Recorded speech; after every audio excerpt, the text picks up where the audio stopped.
It was a very ordinary year, in a very ordinary modern metropolis. A day full of bustle, which was no different from others like it. In those days, every person believed that such a measured life would accompany them for eternity. But at some point in time, this thought cracked. Out of nowhere, a dungeon appeared in the world.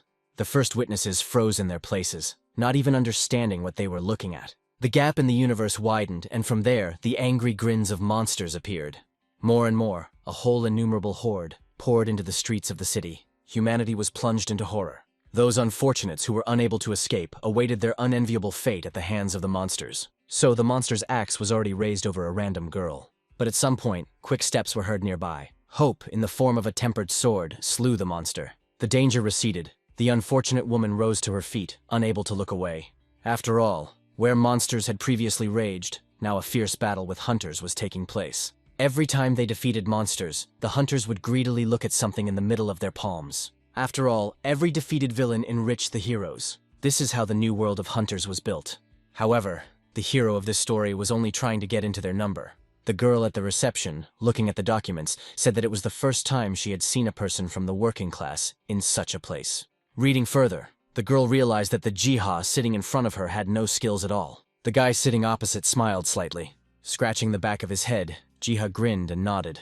Thus the meeting passed, and the day itself continued. The events of the story moved to Sector 7, where the hunter's shop was located. It was at this address that the father and daughter visited. The doorbell rang and Jiha greeted the new visitors. The man who entered with the girl informed Jiha that he wanted to buy a couple of potions. Unexpectedly, the daughter leaned against the counter, starting to coquettishly ask Jiha about the appropriation of the working class. The father was somewhat annoyed that his daughter, having completely forgotten about shopping, began actively asking Jiha about this or that thing. Having filled his basket with goods, the man asked Ji for forgiveness for the way his daughter had behaved. Jiha didn't see any problems with such things. And besides, the hero himself really didn't have any skills. The girl nodded understandingly. The father again reprimanded his daughter, who considered her words to be pure curiosity. At the same time, the noise and creaking of military equipment could be heard throughout the city streets.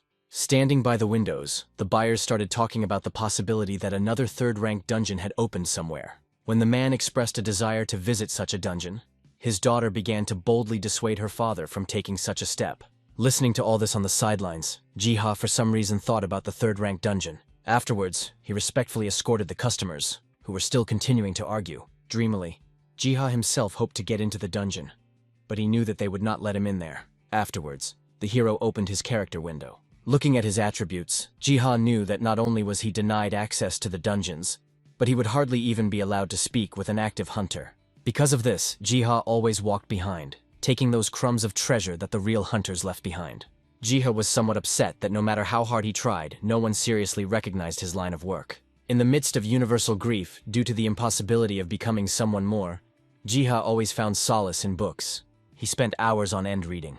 In this way, most of the working day was spent. Sometimes, when Jiha was quite tired, he would be overcome by yawning. At one of these moments, for no apparent reason, he began to feel sleepy. Coordination was becoming difficult, and Jiha's eyes were steadily closing.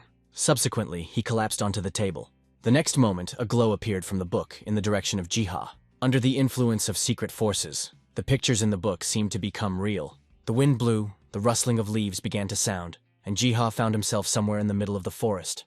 Opening his eyes, he began to look around excitedly. At some point, Jiha looked up to the sky. He had no idea where he actually ended up. Thinking that what happened might be a dream, Jiha deliberately pinched himself. There was no effect, and therefore looking at the forest again, Jiha found it extremely strange. There was no sound of birds singing or animals, and everything around was covered in fog. The only thing Jiha could really see clearly were branches with buds, which looked like a storm had recently passed through. Interested, he leaned over them. Taking a closer look at the bud, a panel with the name of the plant opened in front of Jiha. To his surprise, the buds were imbued with special properties related to skills. Jiha was genuinely amazed by the properties of the bud. After all, plants did not allow the temporary waste of ether during the use of skills that were so necessary for hunters. Still, Jiha regretted not having brought anything with him that might be suitable for collecting samples of these plants. But then, it was as if a revelation had dawned on him. Looking at the barely alive tree nearby, Jiha realized that the plants would definitely die if they were left like that. Sighing, Jiha decided to help the plants a little. A little later, Jiha poured some water from his palms onto the stems of the tree. He was glad that fortunately there was a pond nearby. Immediately, one after another, notifications with blessings and even level increases rained down on Jiha. Later, the stem, previously watered by Jiha, burst into flames. Holding his breath, Jiha considered such a thing simply impossible. After the bright glow, the stem and the tree itself literally disappeared in front of Jiha. With a feeling of wild surprise, Jiha woke up in his reality. Looking around, he realized that he was back in his shop again. Finally, rubbing his eyes tiredly, Jiha realized that the vision was simply a dream. However, the thought that the dream was incredibly realistic did not leave Jiha. Suddenly, he noticed that his hands were dirty. The only explanation Jiha could see was that the dream was not at all what it seemed. Afterwards, Jiha continued to examine his hands. At one point, he even thought that he was sleepwalking, but this theory was destroyed, because there was no land nearby. Next, Jiha thought about whether he would be able to get into the forest again if he fell asleep. After some thought, Jiha decided to carry out this idea. Sometime later, the familiar rustling of leaves and the breath of wind were heard again. Fascinated, he noted that he was once again in a familiar place. After walking a little, Jiha again came across a stem and buds. Sitting down, it even seemed to him that the stem had grown slightly since the last time they met. Suddenly, something interested Jiha. After all, in a split second, before Jiha's eyes, a gilded apple grew in the middle of the stem. Thanks to the information panel, Jiha realized that the apple served as an incredible boost to potions, increasing their properties by 20%. Thus, restoration potions, in addition to enhanced healing, could also provide their owners with additional abilities. Jiha glanced around and noticed another gilded apple growing nearby. One by one, gilded apples began to appear as Ji looked. Swallowing his saliva, Jiha was already dreaming of taking a couple of apples and buds with him. Following this thought, something flew straight into Jiha's face. Taking it in his hand, Jiha observed that what had arrived was a very ordinary bag. Opening the bag, which already contained something, Jiha suggested that it could help in transporting things between dimensions. He chuckled nervously, because all his thoughts were coming true, as if someone was secretly watching Jiha. In the end, he took everything he needed. Then came the next day, and with it a wild rush in the hunting shops. Crowds of people were indignant because vital potions were missing. Stores simply couldn't keep up with the demand by replenishing their stock. At some point in time, the opinion of some people was distracted by something. Walking calmly, the image of a woman stood out behind the crowd. It was a sword witch named Seo who wanted to talk to the store manager.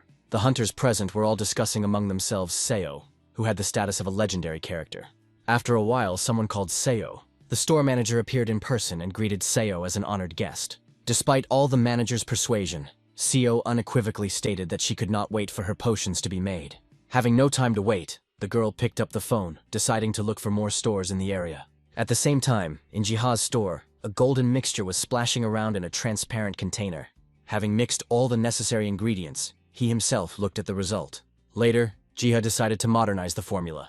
By passing the substance through a distillation apparatus, he obtained a completely new, more elegant substrate. Following this, Jiha was bombarded with unscheduled notifications with blessings and even the acquisition of the alchemy skill. Further, shaking it, Jiha began to examine the resulting new, blessed potion. However, Jiha was not sure that he would be able to sell something like that, because who would believe him about the incredible properties of the potion? But just as Jiha wanted to test the potion on himself first, Seo entered the shop. Giving up on his previous plans, Jiha greeted the customer. The girl immediately approached the counter, starting to ask Jiha about the availability of potions. But before he could even wait for an answer, something caught Seo's attention. The girl looked at the golden-hued healing potion with extreme interest. As soon as he heard the price, Jiha immediately made it clear that the potion was not yet for sale. However, Seo didn't have time to bargain, so she grabbed the golden potion from the counter. Having thrown a lot of money on the counter, the girl began to walk away. Jiha was left stunned after such a spontaneous visit from a stranger. Subsequently, the action of the plot moved to some distant place. There, Seo's rage thundered in full force. Her summoned sword skills easily smashed the demonic beasts. This whole battle developed at an incredibly fast pace.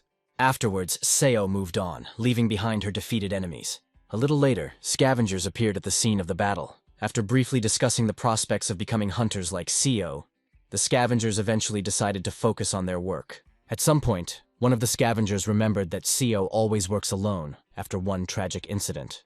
He was already ready to start telling how something happened. From the depths of the forest, Seo appeared, calling on the scavengers to flee. They were taken aback when they raised their gaze. As it turned out, the one who approached Seo was the pursuer himself, a disgust-level monster. The scavengers were stunned, having no idea how to behave in such a situation. Noticing that they were still standing, Seo once again called on the scavengers to flee. she herself began to move towards the pursuer. As they moved, Seo's summoned sword ability activated. Eventually, she made an attacking swoop. The pursuer had no intention of staying away, and so he responded. With just one counterattack, the monster repelled Seo's entire onslaught. It was thrown back, knocking down trees behind it. Trembling from fatigue and pain, Seo barely got to her feet, suspecting that she would not be able to defeat the pursuer. Seo had no choice but to sacrifice himself and buy time for others. She hung her head and thought about someone. The heroic image of Heck arose in her mind. Immediately remembering that it was no longer there and that there was no point in giving in to despair, Seo uncorked the bottle she had bought. Bringing the bottle to her face, Seo mentally instructed that from now on she could only rely on herself. After which, closing her eyes, she began to swallow the healing potion.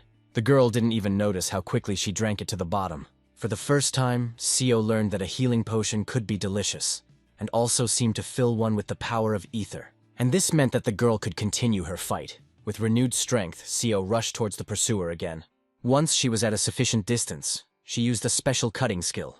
Just a couple of swings of the weapon and the pursuer was hit by the rampage of the Master Sword. At the end of the reception, the monster let out a shrill roar. Then loudly, he fell to the ground. After her victory, Seo looked at her weapon with fear, making sure that during the battle she had not spent any ether on using skills. And the girl owed all this only to the potion. A potion that she had bought in a hurry in some mossy shop. Some time passed, and the action of the story returned to the city limits. The doorbell of Jiha's shop rang. To the hero's surprise, Seo appeared on the threshold again. Pushing the customer aside, Seo pointed towards Jiha. And then she began to ask threateningly what kind of potion Jiha had sold him. Almost immediately, the enthusiastic voices of other buyers could be heard, who had already heard the news of Seo's victory over the pursuer. Having come to her senses, Seo hastened to apologize to Jiha for her behavior. Jiha was clearly delighted when Seo told him about the incredible properties of the potion. In this regard, Seo wanted to urgently find out where Jiha got such a potion. Without trying to hide anything, Jiha showed off a gilded apple, calling the fruit the key ingredient. At the same time, Jiha told me that he got a special apple in the level 0 dungeon. While Seo was pondering the seller's words, Jiha himself decided not to reveal the full truth about the source of the ingredient for the potion, and therefore I tried to change the subject. After looking around the store, Seo suddenly pointed to a container with blue contents, to which Jiha informed him that it was a potion for the cold. Taking the bottle in her hands, Seo wanted to know about the properties of the potion. Seo asked loudly when Jiha named more incredible values for the duration of protection from the cold. As it turned out, Jiha's potions were almost twice as powerful as their standard counterparts. Soon, a similar question about the origin of the frost potion was posed to Jiha. In his mind, the hero recalled how he had once again visited the dungeon. There, he managed to find and collect winter strawberries. Having a natural resistance to cold, upon returning, Jiha immediately used the new ingredient in his crafting. Coming out of his memories, Jiha again stated that he had managed to find everything in the 0 dungeon. Realizing that Jiha was lying, Seo decided not to question him, but simply buy everything. Following this, Seo placed a wad of bills on the counter. Seeing such a huge amount, Jiha tried to bargain for a smaller amount, but Seo didn't want to hear anything. Then Jiha at least wanted to know the name of the mysterious but wealthy stranger. The girl stopped abruptly. Leaning against the doorframe and smiling, Seo said her name. A little later, the action again moved to the secret world of Jiha. Lying down on the ground, Jiha looked at his catch of ingredients. Jiha was surprised that in a place so rich in a variety of resources, there were no monsters at all. Only now did he become completely concerned with the question of where this place was located. Suddenly, somewhere off to the side, the crunch of grass was heard. Frightened, Jiha looked back. The sound quickly stopped, but Jiha himself was sure that he had definitely heard something. As he began to explore the limits of the grass, at some point in time, he froze. After all, to his surprise, the mythical monster Pterodron was hiding there. Jiha couldn't utter a sound, not knowing how best to react to this situation. Deciding to take a closer look at the creature, suddenly a translucent wall formed in front of Jiha. Touching the wall, Jiha realized that he could not overcome it. Meanwhile, within the closed area, devil ants appeared. The creatures immediately started fighting among themselves. Looking at all this, Jiha remembered that he had once read about something similar. As it turns out, the devil ants were very dangerous monsters, primarily because of their extremely toxic venom. Opening the character window, Jiha found inconsistencies in the description, because according to them, the observed creatures should have been much larger. Meanwhile, the battle was not going in favor of the Therodrons. One by one, the devilish ants caught up with their claws. Jiha did not at all understand why the Therodrons continued to fight, even though they were losing. For the first time, Jiha thought about how to help the losing side. Immediately after this, a notification appeared, inviting the hero to participate in the war on the side of the Theradrons. Jiha found the words in the notification that the Theradrons belonged to that one very unusual. But be that as it may, he agreed to enter the war. Instantly, Jiha received another notification that the losing side could receive a boost through essence. Thinking about it, Jiha remembered that he really did have something on him that could play the role of essence. Ultimately, the hero used the crystals he had with him. A glow appeared and instantly rushed towards the Theradrons. Filled with blessings, the mythical creatures seemed to be filled with a desire to win. With renewed vigor, the Theradrons went on the attack. The counterattacks of the claws began to destroy the demonic ants en masse. It began to seem as if the Theradrons were beginning to gain the upper hand in the previously lost battle. With each passing second, their ranks were replenished and they entered the battle. Until eventually, with the combined attack of the Theradrons, the demon ants were defeated. Jiha even admired how skillfully the Theradrons managed to cope. The hero almost couldn't believe his eyes, but victory still came. Jiha even thanked the Theradrons for being able to protect the forest. Following this, Jiha looked at something again, puzzled. The next minute, as if in gratitude, the Theradrons collected a ton of essence stones. Having understood everything without unnecessary explanations, the hero smiled. Although Jiha thanked the Theradrons for the offering, his plans were somewhat different. From the entire pile of stones, Jiha took only 5 as his payment. Afterwards, he loudly announced that he did not need a big reward. Following this, the wall that had previously blocked Jiha's further path somehow disappeared. Looking around, he also noticed that the fog had disappeared. Squeezing the essence crystal tighter in his hands, Jiha said out loud that he was ready to stay in this place a little longer. This only meant that returning to the real world would not be quick for Jiha. The story took a small digression, telling about a special community that was created by hunters immediately after the gates of the abyss opened. It was not only a meeting place, but was also often used as a convenient social network. Now, there was a lot of discussion about how Seo managed to single-handedly kill the powerful monster, the Pursuer. Many of those corresponding knew that Seo took such a risk because she was acutely worried about the loss of someone dear to her. Still, some hunters accused Seo of being overly fixated on her personal tragedy. Others, on the contrary, did not see anything shameful in such grief. At some point in time, the hunters' discussions boiled down to Seo pointlessly exploring dungeons year after year, hoping to find at least the body of his once missing comrade. In the end, the girl who was texting the other hunters cursed when, due to Seo's abundant protection, they began to think that they were communicating with her. Suddenly, the light turned on in the previously dark room. Enter Choi, the best alchemist in the Eternal Flame Guild. When asked about being in the dark, the girl stretched and answered that it was easier to concentrate that way. Coming closer, Choi informed the girl that he personally went somewhere. His story touched on Jiha, who, after checking, turned out to be the most ordinary person without any skills. Hearing this, the redhead was forced to admit that Jiha had nothing to do with Seo's recent successes. After these words, Choi coughed and also said that Jiha sold something to Seo. He even asked if the red-haired woman knew anything about golden apples. Receiving only a puzzled look from the redhead, Choi told about the apple, which could reduce the hunter's ether consumption. From Choi's story, it followed that Jiha made potions from such apples, which he sold at an extremely low price. When the red-haired woman decided to find out the secret of selling the precious potion at a low price, Choi began to sit down opposite her. Then Choi put forward his hypothesis that Jiha did not know the true value of the potions. With a sly grin, the red-haired woman suggested another option, in which the hero simply wasn't a greedy person. Afterwards, standing up abruptly, the red-haired woman expressed a desire to meet Jiha in person. Choi was surprised when the redhead refused to make an official visit by driving. After all, Leah, given her status as the head of the guild, could easily show herself to people in this way. Meanwhile, Jiha was still in the secret dungeon. Having made a fire, he warmed himself, since it was cold in the depths of the forest. So, after the wall and fog disappeared, Jiha examined the newly opened territories. However, no matter how hard he tried, everything around was approximately the same. After some time, Jiha even began to experience some frightening feelings. The longer he stayed in the depths of the forest, the more acute the feeling of impending danger became. Finally, getting up, Jiha decided to go back to a calmer atmosphere. But as soon as he straightened up, he noticed something behind him. Oddly enough, there were Theradrons near Jiha again. Upon closer inspection, Jiha discovered that the creatures had brought him strange seeds. But in addition to this, he also emphasized that the ranks of the creatures were replenished with new ones. A second later, it dawned on Jiha that the creatures had come from an ominous place, which filled the hero with horror. Almost immediately after this, a notification appeared in front of Jiha. Reading carefully, the hero learned that the Theradrons asked him for help in saving their queen. In any case, Jiha agreed to help the cute creatures, after which he scratched one of the Theradrons. However, since Jiha had other things to do, he left the quest to save the queen the next day. A new day has arrived, and with it a restoration potion has been prepared. Also, a poison resistance potion was discovered and made, and into the bowl the combat food is poured. With this, Jiha's basic preparations were complete. Having strengthened the Pterodrons sufficiently, Jiha commanded them to go and rescue their queen. Following the creatures, after some time, Jiha froze in fear. After all, there in the depths of the forest the Devil's Anthill was hiding. From now on, Jiha knew where the main inhabitants of the forest lived. Taking a closer look at the artificial structure, Jiha said that it was as much as 3 meters high. At the same time, 2 armies of overgrown insects were approaching each other. With all their inexorable might, the Devil's Muravs were the first to go into battle. In response, ranks of Pterodrons advanced. A minute later, the carnage began.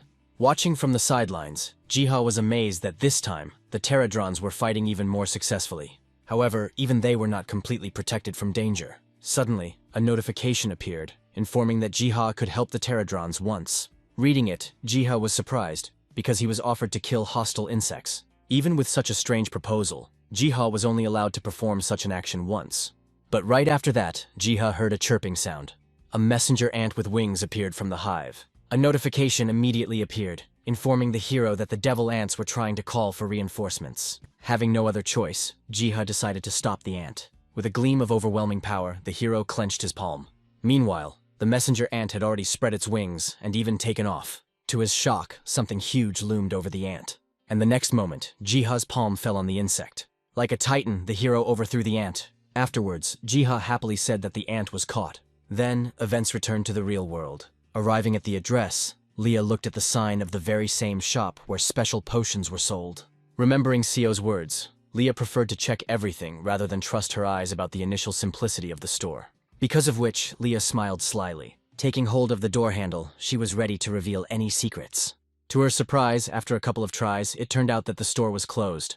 Looking at the sign again, Leah couldn't understand how this was possible, because the store was supposed to be open. Trying to figure it out, Leah turned to the janitor, thinking that he might know something.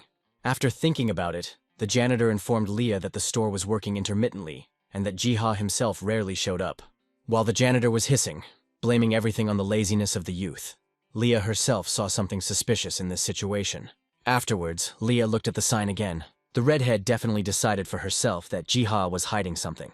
At the same time, in the dungeon, Jiha himself was somewhat upset that such help ended with just one blow. Looking at the dead messenger ant, he hoped that this kind of help from his side would be enough. However, the battle between the insects itself was still ongoing. Despite the losses, not a single army wavered. After another fight, the devil ants finally showed their backs. Realizing that the outcome had taken place, Jiha sighed wearily. Then he fell to the ground. However, Jiha remembered that despite the victory, the queen of the Pterodrons was still somewhere inside the anthill. Out of the corner of his eye, the hero noticed how the Pterodrons were carrying their queen out of the anthill on a stretcher. She came to her senses and opened her eyes. Somehow I started to rise. Suddenly, Jiha's giant finger reached out towards the Pterodron queen. Stroking her, the hero said that all the bad things were already behind him.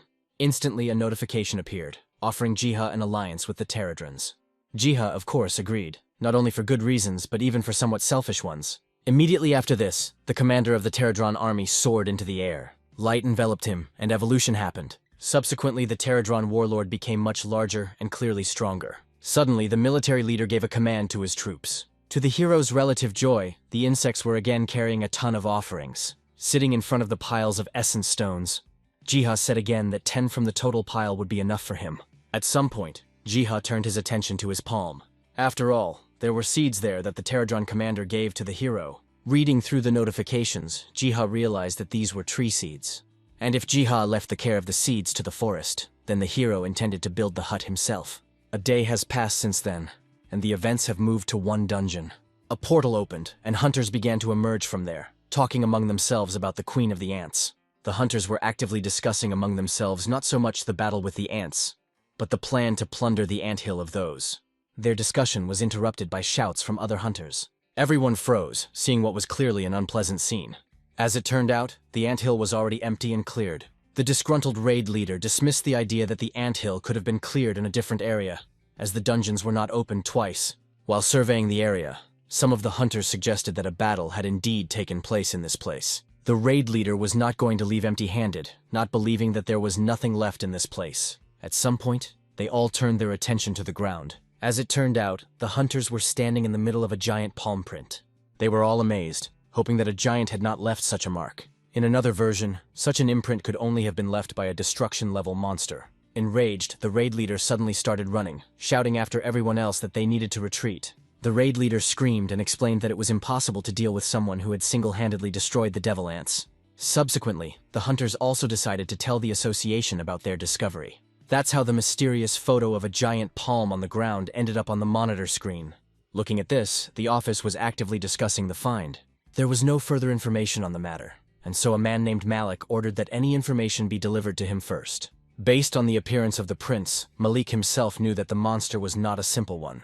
After comparing his knowledge with the evidence, Malik uttered that the monster must have been an unknown mythic rank species. Standing up inside himself, Malik voiced that strange things continue to happen. Slowly, he walked up to the window. Now I'm convincing myself out loud that the horrors that once happened should not be repeated. Even though he didn't realize it yet, Malik's thoughts were directed straight at Jiha. Some time passed and the story moved on to Zone 5 Megalopolis. There, standing at the door with a bundle in his hands, Jiha was humbly waiting for something. At some point in time, the hero was called out. The girl called him and waved her hand. Smiling sweetly, she apologized to Jiha for the unnecessary wait, after which the girl started running, trying to get to Jiha faster. As soon as the hero warned the girl that she shouldn't rush things so much, the fool fell off her feet. Jiha arrived in time and helped her get up. Standing up, Betty laughed awkwardly, putting it down to the fact that she rarely played sports. Without delaying for long, Jiha handed the girl breakfast, simply fulfilling someone else's request. In response, Betty handed the hero a book. The girl immediately remembered that something similar was often bought and returned just as often. In this regard, the girl thought that the trinket would be a good decoration in Jiha's interior. Jiha was about to grin in response, but his smile suddenly disappeared. After all, he clearly saw how an unremarkable book, for some reason, was filled with a greenish glow. A notification appeared informing the hero that he had a book of infinite spells in his hands. Inside it was empty, since spells had to be entered into the book only using a special method. Seeing Jiha's some confusion, the girl asked him for forgiveness in advance if the gift was not to his taste. Betty seemed to blossom when Jiha said that he was happy with everything. Smiling, Jiha promised the girl that he would use the book wisely. Sometime later, Jiha tried to write something down in the book.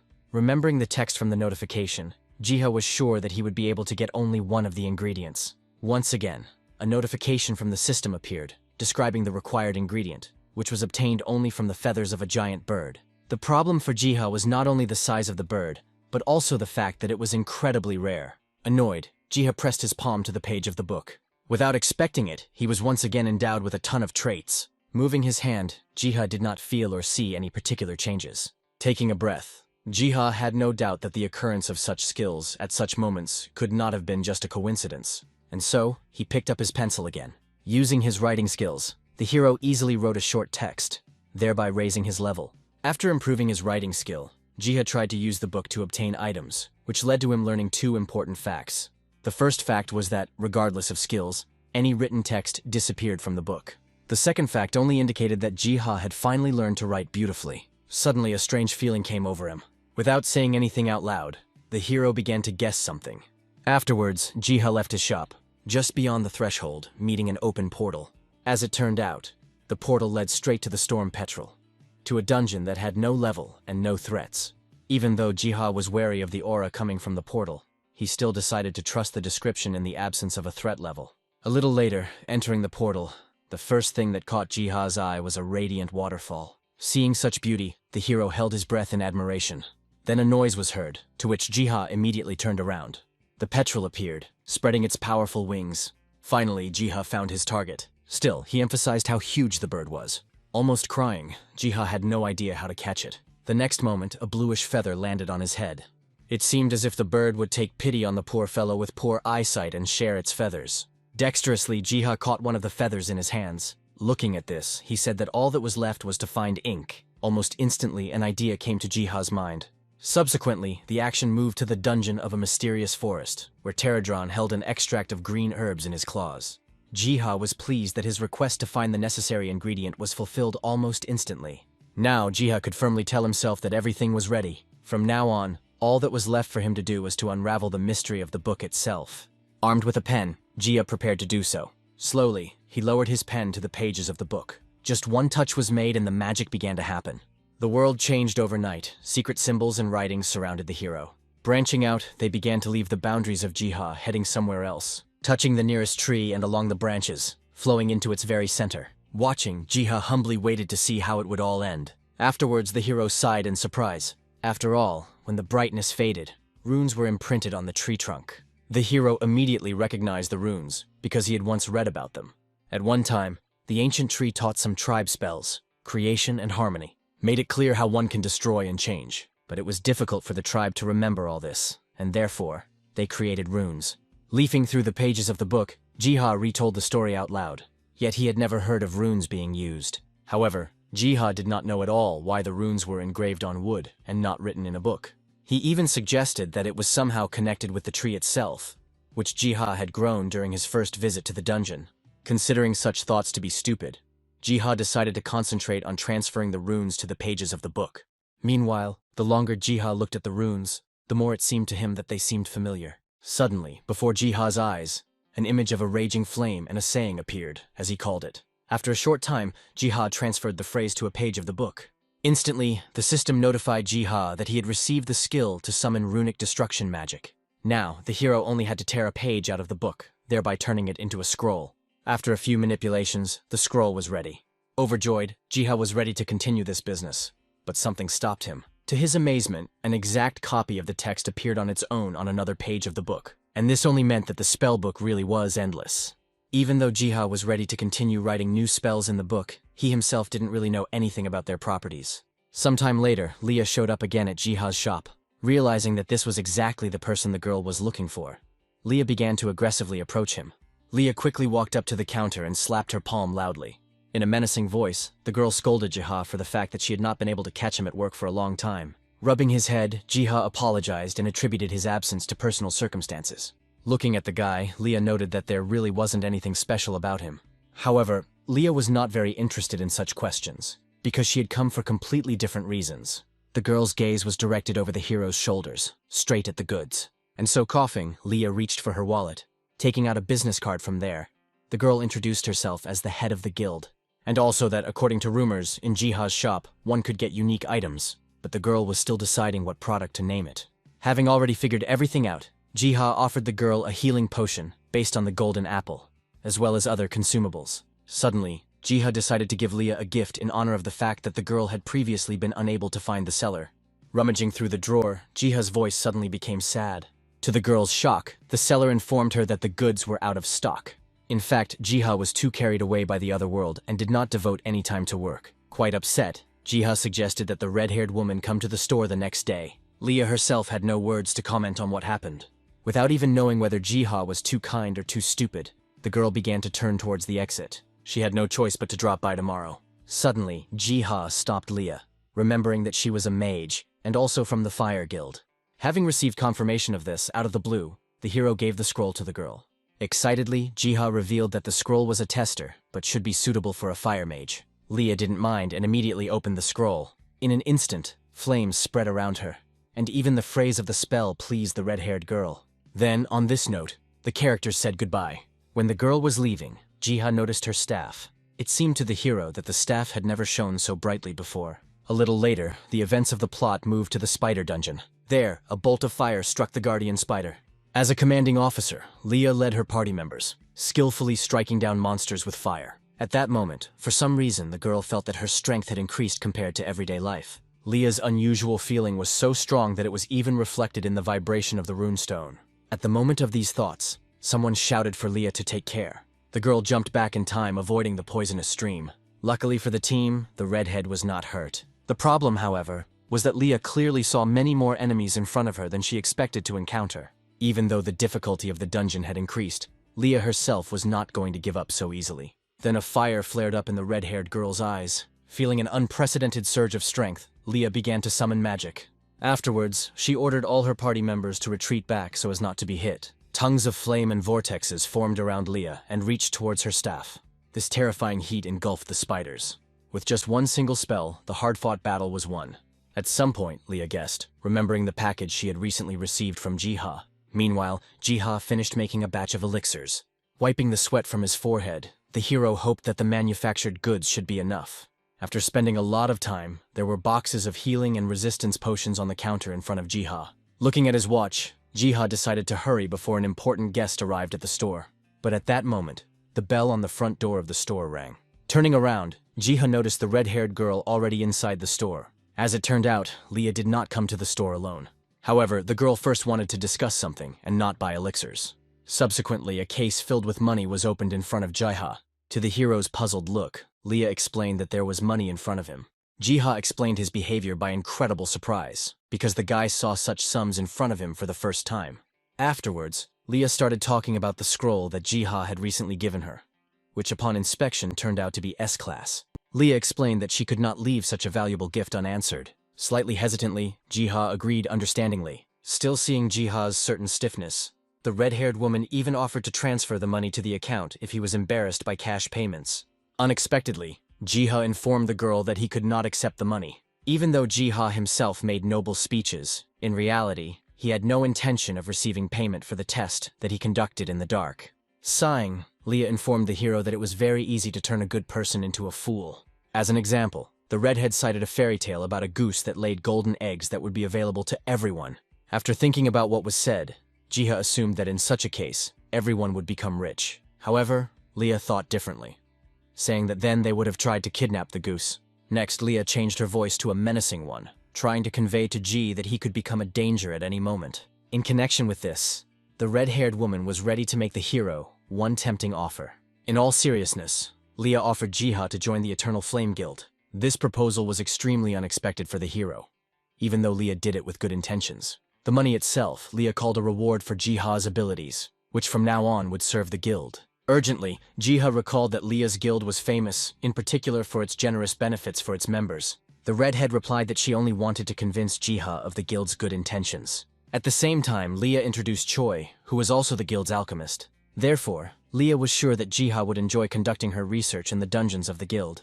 As if from a cornucopia, Leah promised Jiha all sorts of golden mountains.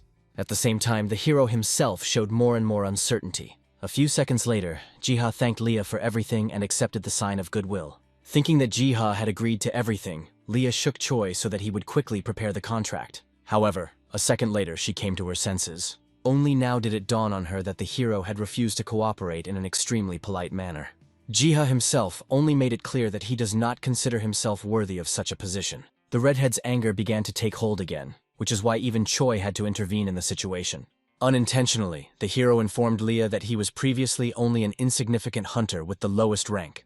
The hero began to tell that the objects were not created solely by him. According to him, Jiha owed a lot of his success to his friend. Jiha knew that one day the abilities might disappear, and therefore, he was not confident in accomplishing great deeds.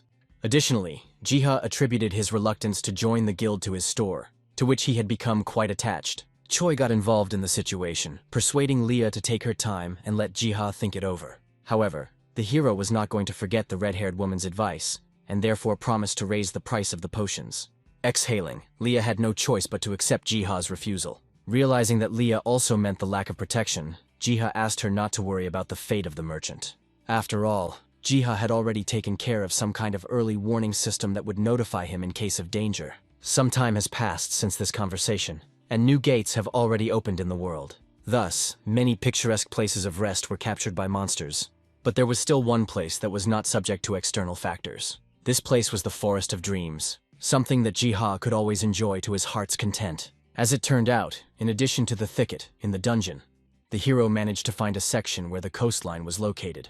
Due to the red-haired woman's frequent visits and endless persuasion, Jiha had to look for a place to be alone. Having shouted out from the accumulation of indignation, Jiha set himself the task of spending the entire day strictly in rest and reading books.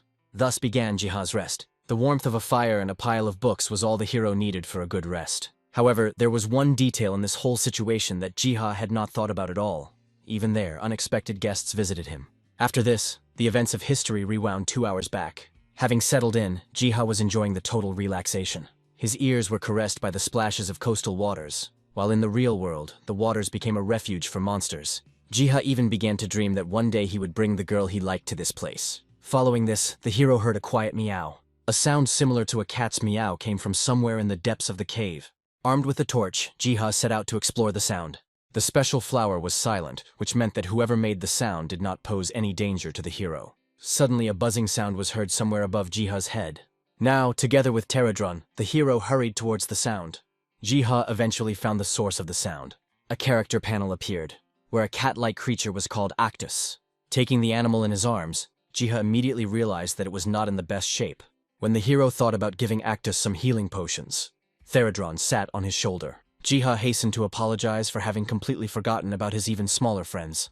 His gaze froze when it turned out that the Pterodrons had already brought several caught fish to the hero. One of the Pterodrons nodded when the hero suggested that the fish was meant for the cat. In gratitude for his efforts, Jiha scratched Pterodron on the head.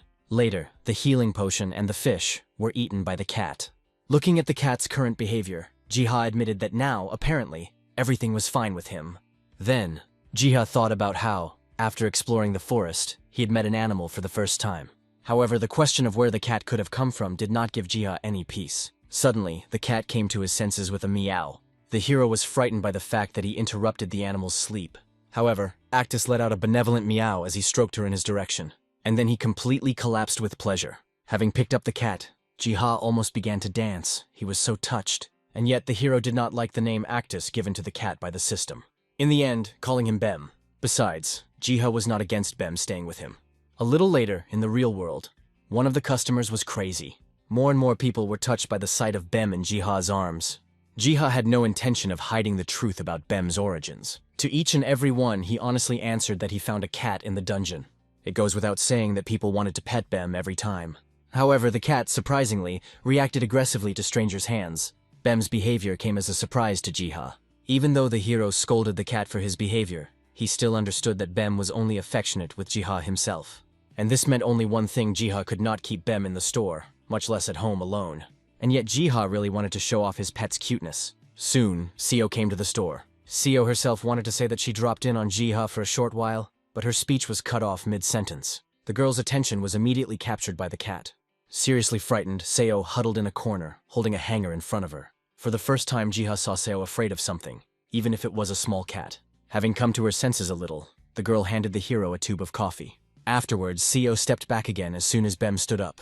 The hero apologized for Bem scaring Seo, but made it clear that now the cat will live with Jiha. At the same time, Jiha witnessed something extremely strange. Apparently, Bem was favorably disposed towards Seo and seemed to want to receive caresses from her. The girl nervously decided to touch the cat. Slowly, her hand touched Bem's soft head. As Seo stroked it, she noted that the tiger was actually quite gentle. Later, the conversation between the characters touched on the scrolls that Jiha allegedly handed out left and right.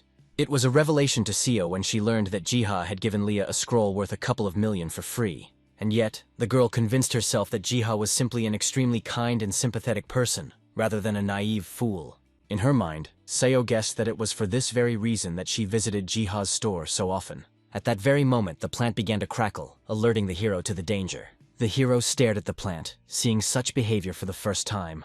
Then, from the street, a system hummed and a high-level danger alert began to sound. Turning to Jiha, Seo signaled that they needed to leave immediately. Shock and panic overwhelmed the hero. At the same time, the streets were filled with soldiers mixed with hunters. People were evacuated en masse as quickly as possible. Having a rough idea of what kind of threat might appear on the city streets, Jiha hoped that the hunters would be able to cope. A minute later, holding Bem in his arms, Jiha was already in the shelter. However, even here, the hero did not feel safe. There was a loud crash that frightened all the inhabitants of the shelter. This later made Jiha realize that it was not safe outside. And so the hero began to stroke the no less frightened Bem.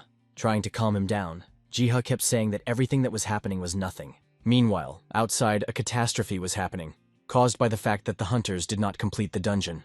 Normally, low-level dungeons do not pose a threat, but everything changes when hunters are defeated in a high-ranking dungeon. Under such circumstances, at the epicenter of the portal's emergence, absolutely all civilians are evacuated. Where there were previously crowds of people, now there are military echelons, and in response to the general cry for help, absolutely all free hunters come. Now being one of them, Seo said how she felt something moving. Then, a foul magic began to spread through the empty streets. Skeletons appeared with a creaking sound of bones. At that very moment, the military was given the order to open fire. There were volleys of cannon fire and machine gun bursts. Tactical fighters released their bomb clamps. Flying over the place where the monsters gathered, they turned the area into a fiery hell. The explosions were devastatingly powerful, covering the skeletons. It seemed almost impossible to determine whether the fire had any effect on the monsters. One of those who observed this purge was Malik. He hoped that the fighting power would help reduce the number of monsters, after which the hunters would easily finish off the rest. After which, he gave the order to the military contingent to concentrate fire on the gates themselves. Openly, Malik hoped that with this, the operation would be successfully completed. To his shock, a huge monster suddenly emerged from the portal. Having never seen anything like this before, Malik's breath caught in his throat. In an instant, Malik gave new orders to the military to fire exclusively at the huge bastard. As required, the officer adjusted fire on the new monster. Rocket strikes, bullet tracers and shells, all of it poured down on the monster. Somehow, one by one, he even managed to fly into the monster's mouth. Finally, there was a final, blinding explosion. Already in advance, the military were happy that they had managed to defeat the big guy. However, when the smoke cleared, the giant appeared again, without a scratch on its body. At the same time, after everything he had experienced, the thought of associating people with enemies arose in the monster's head. Moving abruptly from his place, he set himself the task of killing those. That's right. Such power was ready to fall upon the military contingent. Seeing the monster approaching, Malik commanded the military to retreat. It's true the monster somehow ran past. Turning around, only now did Malik realize who the big guy had chosen as his target. As it turned out, he was heading straight for the shelter dome. At the same time, someone jumped from the roof of the house. Spinning in the air, Seo would surely joke and not allow the monster to hide in the shelter. While in mid-flight, the girl activated the Sword of Ruler's Rampage. At the same time, Leah was also working her magic. Having activated her attack skills, the girl pointed her staff towards the big guy. A beam of flame burst out and hit him straight in the back. However, despite the damage it had received, the monster had no intention of stopping. This became something unheard of for girls. Meanwhile, the big guy himself raised his fist in an attacking manner. Finally, with a crash, it hit the roof of the shelter. Despite warnings from Leah, Seo was not going to stand by and watch civilians die. Meanwhile, having broken through the walls, the big guy was staring at someone. His eyes seemed to be fixed on Jiha. The hero himself froze, unable to believe that the shelter had been breached. Although Jiha knew in his mind that he had to run away, his body was unable to move. In some desperate attempt, the hero still managed to move his leg. Unable to stay on his feet, Jiha was now falling, watching in slow motion as the monster's hands reached out to him. At the same time, Bem was sucking in air. When the monster's hand almost touched Ji, the cat let out a frosty breath, a concentrated beam of cold that instantly froze the monster. Then the cat broke free from Jiha's hands and jumped onto the floor. Alien words echoed in the monster's head, calling him a pathetic demon. Then the cat hissed, driving him away. At that very moment, Seo was approaching the monster from behind. Seeing that he had frozen, Seo called out to Leah so that the flame could be used. On command, the redhead activated her attack skill again. A stream of flame was released, ahead of which, as if at the point of a sword, Seo rushed. Another joint attack caught the monster's back. Additionally, Seo finished off this blow with another swing of her sword. Burned and cut, the big man let out a sad groan. Quite tired, Seo also rose to her knees. But the girl was not sure that everything was over, because she was able to feel a surge of ether inside the shelter. When Seo entered, she found Jiha. In the arms of the frightened boy, Bem was tossing and turning, meowing sweetly. The sounds of battle died down, and now some part of the streets was simply enveloped in raging flames. Standing to the side and watching the other services do their work, Seo no longer felt the ether. For her, it remained a mystery what actually happened. Later, the events moved to Jiha's house, where he managed to take a shower. As soon as he sat down in the chair, Bem jumped onto the hero's lap. Stroking the cat, Jiha thought about the fact that now the cat looked extremely calm, compared to when he met the huge monster. Later, the hero's thoughts touched the monster itself. An idea came to his mind, and Jiha decided to write something down. As if by some miraculous decree, Jiha's observations were added not only to the book, but also to the Hunter's Encyclopedia. Soon Malik himself discovered a similar article. Malik can't understand who could have created it. Meanwhile, Jiha closed the book, deciding to stop there. Sometime later, a meeting was held where it was discussed that the giant monster, in fact, was not killed by hunters at all. Being among those sitting, Malik listened with obvious disapproval to the suggestions about what could have led to the death of the monster. Soon, the topic of their conversation touched on the encyclopedia, where an unexpected article appeared. Even though no one responsible added the article, everyone started discussing its contents. As it turns out, the article briefly mentioned that the huge monster could be scared. Seo took the floor, putting forward the theory that the man who had overtaken the monster was himself in the shelter. She was interrupted by Leah, who spoke about the cry of the cat, which was heard by many witnesses. Malik put in a word, considering such an argument insignificant. However, Leah did not stop, reporting that the cat was in the shelter. and it had an owner. A little more time passed, and the events moved to Jiha's store. Now Malik, Seo, and Leah have arrived. Then, confidently, they walked towards the hero. They all leaned on the counter at once, wanting to take a look at the cat Jiha. Frightened, Jiha began to explain that the cat would get scared and run away when he saw such a crowd. Following these words, somewhere behind the hero, a characteristic rustling sound was heard. To the hero's shock, Bem himself climbed out onto the counter. After which, with typical feline grace, he stretched out. In an instant, the three who arrived stared at the cat. Bem himself, puzzled by such attention, meowed in confusion.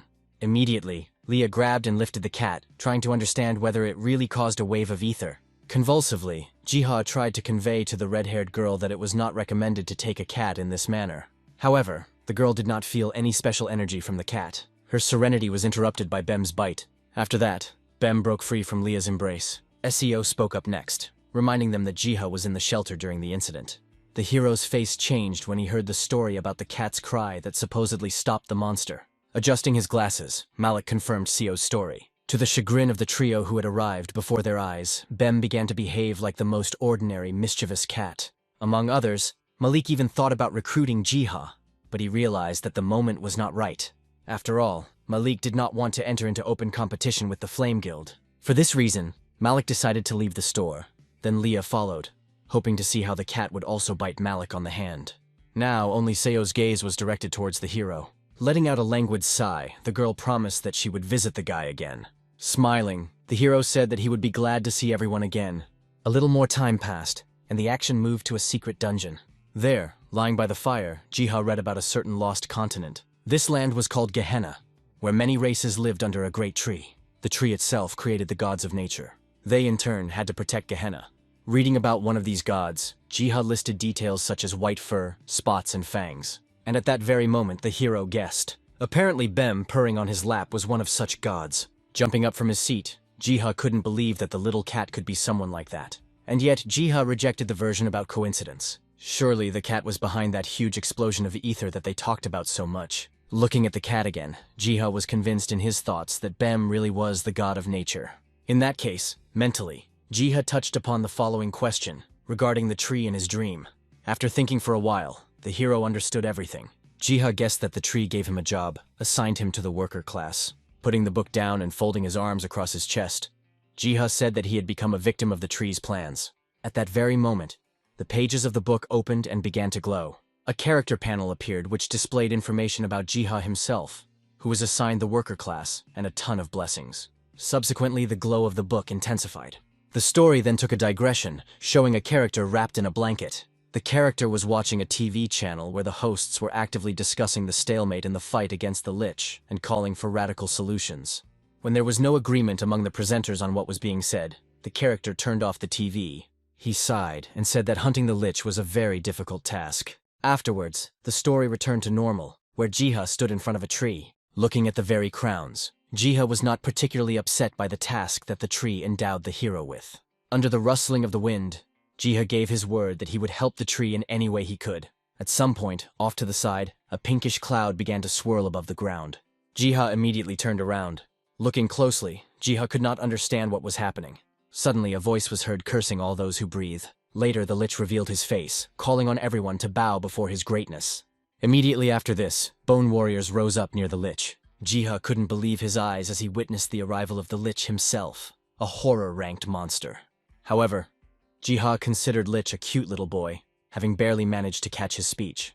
In an instant, another panel of the system was reflected in front of the hero. Reading carefully, the hero realized that he was being asked to interfere with the Lich's plans to corrupt the lands. Jiha happily agreed. Meanwhile, Lich continued to encourage his army. In unison, the Bone Warriors repeated their leader's calls for the death of all living things. Holding Bem in his arms, Jiha couldn't stop looking at the tiny Lich, not daring to do anything because of that mercy. Eventually, Jiha began to think about the details of how to quickly get rid of the Lich and his army. Suddenly, the hero remembered that he could not do this, since the leader of the dead was himself a Lich. After all, first of all, Jiha had to find and destroy the very source of Lich's life. By chance, Jiha's field of vision came across a castle that was located at a certain distance from the Lich's army. Taking a closer look, Jiha let out a surprised sigh. Even though he was in a sad state, the hero somehow recognized the castle. After all, the surviving flags of that one belonged to the kingdom of Estrum. Now, Jiha began to compare the facts he had seen. It turned out that the army of the Lich was the people of Estrom. Afterwards, clutching his head, the hero convinced himself that such thoughts were of no importance. The key problem remained the influence of the undead itself, which poisoned the soil.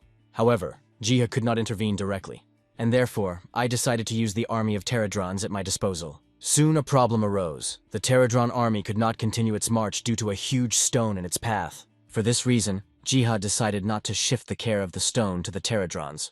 Having personally cleared the way for them, the hero left the army of beetles to take care of the undead. After a little while, the fight began. With enough skill, the Pterodrons began to defeat the undead. Watching the battle from the sidelines, Jiha noted that at the moment, the Pterodrons were already fighting as a full-fledged and well-organized army. Full of indignation, the Lich gave orders to his bone warriors, after which, a new wave of skeletons rushed into battle. Meanwhile, Lich called the peasants to battle. In thin clots, his dark magic spread across the surrounding area. After which, the Lich again commanded the undead to attack. However, his instructions were abruptly interrupted. After all, the commander of the Pterodron army himself approached that, whose power was increased by the efforts of Jiha. The commander of the Pterodrons himself snatched the staff from the bony hands of the Lich, and then he rushed at him. Having been knocked to the ground, the Lich was now being held down by the other Pterodrons. Eventually, with a combined effort, the beetles deprived the Lich of his hands. And then he completely crushed the body of the undead, even though it didn't make any sense. But at that moment, Lich felt danger looming over him. Somehow, the Pterodrons still managed to find the Lich's life source. True, to destroy the essence of life of the Lich, a Pterodron of a higher level was required, for the pumping of which Jiha had to spend money. And so, after spending precious resources, the ordinary Pterodron warrior was pumped up to a knight. Having spread his wings, the knight immediately headed towards the ruins of the castle. In flight, he broke through the wall and flew into the room where the Lich's life essence was located. Feeling his imminent death, Lich began to dissuade his opponents from taking the next step. But be that as it may, the Pterodron knight destroyed the chest where the Lich's life was kept. Amidst cries of pain, the Lich began to dissolve. In the end, all that was left was a quickly dissipating bluish steam. As before, Jiha watched this scene from above, finally exclaiming that victory had taken place. A minute later, an army of Pterodrons carrying offerings gathered at his feet. The hero rose to one knee and thanked them for the gifts. Suddenly, he was distracted by one Pterodron, who was still holding the chest. As soon as the chest touched the ground, it began to strangely become larger and larger. With a gasp, the hero opened the lid of the chest. Inside it was kept the sword, the royal seal of Estrom itself. For now, not knowing what to do with the sword, Jiha put it in his backpack for later. A little later, Jiha picked up a shovel, ready to cleanse the land defiled by the undead. Again, with the help of the Pterodrons, Jiha began to dig up the ground. Having finished the first stage of work, the hero wiped the sweat from his forehead. Suddenly, a Pterodron appeared next to Jiha, holding ink in its claws. Thinking that the Pterodrons wanted to get the scroll from Jiha, the hero began to explain that he could not do such a thing without the runes. Luckily for him, at that moment, runes appeared on the tree, whose magic could cleanse the defiled land. While Jiha was drawing the necessary symbols on the pages of the book, Bem jumped on his back. Laughing, the hero intercepted the cat, briefly enjoying the purring and meowing of a tailed companion. At the same time, Pterodron Knight tore out a sheet of paper from the book where, a couple of seconds ago, Jiha had drawn a runic symbol. After playing with the cat to his heart's content, Jiha discovered something strange. Strangely, all the Pterodrons have disappeared somewhere. At the same time, with an ominous voice, the Lich was angry. Even after being exiled, he could not come to terms with his defeat and the victory of the living. His indignation was so strong that it even managed to influence people. The people's discussions were interrupted when, somewhere high in the sky, something flashed. After all, from there, the Lich descended. Being at the head of his army, he was preparing to conquer a new world. A portal opened and the Lich came out. However, unexpectedly, another portal opened opposite the Lich, from which the Pterodron Knight emerged. Having recognized his rival, the Lich called upon his loyal warriors to get rid of the child of the tree. In an instant, the Pterodron Knight struck, crushing the Lich's warriors. Enraged, the Lich prepared to defeat Pterodron himself. Pointing his staff, his destructive magic rushed towards Pterodron. However, despite the inconveniences received, Pterodron remained safe and sound. In panic, the Lich began to clench his jaws. It was the turn of the Knight Pterodron, who called upon the rest of the beetle army to help him. The results of this battle remained unknown, as the events moved to Jiha's store. Betty burst in there at full speed, grabbing the remote control as quickly as possible. The girl turned on the TV. The TV screen lit up, announcing a report on the fight with the Lich. But a minute later, reporters reported that the ground in the battle area had cleared. apparently due to the death of the skeleton warriors.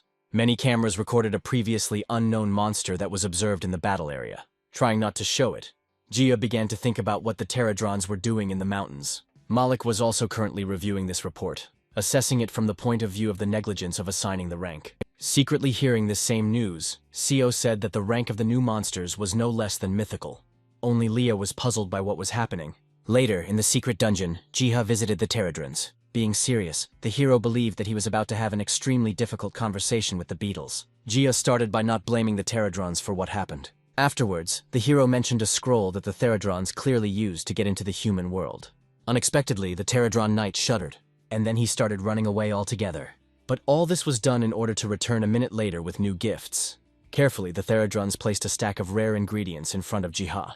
The hero did not need a bribe. He just wanted to get an exact question about whether the bugs had really penetrated the human world. Guiltily, Pterodron Knight nodded. To the beetle's surprise, Jiha was not angry, but on the contrary, even praised the Pterodrons. Continuing to scratch, Jiha thanked the Pterodrons for a job well done. And yet, there remained the question of a ton of rare ingredients, with which the hero did not know what to do. Upon closer inspection, Jiha discovered that one of the ingredients was the Lich's own ether stone. Suddenly starting to meow, Bem began to stretch his paws towards the stone. Having surrendered, the hero carefully handed the stone to the cat. Suddenly, Bem began to actively gnaw on the precious stone. Watching the cat eat the stone, Jiha guessed that it was a source of energy. In any case, Jiha could not judge Bem's actions, since he was one of the gods of nature. Afterwards, using the gifted treasures, the hero decided to increase his level and skills. As soon as the level up was completed, the hero discovered that he had become much stronger than he had been before. Further, having started to stroke Bem, Jiha believed that increasing his strength was far from the most important thing in life. After all, in essence, he was already happy. After some time, for the first time, Jiha was officially invited to take part in a dungeon raid. Having quickly collected his things, the hero went to the place where the hunters were gathering. There was also a second echelon, consisting of recovery specialists. Once there, Jiha was already greeted. The hero responded with a mutual greeting, sharing the opinion that it was the first time he had seen so many people in one place. The man standing nearby thought that everyone was incredibly lucky to get into such a large raid, which, apparently, was dedicated to a large dungeon. However, Jiha no longer heard some of the speeches. His vision was focused on the owner of the gorgeous hips. While adjusting her hair, Seo also appeared at this place. Gradually, most began to notice Seo's natural beauty, which was not lost even with the armor on. In the midst of all this talk, Seo's gaze also suddenly froze. The girl came closer to Jiha, calling him by name. The heroes started talking, and from there the girl learned that Jiha had also been invited to the raid. Seeing this, the others present looked with envy at Jiha, with whom Seo herself wanted to speak. Imagining that the dungeon could be extremely dangerous, Seo gathered her strength to say something. Finally, the girl, embarrassed, said that she would like to help Jiha. In connection with this, the girl suggested that the hero move around the dungeon together with her. To the shock of many, it seemed that Jiha was about to refuse. Immediately, Seo was surrounded by other scavengers. All of them were not averse to keeping company with the famous hunter. Sighing, the girl rejected the others. And yet Seo managed to persuade Jiha to go with her. Thus, the characters began to advance along the dungeon. As they discussed the dangers of the dungeon, Jia's backpack began to move for some reason. Hurrying, the hero unzipped his backpack, allowing Bem to take a breath of fresh air. As soon as Seo saw the familiar cat, she immediately reached out to pet him. However, Bem interrupted Seo's attempts at affection. After scratching Bem, Jiha informed Seo that the cat didn't like it when someone took him by the front paws. Seo puffed out her cheeks and called the cat impudent. At the same time, Bem himself was desperately trying to escape from the backpack. Jiha helped and released the cat to freedom. Sitting down next to Bem and examining him, Seo noted that he had clearly grown since their last meeting. Stroking the cat, Jiha agreed with this, saying that Bem's food was very expensive. With a bit of sadness, the scene of Bem eating $1 million rock came to Jiha's mind. The short break was over, and now Seo was calling on everyone to continue on their way. Later, while wandering through the forest, Seo started talking about some news. Jiha coughed when Seo mentioned the mythic rank monster, Pterodron himself. Next, Seo told about the giant footprints that were found in the Devil Ant's dungeon. At some point in time, Jiha shuddered as he guessed who the owner of such handprints could be. After all, it was he who once guaranteed victory for the Pterodrons. Jiha chuckled without showing it as Seo explained that because of the giant, many people were afraid to go through the dungeon. Recent events only convinced Jiha even more that the human world and the dungeons had some kind of connection between them. His thoughts were interrupted because Bem, who was walking ahead of everyone, stopped for some reason. The hero sensibly asked what had happened. Suddenly, Seo spoke up, pulling out her sword, asking Jiha to step back, after which she stepped forward, holding the weapon in front of her. A couple of seconds passed, and a wind blew towards the adventurers. Suddenly, Seo remembered something. The girl was overcome with terrible memories. Nasty and toothy creatures reached out to the girl. Standing to the side, Jiha noticed how Seo suddenly began to shake. At that very moment, Seo was absolutely sure that it was in this very place that the dear man had disappeared. Jiha knew this sad story, but he felt that the dungeon rank was clearly higher than the one that Seo's dear man possessed. Somewhere in the distance of the forest, the sound of crunching branches was heard. In response, Seo opened the bottle of potion. After drinking, she turned to Jiha. The girl insisted that the hero run to the exit when the attack occurred. Seo was determined to get even with the inhabitants of the dungeon. Jiha froze, not knowing what to do. At the same time, the cat began to emit a bluish glow of energy. And then where did he run to? Looking after the cat, the hero almost fell off his feet. After all, before that, having come to life, the trees began to scatter. However, Bem still caught up with one of the monsters. Piercing fangs and sharp claws sank into the monster. The tree-like monster let out a cry from the pain. It jerked with all its might, throwing off the seeds. Then she ran away, even forgetting that she had lost her own part in the cat's mouth. Seo and Jiha gasped at the same time at what they saw. Soon, slowly, Bem began to return to the characters. Approaching Jiha, the cat was holding something in his teeth. Wagging his tail, with a large seed in his mouth, Bem glanced at Ji. The hero held out his palm, and the cat obligingly dropped the seed there. Looking at the cat, Jiha even suggested that Bem wanted the hero to plant the seed. Meanwhile, Seo shared her impressions that she had never seen anything like this before. Taking Bem in his arms, Jiha suddenly informed the girl that there was some problem. Both of them stared into the far part of the forest. Suddenly, Seo turned to the hero, asking him to come back. Hanging her head, Seo admitted that she had discovered a trace, and now she couldn't leave this matter. Jiha looked at the girl with a completely stony face. Then, taking out the elixir and holding it out, Jiha nevertheless suggested that they go together. Looking up with a sad expression, Seo asked the hero again, puzzled. Smiling, Jiha was confident that no matter what the danger, the girl would be able to protect everyone. Encouraged by these words, Seo promised that she would protect him. Some time passed. It was starting to get dark, but Jiha and Seo's path continued. At some point, the girl stopped the hero, pointing somewhere ahead. Seo wanted to know if Jiha saw the same thing as the girl. Jiha looked closer, seeing a passage in the middle of the trees that clearly looked like a cave. To the sounds of Bem's barely audible growl, the hero assumed that the answer to everything must be hidden inside.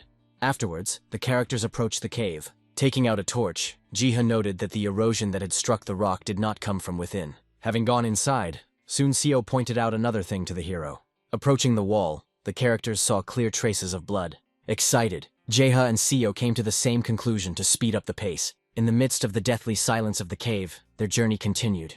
At some point, Seo let out a loud cry of surprise. After all, in the middle of the cave lay a crumpled suit of armor that clearly belonged to the hunter. Falling to her knees, Seo couldn't believe that this was how the story of her dear person ended.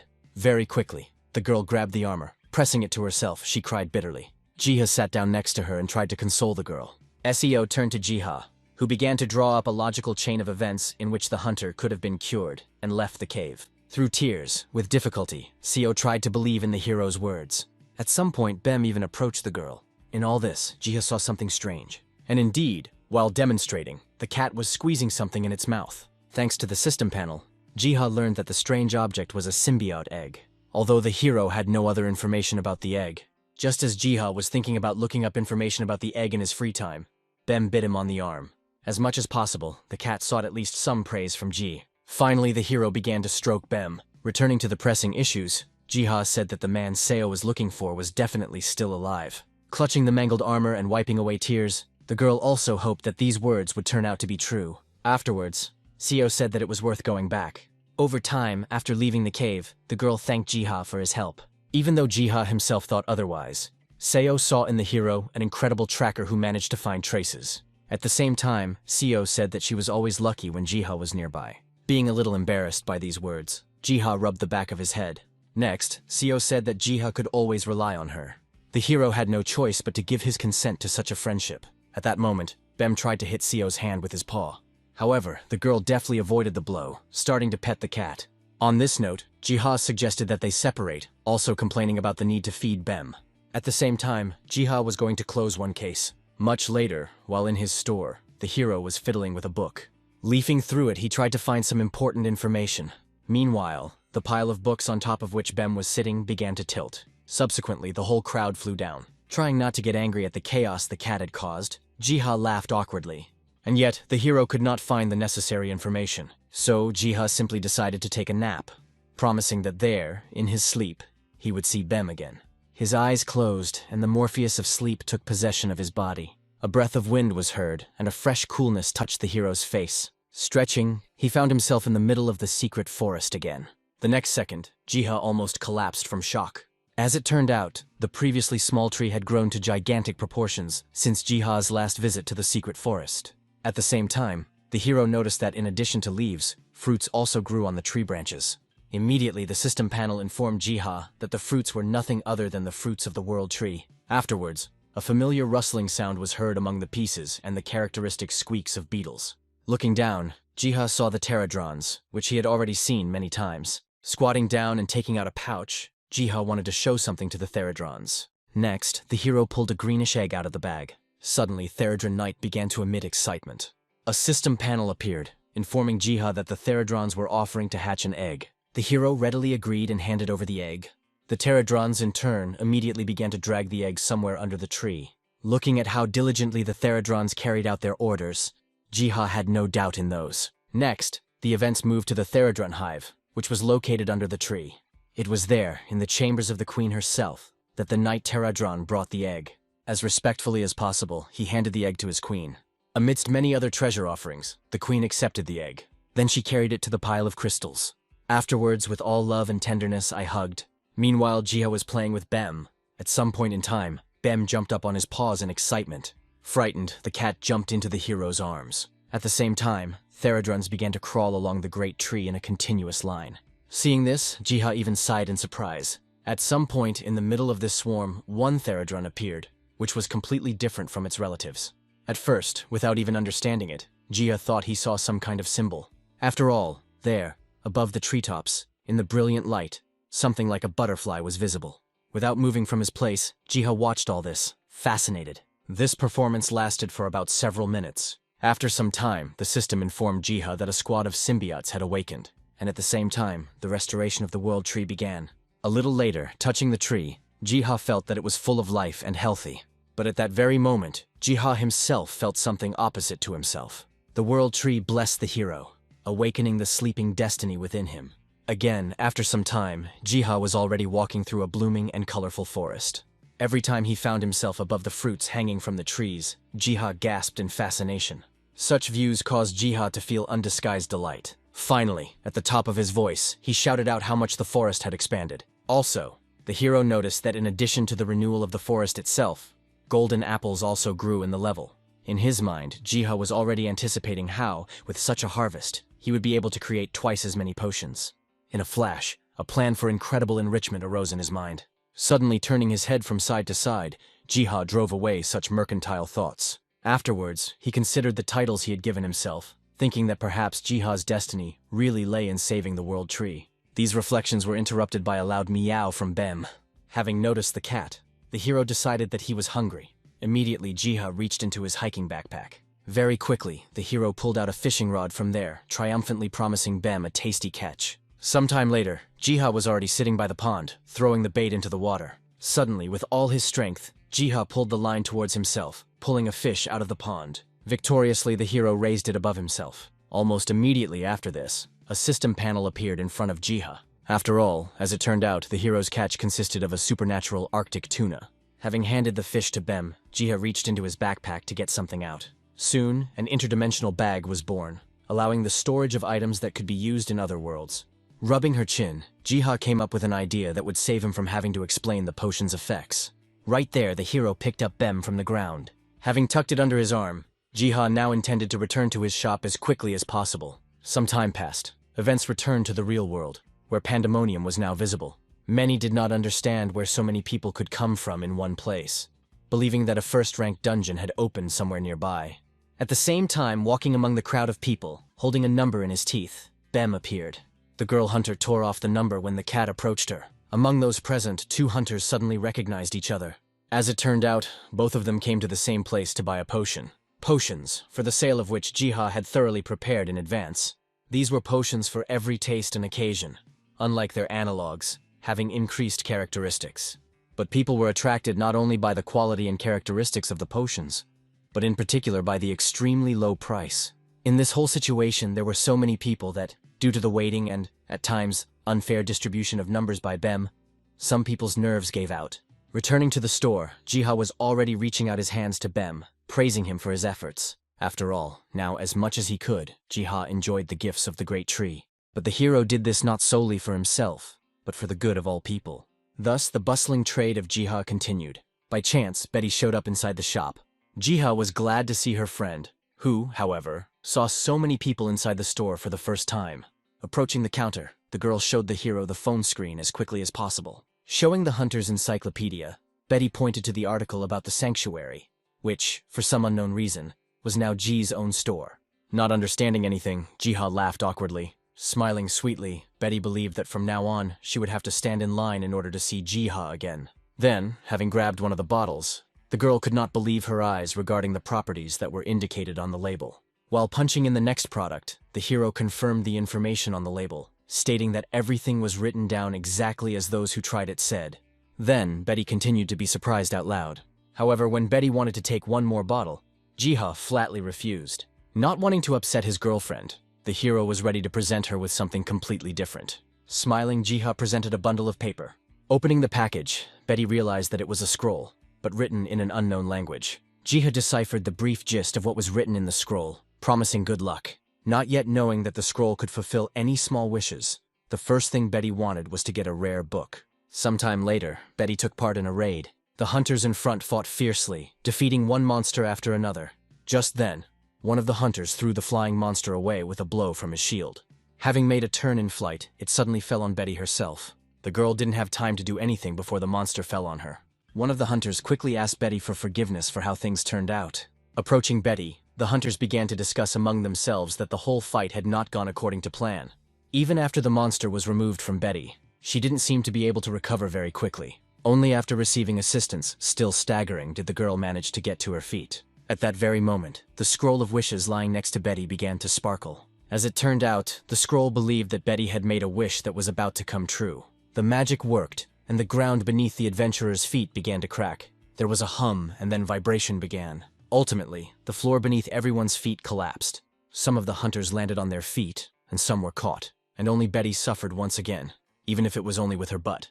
Looking up, the hunters believed they had fallen victim to someone's trap. At that very moment, the caster on the team summoned light. A golden butterfly appeared and began to illuminate the area around. Looking closer, the hunters discovered that they were standing in the middle of racks filled with armor, weapons, and other treasures. Among the many items, one of the hunters believed that he had found nothing other than the knight's sword. The other one was pulling the armor off the stand.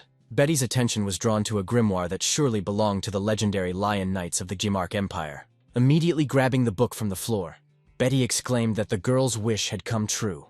Worried that another collapse might happen, the squad leader urged his party members to take everything they could and leave as quickly as possible. A couple of minutes later, helping each other, the hunters managed to leave the floor they had fallen into. Immediately, there was a hum and vibration again. Fearing to go further, the leader of the squad suggested leaving the dungeon, with which the others agreed. Their discussion was interrupted by the sorceress's frightened voice. Feeling terrible fear, she pointed at the avalanche of monsters that was rolling towards the group of hunters. Screaming in fear, the whole group began to run away. Only Betty couldn't keep up with them, having spotted something even more terrifying in the avalanche of monsters. A huge crawling creature emerged from the darkness, hunting smaller monsters. There was another roar, and the dungeon shook. Some parts of the walls and ceiling began to collapse. In this confusion, hiding behind a book, Betty prayed to any god for salvation. Her desperate pleas were eventually answered. When the noise and din died down, the girl opened her eyes again. The other party members stood next to her with surprised faces, and the phenomenon that had previously shaken the dungeon disappeared completely. Seeing a glimmer of daylight behind her, Betty looked back in confusion. After all of them, somehow incomprehensibly, found themselves in the middle of an endless desert. None of them had the slightest idea what had happened. At the same time, Jiha was again enjoying the comfort of the secret forest. The hero exclaimed joyfully, because with the help of earthworms, he was able to restore fertility to the soil. While Jiha was thinking about what to plant, Bem climbed into his master's backpack again. A couple of seconds later, the answer to this question was found in the cat's teeth. Remembering what a horrible creature the seed belonged to, Jiha wasn't sure if it was worth planting.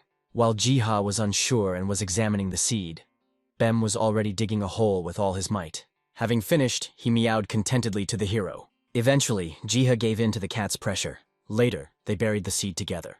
Right after that, inside the little house built by Jiha in the middle of the secret forest, a flower began to ring softly. Hearing this, the hero immediately realized that someone had come to the store, even though it was closed.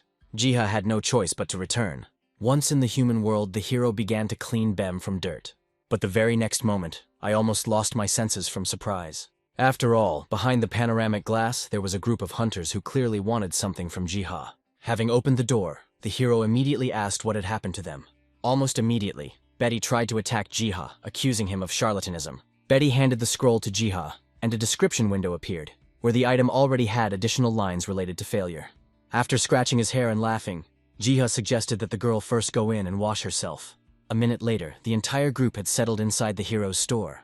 Plucking up his courage, Jiha again asked Betty about what had happened.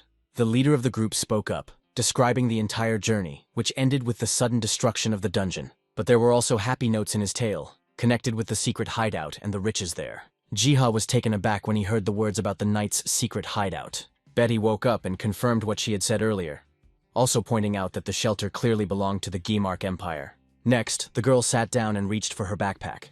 With a sound of delight, Betty showed the hero the ancient grimoire. Jiha gasped with envy. Opening the book, Betty complained that it was written in an ancient language that the girl did not know. Ji took a closer look at the text, starting to read out loud about the monsters that crossed the border. Betty was dumbfounded, because Jiha could read something like that. The hero nodded his head approvingly. In that case, Betty placed an ancient parchment on the counter.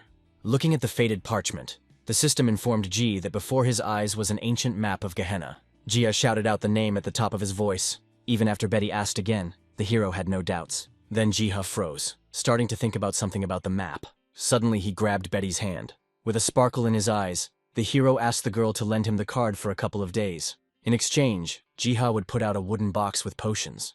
Betty was almost speechless at the sight of the many bottles with precious contents. Even the leader of the hunting party believed that for such generosity, Betty was obliged to lend her map. While the girl was collecting her thoughts, Jiha managed to promise a free potion once a day. Against this background, the decision was made. After saying a quick goodbye, Jiha turned his thoughts to how he should better study the book he had received.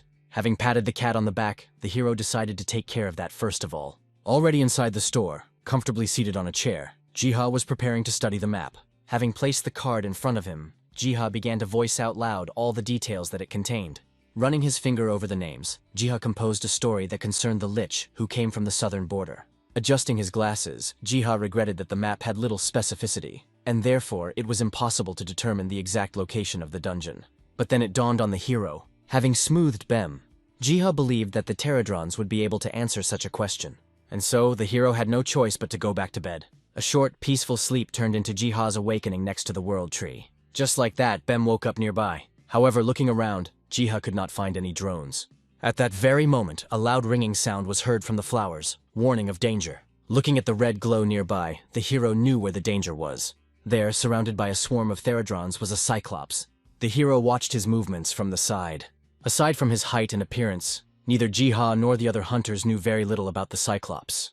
But before, in the country where Ji himself lived, such creatures had never appeared. When Jiha asked about Bem's help in case of a fight with the Cyclops, the cat made it clear that he would not do anything. Meanwhile, not seeing any system windows anywhere, Jiha even suggested that the Pterodrons themselves should have won this fight. Having some free time and opening his book, Jiha decided to write down the characteristics of the Cyclops. At the same time, the Pterodrons went on the attack. Cyclo marked with a swing of his club. But, as it seemed, having overtaken one Pterodron, the Cyclops did not notice the attack of another.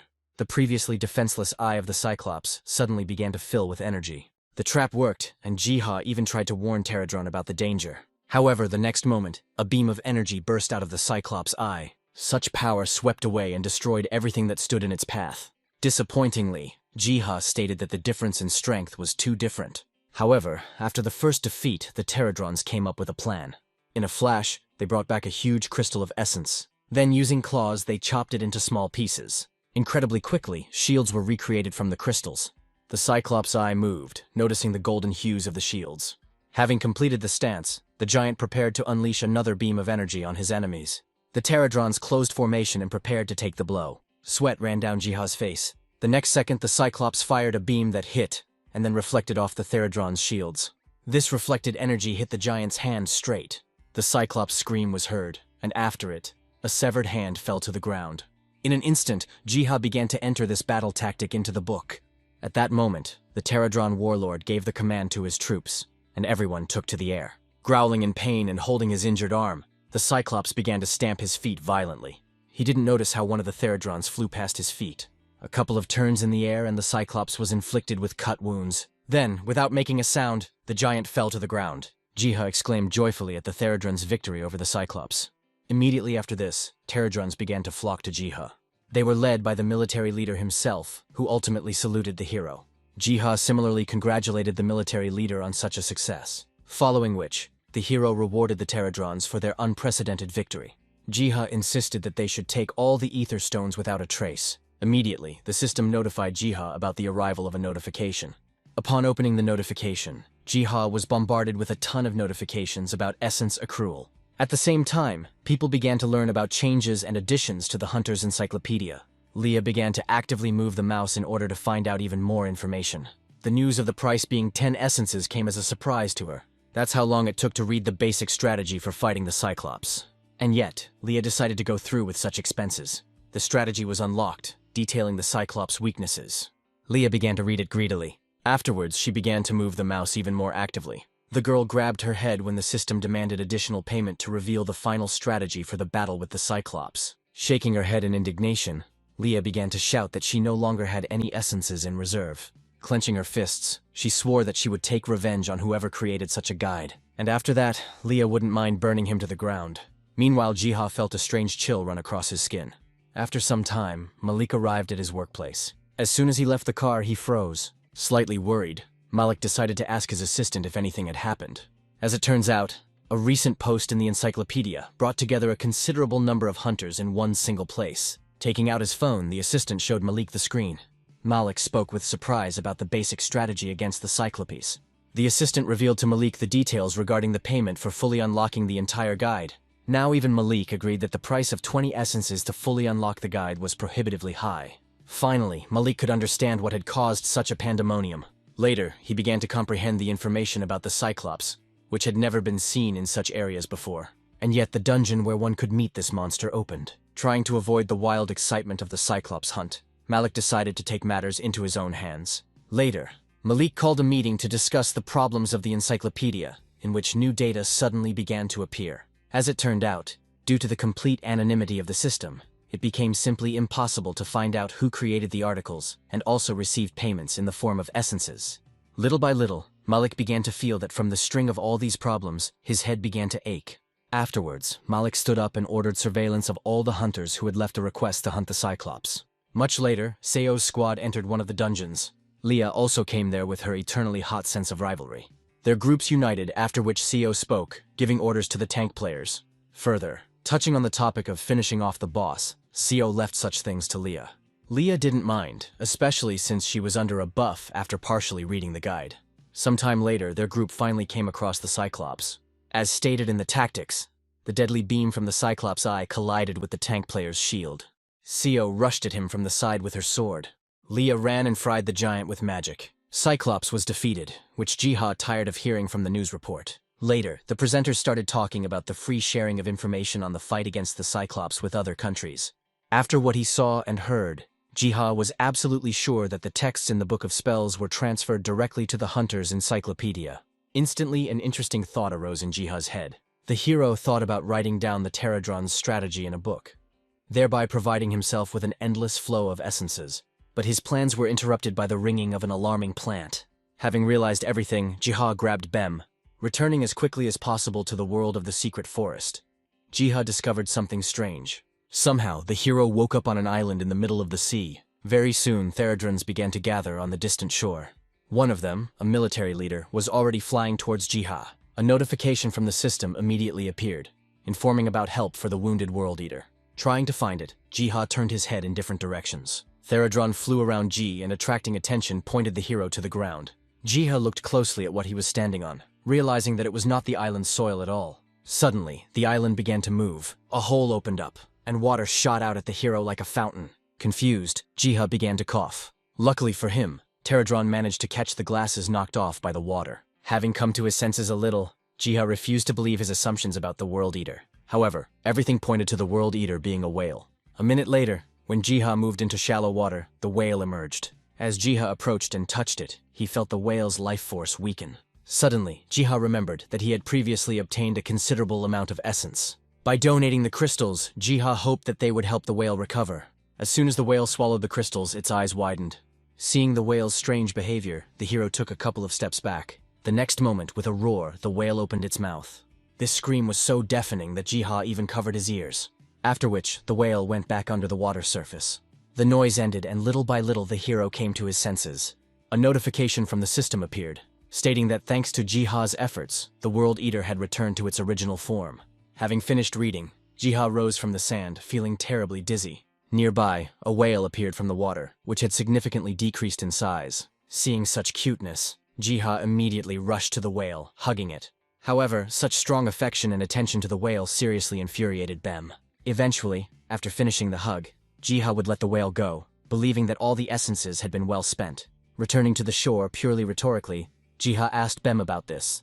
But then, Jiha was distracted by splashes of water from the whale, which for some reason was returning. Having turned the water surface, suddenly, the whale deliberately jumped out of the water. As a joke, the waves hit Jiha. At that very moment, the hero noticed something surprising. After all, along with the waves, a lot of seafood washed up on the shore. Keith nodded when Jiha asked if the sea treasures were really gifts. Stepping back into the water, Jiha thanked the whale for such gifts. In the end, he said goodbye to the whale. The hero hoped that at their next meeting, no one would be sick. At the same time, an emergency broadcast was launched on the news channels. People were informed about an unknown monster that appeared off the sea coast. All military helicopters that were exploring the waters were destroyed by tentacles that suddenly extended from the depths of the water. The sea monster now turned its eyes towards the city. Greedily seeking food, he crawled out onto the sand, breaking human buildings under his weight. The people themselves, in hysteria and panic, ran in all directions. Nobody knew how to behave, because the hunters still had not shown up at the scene of the emergency. But then one of the soldiers pointed out something else to his captain. After all, behind the kraken, a much more enormous creature appeared. All the people froze in anticipation of something terrible. Even the kraken itself, sensing something was wrong, tried to leave the shore and go into the water. But already there, the great mouth of the whale was waiting for him.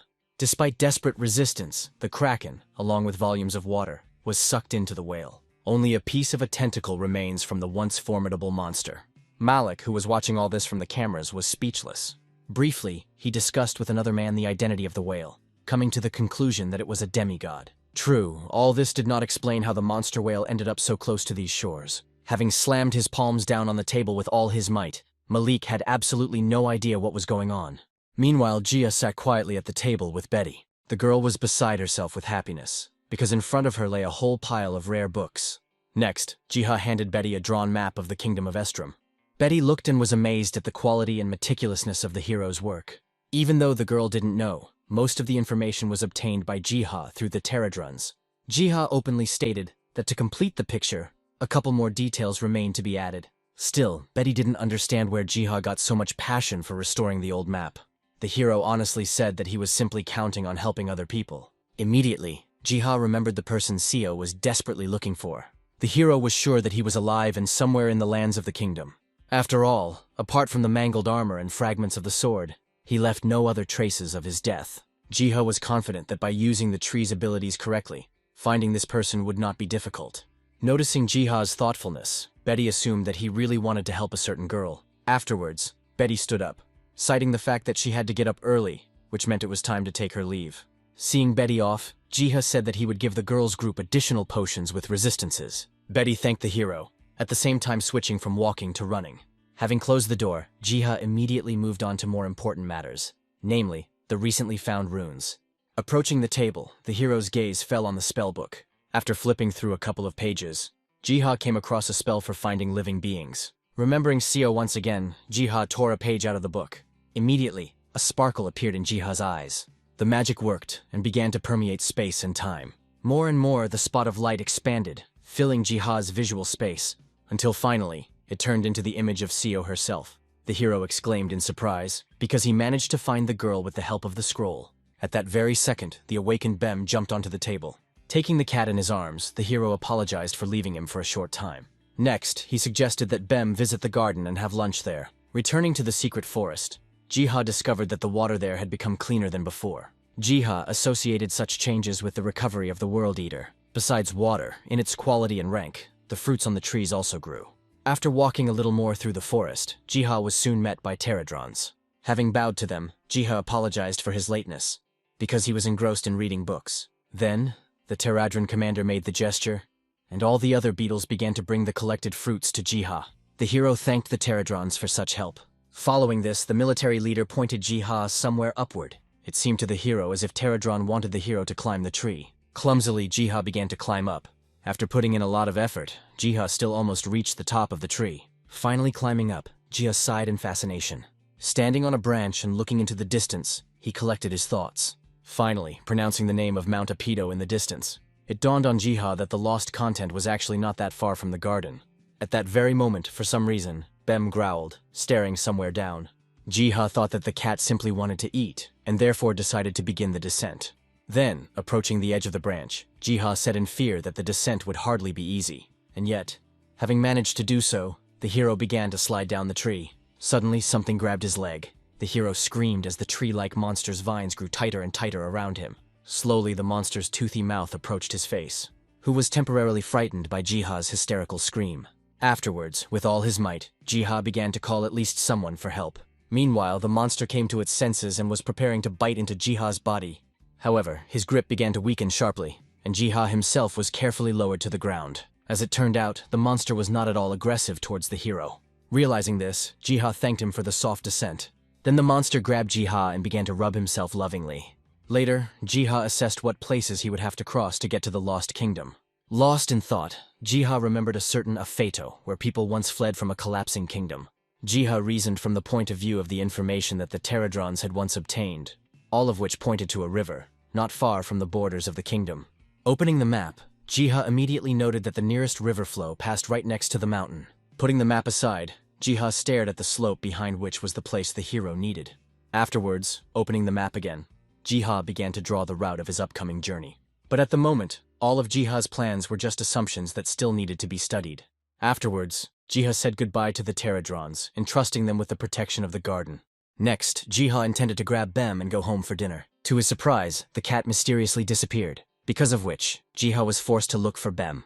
The hero found it very strange that Bem had disappeared so quickly, and was absent for so long. Suddenly, a leaf from the tree monster touched Jiha. Frightened, Jiha screamed again. Drooling and baring his teeth, the tree-like monster showed Jiha where the cat was. It goes without saying that the hero decided to go to the indicated place. However, after some time, Jiha returned to his shop with nothing. The bitterness over Bem's escape weighed heavily on Jiha's soul and heart.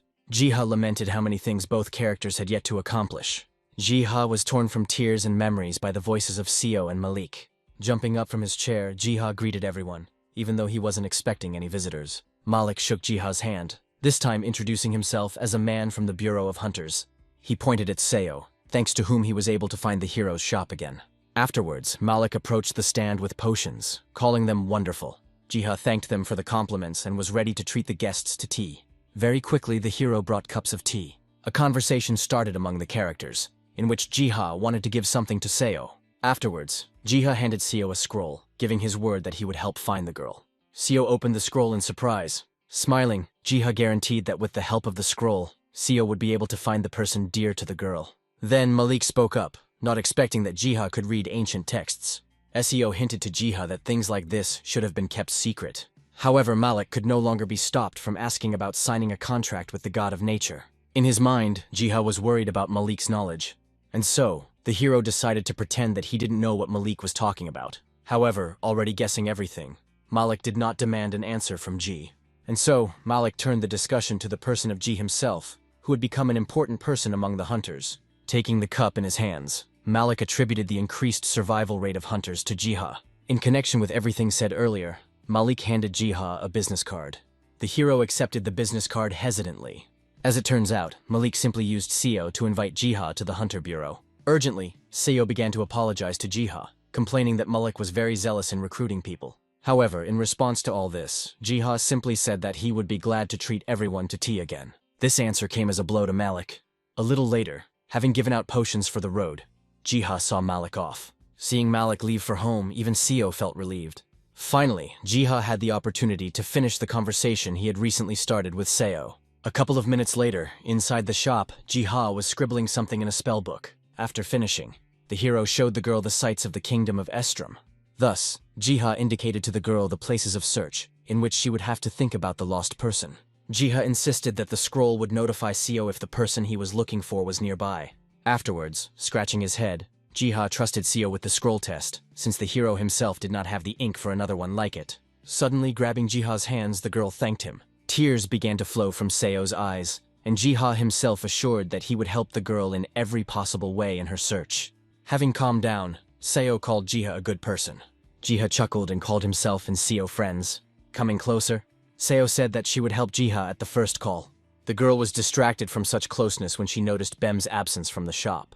At the same time, Bem was running somewhere in the middle of the secret forest. His pace was hurricane-like. Like a tiger, he overcame any obstacles in a jump. With every movement, Bem left behind a trail of ancient magic. Like the ruler of the lands, he climbed onto a high pile of stones. A wind blew and shook Bem's fur. Looking somewhere, calling himself the god Arctus, Bem threateningly said that the fangs of that one had come for someone. For there in the distance, bound in chains, lay the one who carried out the will of God. Hearing this, the bound wolf growled and salivated. Following this, the great beast stood up. His gaze was directed somewhere beyond his captors. One of the demons caught the wolf's gaze. Then, accidentally turning around, he cried out at the sight of Arctus's majestic paws. The god himself began to slowly walk along the scattering crowds of demons. His eyes flashed, and an evil voice told the demons to go away. Frightened, the demons ran away. Afterwards, the god came closer to the wolf, who called Arctus a coward. Without answering, Arctus bit the wolf's bonds with his teeth. There was a clanking sound of metal, and the chains went limp.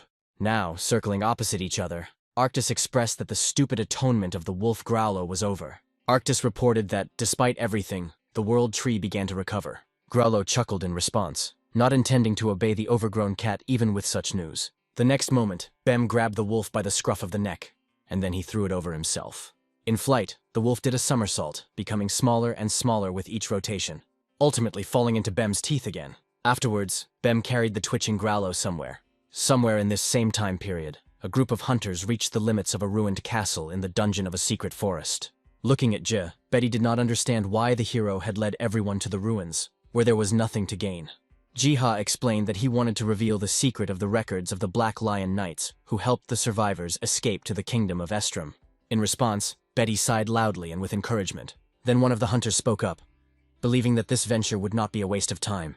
At this moment, Jiha noticed that the hunter had a rather impressive sword hanging on his back. The hunter looked back and questioningly pulled his sword out of its sheath. Suddenly, Jiha started talking about the sword's features and the characteristics it could increase. Such speeches intrigued everyone present because Jiha himself forgot that, unlike others, he could see the stats of objects. Laughing awkwardly, Jiha put it all down to his newly awakened abilities.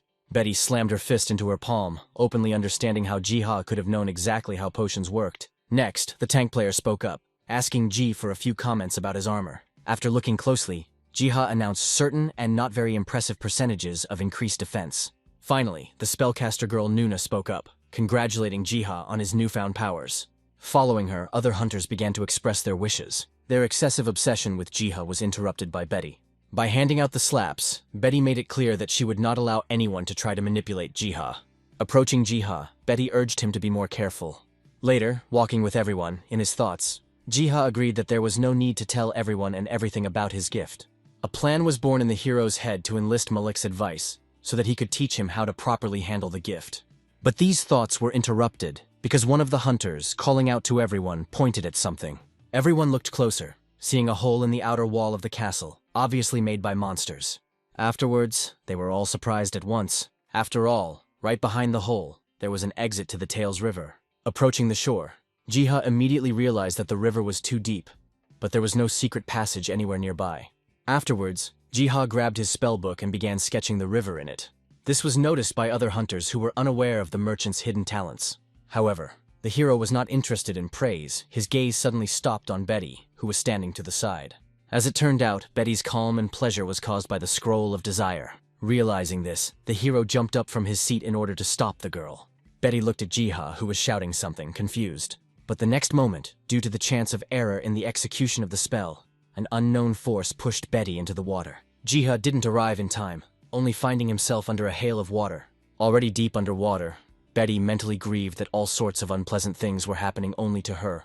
However, soon moving her arms and legs, she appeared above the water. Not really knowing how to swim, the girl was choking, desperately calling for help.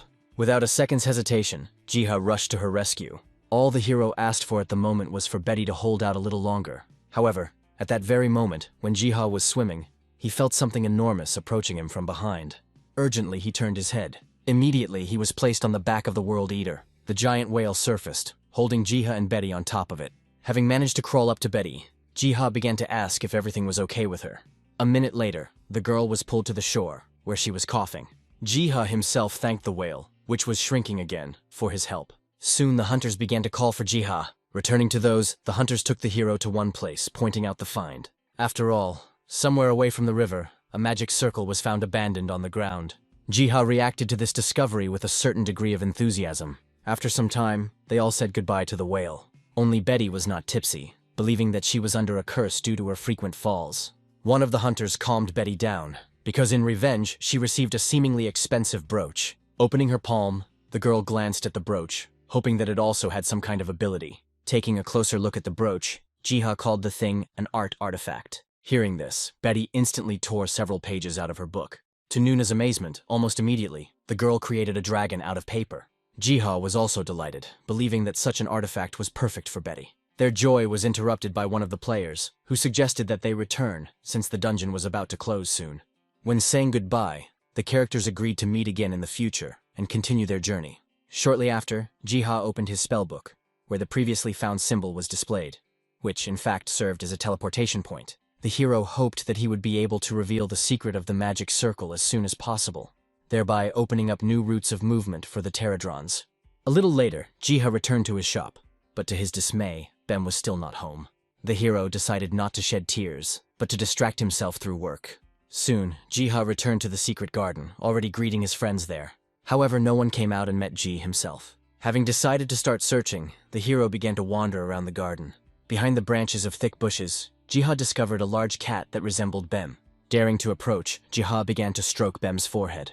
Afterwards, he took the puppy from Bem's mouth, reading Growlo's name in the illuminated panel. Then, the system suggested that Giz help Growlo and cure him.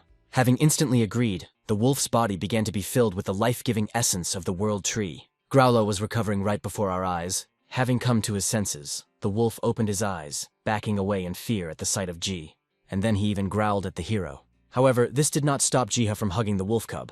Touched, Jiha said that from now on, Growlo is absolutely healthy. Next, raising the top above himself, Jiha assigned it a new name, Denny. While Jiha was being nice, Bem suggested that Denny come to terms with his new name, and also with the fact that the secret garden will become a new home for the wolf. Later, Dennis somehow contributed to the increase in the number of Pterodrons. Being nearby, Jiha actively read the system notifications, where a full description of the demigod Danny was located. It just so happened that the development of Denny himself actively influenced the development of the Pterodrons. In addition, Dennis actively contributed to the reconnaissance of the area and accelerated its crossing. Jiha hoped that with the help of the wolf, reaching Mount Afeto would now not be difficult. Meanwhile, the work of mining essence stones has also accelerated considerably. Jiha even made a special award for Denny for his efforts. However, the cunning Bem intercepted the treat. Such situations often caused fights between Bem and Denny. Every time, Jiha separated the irreconcilable enemies, threatening that if the fights were repeated, they would not get any treats. At the same time, the flower began to ring, letting Jiha know that someone had come to the store. After moving into the real world, Jiha even considered putting his pets on a diet due to their ever-increasing weight. As soon as the hero left his pets, Dennis started growling at someone. A second later, people showed up at the store. Malik shook Jiha's hand, thanking him for getting in touch with him. Right away, Malik wanted to get a clear answer as to whether Jiha could really read objects. The hero answered this in the affirmative. The man standing next to Malik suddenly exclaimed that this was exactly the answer he expected. Afterwards, with all due respect, he greeted Jiha. Despite such a pleasant meeting, Jiha himself did not notice anyone else. Choi guessed that he was talking about the flammable Leah, saying that now he was acting on her behalf. Next, Choi mentioned Jiha's potions, which were of great quality. and sincerely said that he even envied the hero in some ways. When the greetings and exchange of pleasantries were over, Malik finally suggested talking about business. A couple of minutes later, they all sat down at the table talking about Jiha's skill. Then, without embellishment, Jiha told that this skill had manifested itself a long time ago, even during the first attempt to create a potion. Hearing this, Malik and Choi began to heatedly discuss among themselves the incredible level of Jiha's awakening. They were interrupted by the hero himself, who admitted that, in fact, he did not know how to develop this ability. Folding his hands, Malik reassured Jiha, informing him that he would help with everything.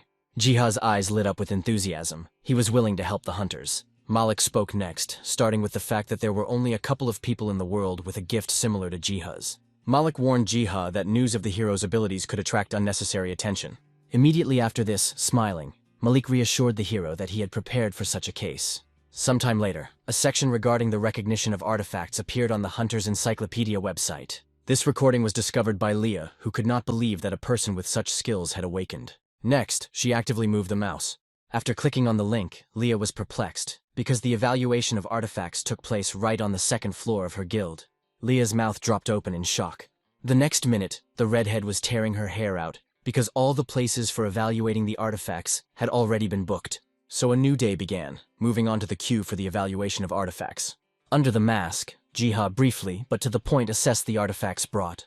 Having received the assessment, one of the hunters thanked the Catmaster for the assessment. After finishing the reception, Jiha called someone, saying that the hero liked the job, even though it was stuffy in the mask. Still, Jiha was glad that he had approached Malik on this issue in time. Stretching, Jiha suddenly thought about going and saying hello to Leah.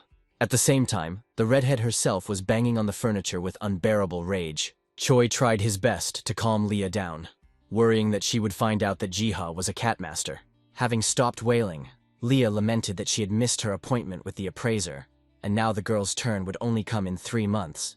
Unexpectedly, she attacked Choi, blaming him for not warning his boss. Choi, becoming agitated, deflected any complaints towards Malik. After letting go of Choi, Leah pointed to one of her items, asking the alchemist to help with the appraiser. Once freed, Choi waved it off, citing his busy schedule and the need for Leah to be patient. Plopping down on the chair, the redhead hissed because of the bad recording system, and the Catmaster himself.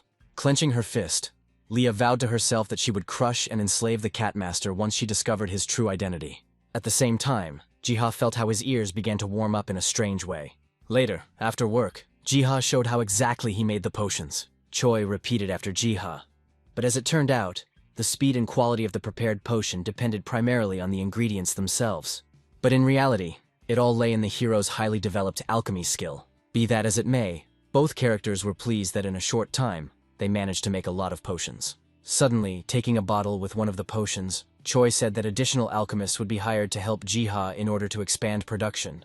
And then Choi bowed to Jiha, calling him a master and asking him to continue teaching him.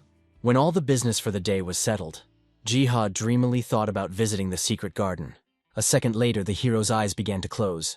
Another moment, and he fell asleep completely. At this time, in the secret garden, work was in full swing to collect ingredients. Jiha appeared and greeted everyone. The next second, Bem and Denny rushed towards the hero. Their initial embrace towards Jiha quickly turned into a competition for attention. At that very moment, the Pterodron warlord flew up to Jiha. Instantly, Denny jumped out of Jiha's hands. With his whole appearance, the wolf cub showed that the hero had to follow him. Realizing this, Jiha moved after Denny. A couple of steps later, a notification from the system appeared in front of the hero. As it turns out, a monster has appeared on the Great Plains. Dennis fought desperately against his henchmen. With each victory of Denny, the Pterodrons also grew in level, ultimately causing the growth of some new individual. Jiha gasped in fascination at all this information. Reaching out his hand, a Pterodron scout sat down on Jiha's palm. Before the hero knew it, the Great Plains were cleared, and with them, access to Mount Afeto opened up. Jiha praised everyone for their efforts, and Denny in particular. Filled with praise, Dennis bragged about this to Bem. Calmly licking his paw, the cat responded that the management should not do anything. Immediately, a fight broke out between the gods. Having separated the pets, Jiha went to Mount Afeto. His path took a certain amount of time. Following the mountain, Jiha hoped to find at least some clues there. Suddenly he stopped and exclaimed loudly. Ahead, Jiha saw something like a cave, which perhaps served as a refuge for the Black Lion Knights. Jiha immediately revealed the card. Jiha found the discovery of this object strange, because it should have been located further south. Then, stretching out his hand, the hero again encountered an impenetrable wall. a notification from the system appeared, letting Jiha know that from now on, he could communicate with beings outside the accessible area. Almost instantly, another notification from the system arrived, rewarding Jiha with the God's Sight skill. The hero happily agreed to try out a skill that would allow him to survey the area. Suddenly, the hero's body rose slightly above the ground. The next moment, falling into a magical funnel, there was a glint in Jiha's eyes and he found himself somewhere high in the sky. As he began to look around the area, Jiha suddenly noticed something strange. Somewhere down there, a group of knights were surrounded by demons. Jiha immediately guessed that the poor fellows were the survivors of the kingdom of Estrom.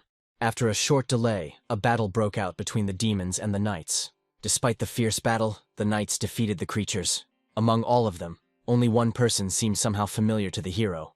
Any doubts were dispelled when he was called by his name, Edie. Jiha was absolutely sure that it was Edie who had been looking for Seo all this time. The knights discussed among themselves the strange appearance of the demons, as if something was driving them from other places.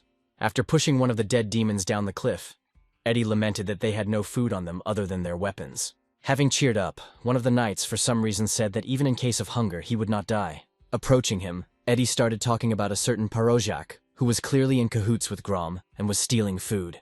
As it turned out, Edie spoke with the prince himself and was only waiting for his command to punish the villains. As before, behind this whole scene, Jiha looked down from above. Meanwhile, Eddie called all the knights to return home. At that moment, the system notified Jiha about the receipt of a quest. The quest itself was divided into stages, where in its first part, it was necessary to create a new home for the survivors. In the second part of the quest, Jiha had to help in driving out the villains and restoring the prince's rights to the throne. Jiha thought for a moment, and said that this was the first time he had encountered story quests. In any case, Jiha considered it incredible luck to find Edie. Filled with confidence, Jiha wanted to convey this news to Seo as soon as possible. Almost instantly, he abandoned this idea, because first of all, he needed to figure out how to return Edie. Just as quickly, Jiha remembered the presence of the magic circle. Keeping this in mind, the hero returned to the garden. Having gathered his allies around him, Jiha opened a piece of paper with an image of a circle, wanting to know if anyone knew anything about it. Suddenly, the Terradron warlord flew into the air. Following his instructions, a similar circle was drawn on the ground nearby. At the same time, the Terradron warlord held an essence crystal in his claws, after which, going into the center of the circle, tearing the crystal in half. To Jiha's surprise, after these manipulations, the portal was activated. One portal image lit up with green flame. The second one showed up in yellow, which Jiha took to be the entry and exit points. The next second, tipsy, the Terradrons began to jump into the green portal, and then, as if from a springboard, fly out of the yellow portal. After the demonstration, the hero clearly understood that the portal served as a place for movement in space. Finally, Jiha guessed how the survivors of the Estrom Kingdom managed to escape. Now, all Jiha had to do was find a way to get through the portal and save Seo, a human, dear to him. Still, Jiha wanted to know if the Terradrons themselves had actually used portals like this before. The Terradron warlord made it clear that nothing of the sort happened. Since the question remained open, Terradron pointed Jiha somewhere. Jiha looked in the direction indicated, seeing the world tree there. The hero thought about it, considering that the tree could serve as a bridge between worlds. Later, Jiha cheerfully thanked his allies for the hint they provided. Later, Jiha gave the Terradrons a task to search for a passage to Mount Afeto. At the same time, the squad of knights returned to their new refuge. There was a cart with supplies nearby, but in reality, there was enough food for a week at most. The young prince looked at Parojak, saying that he clearly had not followed the instructions. Parojak threw up his hands, attributing the lack of supplies to the destruction of the lands by monsters. Eddie spoke up, reporting that every time Parojak made the same excuse. The young prince asked Edie to control herself. Then the prince turned to Parojak, trying to figure out how to avoid the shortage of supplies. Suddenly, someone else chimed in, saying that perhaps Mithril should be given.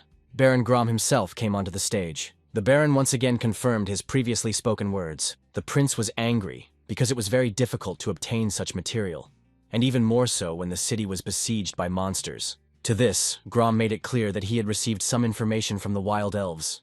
The Baron recounted information from the elves that somewhere in the mountains, one could find a place rich in mithril. The Baron's advice suggested that, having found this place, it would be possible to make a deal with the wild elves.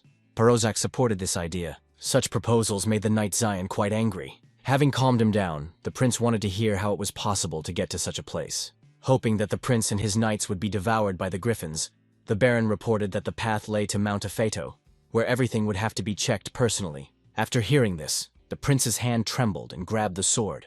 Zion arrived in time and began to calm the prince and try to dissuade him from the suicidal expedition. The Baron was interested in whether the prince would really decide on such a campaign. The prince could not act otherwise, because he was responsible for the fate of the surviving people. Having realized this, the nobles began to discuss among themselves the deal with the elves that was already looming on the horizon. But then the prince's voice sounded again. The prince was willing to take the risk, but only on the condition that he would personally participate in establishing a deal with the wild elves. Grom tried to put together a picture of how the elves would not know the prince, but Philip himself reminded that until recently, few had heard of the Baron. Mentally cursing the prince for his stubbornness, Grom agreed with this idea. Afterwards, Edie leaned on the prince's shoulder, reminding him that the expedition would be mortally dangerous, while the knight himself, in another place, was awaited by his beloved. The prince was determined, promising Edie that everyone would return safely. Some time later, a maiden cried out for the mercy of the gods. Grom, looking at the girl from around the corner, licked his lips, hoping that soon his finest hour would strike. All that Grom could do now was simply wait. After all these events, the story took a digression, deciding to tell about the fate of the kingdom of Estrom. It was a kingdom where everyone was happy, but all this did not last long, because the war with the monsters began. After years of battles, the kingdom was destroyed, and its inhabitants fled after their prince. Their last refuge was a fortified village that was under endless siege. However, the important people, Baron Thunder and High Priest Parozak, were able to benefit even from this situation. In this difficult hour, Prince Philip took out his sword and raised it to the sky. The excursion into history was over, and now, hovering in the sky, Jiha was comprehending the information he had received. And yet, the hero considered it incredibly stupid that the prince went to personally get rid of the monsters. After all, he would be confronted by demon orcs, creatures of the rank of fear, capable of crushing with their incredible strength. Still watching the progress of the prince and the knights, Jiha stated that he was unlikely to be able to help them in any way. And yet, the knights had a chance to survive, because with them was Eddie himself, a very talented hunter before his disappearance. At that very moment, a gentle voice sounded in Jiha's head, calling out to God. Now, from the side, Jiha saw a girl praying in the sanctuary. She sincerely called upon her god, hoping to receive a blessing in the form of courage. Instantly, a notification from the system appeared in front of Jiha with a notice where Saint Selena was calling for help. Another quest, related to spreading Selena's beliefs and helping her, was given to the hero. Jiha exclaimed in surprise, and Selena herself heard it. In an instant, Jiha covered his mouth, deciding to leave this issue for later. For now, Jiha wanted first of all to return to the garden. Already there, Jiha was confident that he would find a way to resolve the problems that had arisen. Sometime later, the Pterodron troops were lined up in front of Jiha. Jiha squatted down to make sure everyone was there. Afterwards, Jiha began to inform the Pterodrons that they had one extremely important task. Taking out a map, Jiha made it clear that the Pterodrons should go to the mountain and find the magic circles there. Jiha left the scouts with the role of observers and liaisons with the Pterodron commander. Next in line was the military leader himself, for whom Jiha had prepared a special role. Next, Jiha took out a sword from his backpack, making it clear that it was to be delivered to the prince. The tasks were finally assigned and the army moved out. Left behind were Bem and Dennis, who were confused about not getting roles. Bem believed that it was necessary to bide his time until the master Jiha became powerful enough. Danny always disputed Bem's conclusions, which caused conflict between the demigods to flare up again. Meanwhile, Grom and Parozak discussed among themselves the fortunate coincidence of circumstances in getting rid of the prince. Thunder laughed, considering Philip not so much a prince as an ignorant child. Parozak laughed in response, thinking that it was also worth getting rid of Eddie, who was always circling around the prince. Then Parozak started talking about something that Grom had prepared. They were talking about something that the wild elves had previously used against the orcs. According to Parozak, this thing proved to be wildly effective. The plan was that all the orcs in the area would come running towards the smell, and therefore, no matter how good the knights were, they would not be able to withstand such an onslaught. Grom supported Parozak's aspirations and still asked him to behave more quietly. After these words, their meeting ended. Having left the Baron's dwelling, Parozak hoped not only to get rid of the prince, but also Grom himself later. Secretly, he was being watched by Pterodron scouts. Meanwhile, Grom was thinking about the prince. Having gotten rid of Philip, Grom expected to become the new ruler of Estrom. At the same time, the Baron was sure that Saint Selene herself would become his concubine. Jiha was furious when he learned of Grom's vile plans. No matter how hard Jiha tried, he couldn't force Selena to have a session of communication with the deity. Now, the hero had no choice but to wait for a favorable development of events among the knights. They in turn fought their way through hordes of monsters. With every step, more and more orcs ran out to meet them. While covering the prince, the creatures were struck by Edie's sword, and Philip himself actively participated in the battle. Jiha was shocked that the knights intended to defeat absolutely all the demon orcs. Now one of them fell to the ground in shock, and then he even tried to escape. But despite his bold attempt, he was overtaken by Philip's sword. Edie caught up with the other orc demons who had fled. Having received a chopping blow to the leg, one of the orc demons fell face down on the ground. Mercilessly, Eddie finished him off. The battle was won, and Edie turned to the prince, reporting that the knights' swords were useless and were about to break. The prince offered to make an exchange, which Edie did not agree to, deciding to test the sword's strength. The next second, some giant grabbed Edie, and then she threw him aside altogether. Turning to his knights, the prince gave the order to retreat. Immediately, huge orc demons began to move towards the prince. Philip, holding out his sword, waited until he could give them battle. His breathing slowed. He prepared for the inevitable. Eddie, who had just come to his senses, tried to call the prince. But then something confused him. Something unclear struck the orc demon. Philip was genuinely shocked by what he saw. At the same time, Selena again called upon God to save the prince. The first prayer was fulfilled, whose notification immediately came to Jiha.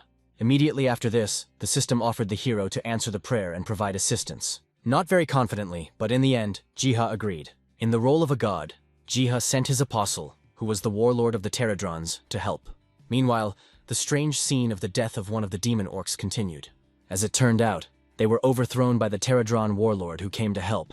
The demon orcs themselves did not give up, trying to defeat the warlord. However, the club that the demon orc swung was seized by the warlord's claw. Then, with the same weapon, Pterodron hit the orc demon on the hand. After which, the heavy club was thrown down, falling almost on the prince himself. Edie, who had already completely recovered, urged Philip to act. He, although confused, nodded approvingly. Both of them hurried towards the demon orc. Eddie made a pounce. Philip aimed at the legs. Once he was at a sufficient distance, the prince struck the demon orc. Eddie did the same. The orc demon howled from the unbearable pain. Having descended to the ground, Eddie cursed because he had not managed to touch the monster's bone. At this moment, the prince saw the danger that threatened Edie and tried to warn him. Eddie turned around, noticing how the demon orc's leg was already moving towards him. But in the end, still wounding the hunter. Eddie screamed and was hit and sent flying. The other knights hurried to Eddie, quickly lifting him up. At the same time, another monster rushed to the aid of the orc demon who was fighting the Pterodron warlord. Looking at the threat, the warlord squeezed the demon orc's wrists in his claws. Then, spinning around, he threw it at another orc demon. With a loud echo, the monsters collided with each other. And then, one fell on top of the other. Afterwards, as if shaking himself off, the Pterodron warlord tapped claw against claw. The prince looked up at Pterodron, unable to believe that one monster had helped defeat the others. Jiha watched all this, once again amazed at the incredible power he could bestow on creatures. The Pterodron commander himself was glowing with happiness, because he had managed to fulfill the will of his master. Jiha himself sighed, because such help consumed a lot of essence, but there was no other way out. As a result, by sacrificing even more time, Jiha extended the apostle's action. Eventually, having contacted the Pterodron warlord, Jiha demanded that he finish off the demon orcs as soon as possible. Prince Philip froze as he saw the monster fill with the golden power of the god. Meanwhile, despite the injuries they had received, the demon orcs rose again. Eddie doubled over in pain. It seemed like he could no longer continue the fight. Worried about his friend, the prince called out to Edie, asking if he could continue the fight. Straightening up, as if feeling a second wind, Eddie firmly said that he was ready. Looking at how quickly the demon orcs recovered, Eddie admitted that long battles were disadvantageous, first of all, for the knights themselves. In this regard, Eddie intended to finish everything in 3 minutes. The prince smiled and said that he was bluffing. Immediately after this, one of the orc demons began to run towards the Pterodron warlord. Both forces met in a fierce confrontation. Eddie himself was now moving towards another orc demon. At any cost, he intended to finish off the orc demon before its regeneration was complete. Just like in his first attack, Eddie relied on acrobatic tricks. So he made another attack. Filled with the power of the ether, Edie approached the orc demon, straight in flight, striking from bottom to top. As the demon orc growled painfully, blood gushed from the entire length of his neck. Another second, and the demon orc's head rolled down. Jiha watched Edie's progress with shock. Meanwhile, Eddie himself noticed something strange about his sword. It shone for a second or two, then literally fell apart before our eyes. Licking his lips, Eddie noted that he had put too much ether into the strike. At that very moment, a golden glow illuminated Edie. After all, a little further away now, the warlord Pterodron was single-handedly defeating the orc demon. At that moment, the orc demon, who had been knocked out by Pterodron a second ago, fell on Edie. Relentlessly, the huge carcass fell upon the fleeing knight. Only at the very last second did he manage to jump away. Being on the ground, exhausted, Eddie wearily said that this day was the most unfortunate one for him. Very quickly, Prince Philip appeared nearby, wanting to help Edie get up. Once back on their feet, the characters thanked the Terradron warlord for his assistance. He only looked at the knights in a friendly manner, after which he turned his back. Theradron began to flap its wings at a furious pace and soar into the sky. Somewhere up there, high up, Jiha was praising the military leader for a job well done. Meanwhile, at the sanctuary, food was brought to Saint Celine. Selena refused, asking to take food to starving children. The maid did not understand Selena's attitude towards her own health, after which, she again prayed to God to grant her even more hope. Suddenly Selena perked up. A godlike voice addressed her. Tears flowed from Selena's eyes. She was glad that God had finally spoken to her. Jiha fell silent. Although he didn't want to be a god for anyone, he decided to play this role, even if only for a while. Having finally decided to introduce himself as the god's confidant, Jiha ordered Selena to send a loyal man to the east to help the prince. According to the hero, it was there that the prince was supposed to find something. Having received the explanation, Selena beamed, promising to convey everything exactly to the prince. Grom was secretly eavesdropping on this muttering of the saint once again. At that very second, the system notified Jiha that the divine connection session with Selena was coming to an end. In his final moments, Jiha tried to warn Selena that Baron Grom could not be trusted. However, Selena was not able to really hear who wished her harm. Time was up, and now Jiha could only hope that the girl had managed to hear everything, and most importantly, understand. Selena herself looked mysteriously at the back of Grom as he walked away. Then, standing up, Selena took an oath that she would fulfill the will of God's substitute. At this moment, Jiha had no choice but to play her own role in this performance. Meanwhile, the knights treated Eddie's wounds and were now bandaging him. The hunter put on a brave face, trying to show that he felt no pain at all. Having finished with the bandaging, the knights began to think about what had recently happened, namely, the appearance of a mysterious flying monster. To their general bewilderment, other Theradrons began to flock to the bodies of the defeated demon orcs. At this moment, someone began to call out to the prince. Philip turned around, seeing Selena's maid running towards him. With the last of her strength, the maid ran, now trying to catch her breath. Having caught her breath, the maid reported that she had arrived with a message from the saint herself. Philip was perplexed. The next second, the maid pointed to the east, where the prince should go. Eddie intervened in their conversation, not understanding the urgent change of route, since the detachment was moving north. The prince also doubted what he had heard, and therefore, grabbing the maid by the shoulders, began to inquire what the detachment of knights was supposed to find in the east. Philip stopped when the servant reported that the saint had received a prophecy. Then the prince turned to Edie for advice. The hunter left the choice to Philip, however, being confident that the beetle was definitely a messenger of God. Eddie himself was not averse to going to another place and checking whether God's words were really true. In connection with this, the prince released the other knights, setting off on his journey only with Edie. In this regard, Edie approached one of the knights, tactlessly borrowing his sword. Twirling the sword in his hand, the hunter hoped that it would be able to serve him well. Moreover, upon his return, Edie promised to generously thank the knight for borrowing the sword in this way. Meanwhile, in the real world, Jiha visited Seo's home. Even as he approached the house, Jiha loudly called out to Seo.